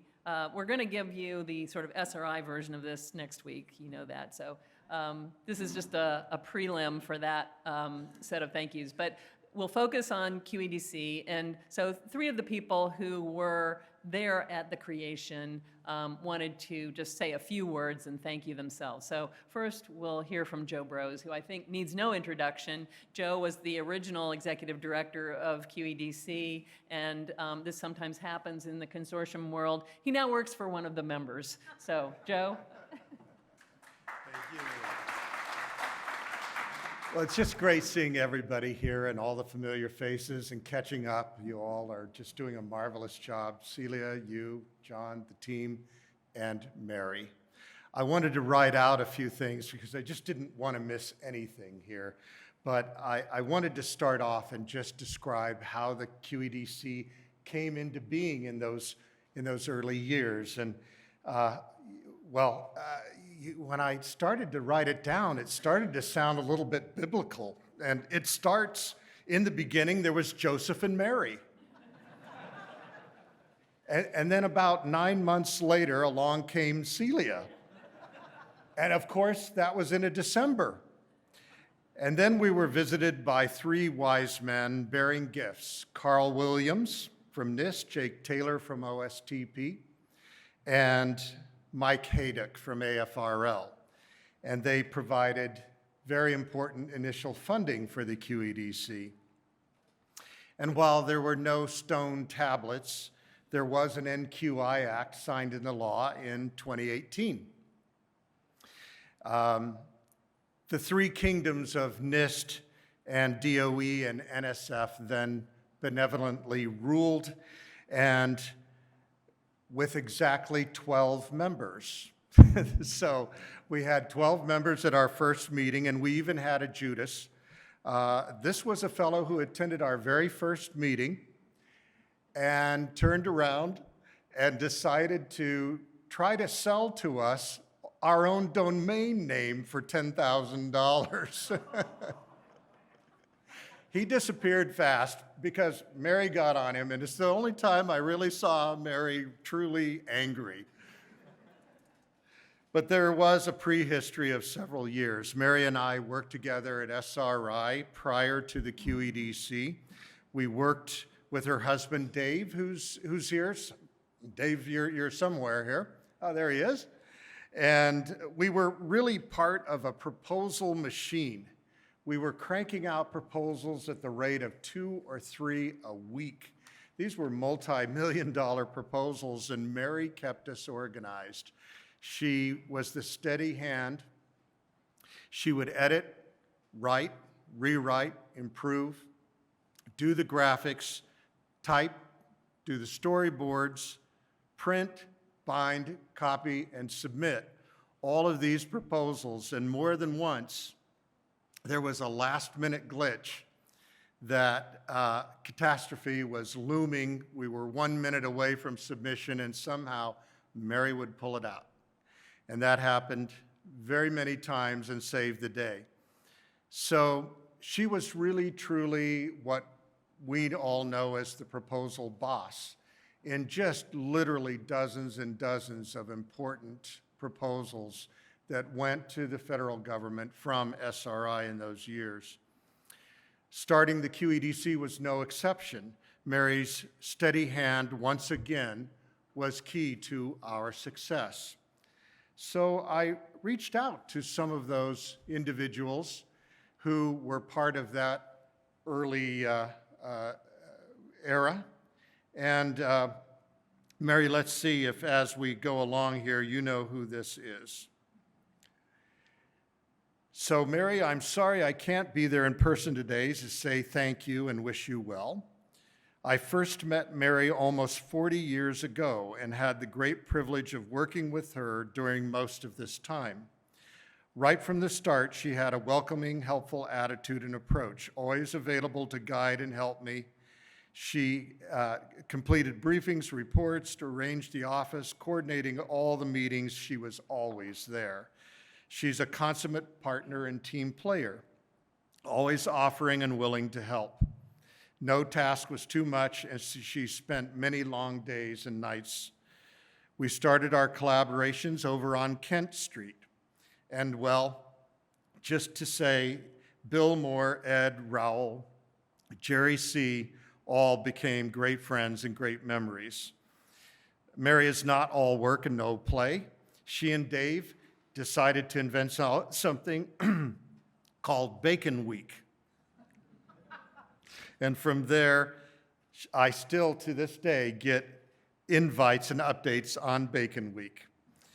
As a collaborator and partner and trusted colleague, Mary has been all of these, but more importantly, she remains a close friend. Enjoy a well-earned retirement, Mary and Dave. John Prousa.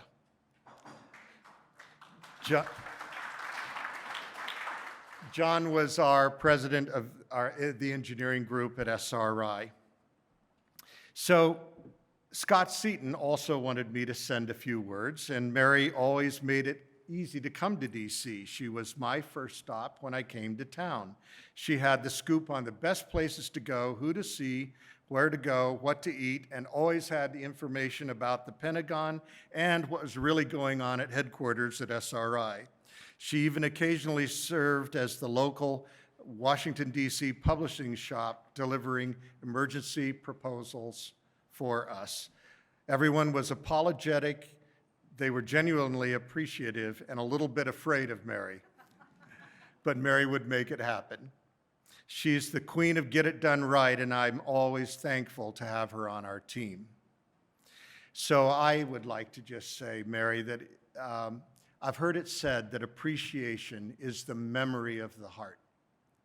And I would like to say to you that I'm really glad you were on my team when I needed you. It was just awesome. I hate to see you go, but I'm glad you're retiring now.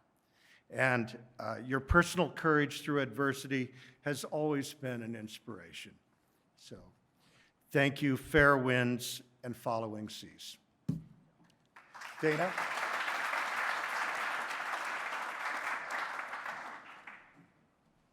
So my view of Mary, my first interaction with Mary, first interactions was from the very early days and maybe just prior to the QED-C really getting off the ground.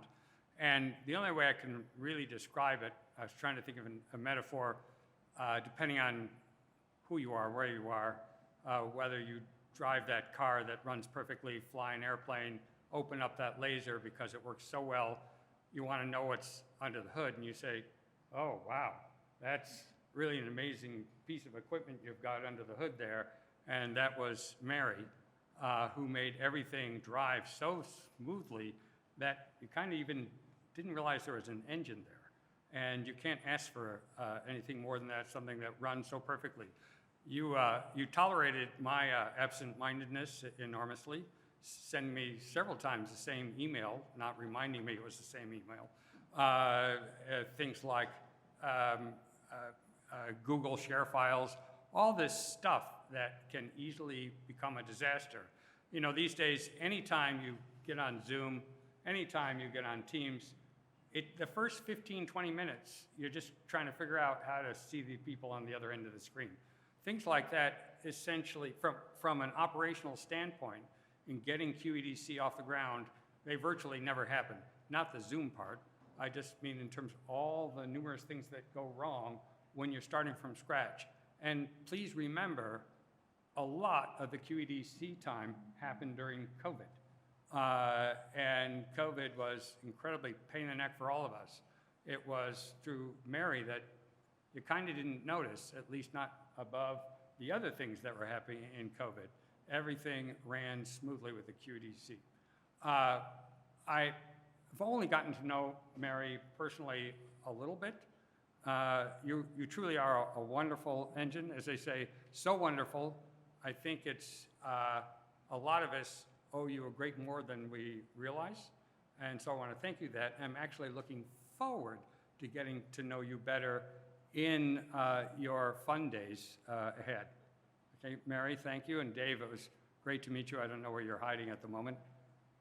Dave, I look forward to getting you to know as well. But anyway, on behalf of many of us whose lives you made very smooth and the QED-C workings not even noticeable, thank you. Thank you, Mary.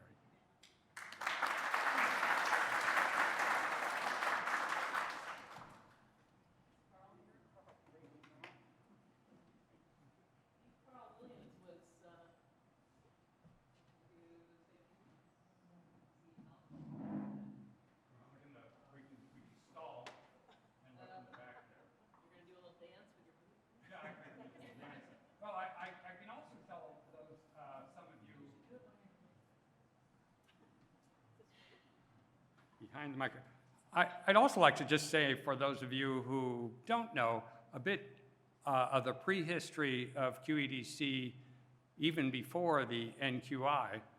I met Joe and a few of us others actually at the first industry meeting, which was held at the University of Colorado. Joe, that's where we got to know each other. And fortunately, the University of Colorado, we're closely allied with NIST down the street, and that was also terribly insightful because we got to see some of the mechanics of what was eventually become the QED-C. It's actually been just such a pleasure to be involved in QED-C, the whole process, the very beginning, and how much work everybody put in to get this operation off to a good start. Again, we owe much to Mary for actually making that happen. And I think I've delayed long enough. Just in time. Yeah. nobody said when I had to be here. Let me just start and say I'm not going to start by talking about Mary. I'm going to start by talking about Joe, because my connection into it was I reached out to Bill Jeffries at SRI about whether there might be an interest in establishing this thing at SRI and everything else, and he handed me off to Joe. Now, have any of you worked with Joe? Raise your hand. Okay, is Joe always on time? Is Joe always read his email? Sometimes, eventually, yes, okay. So if you want to understand how the QED-C came about, it wasn't Joe.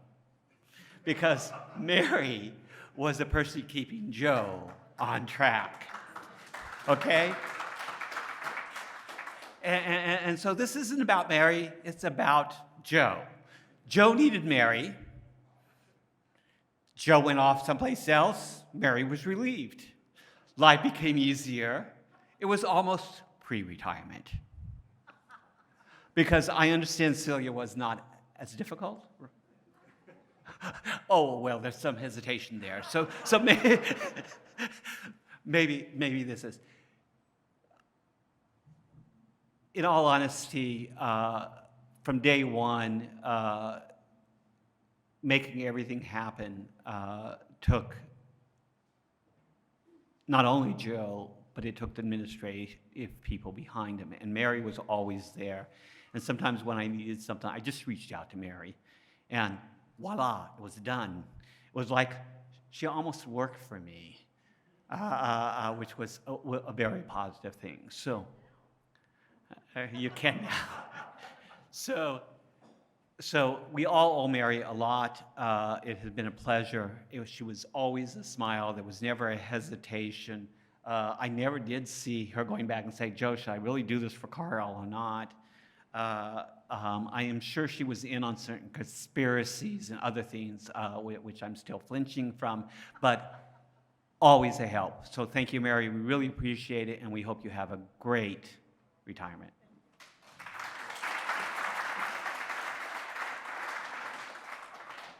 Thank you. Well, I guess I should say, is there anyone else who wants to say a few words, fill in any gaps, have any experiences they want to share? I will echo that I came to SRI to be part of QED-C.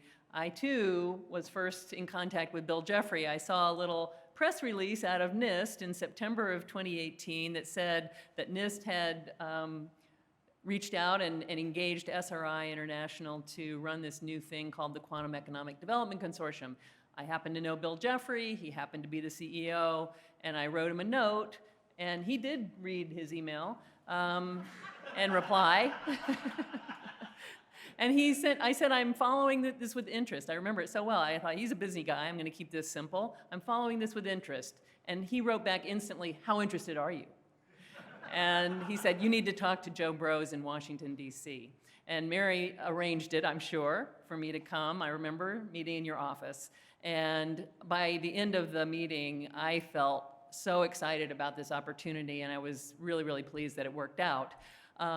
So I came to SRI and got into this QED-C bubble that I still am in. And Mary was, I'm a little nervous. I'm totally reliant on her when it comes to things SRI. COVID happened not that long after, and so whenever I need to understand something, I just ask Mary, how do we do this kind of purchase? How do we get this kind of reimbursement? How do we do that?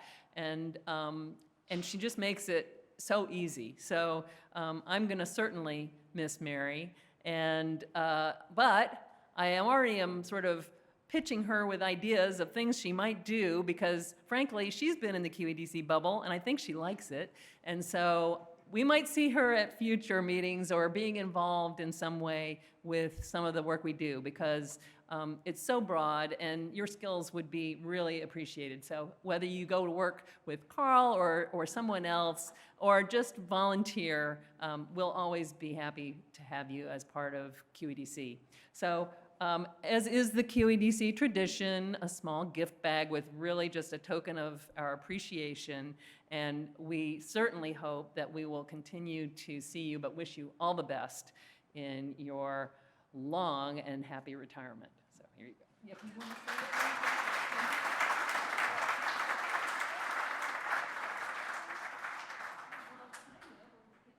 Just sort of lean over this way. God, okay. So I'm not very good at any of this, as most of you, if you know me, know. So I just want to make this really fast and say, Joe, Carl, Dana, everyone, thank you very much. Celia, you've been awesome. There's a lot of people I'm seeing in the room that it's been my pleasure to, be exposed to work with. You guys are doing the best job ever, and I wish you all the best, and thank you very much. Thank you, and thank you, Mary. All right, once again, please look at your badge. In the bottom right corner, there is a number. We are a few minutes behind schedule, but we will go in 10-minute increments. Tour Group 1 will meet at the top of the stairs now, and then we will depart in roughly 10-minute cadence until we've exhausted the tour groups. And then later this evening, 6 to 9 p.m., we will be hosted by EPB at the Tennessee Aquarium. It is a reasonable walk from here, or you can take the free shuttle bus, which comes just 2 blocks away from here. So I'll leave this slide up. Please feel free to come take a look at that and find your way to the aquarium by 6. And last, a little word of encouragement, go to our QED-C website for the latest on all of our events and activities, and you can subscribe to our calendar so you don't miss any upcoming QED-C events, including tomorrow's session. We'll see you back here for breakfast, 8 a.m. Thank you, everyone.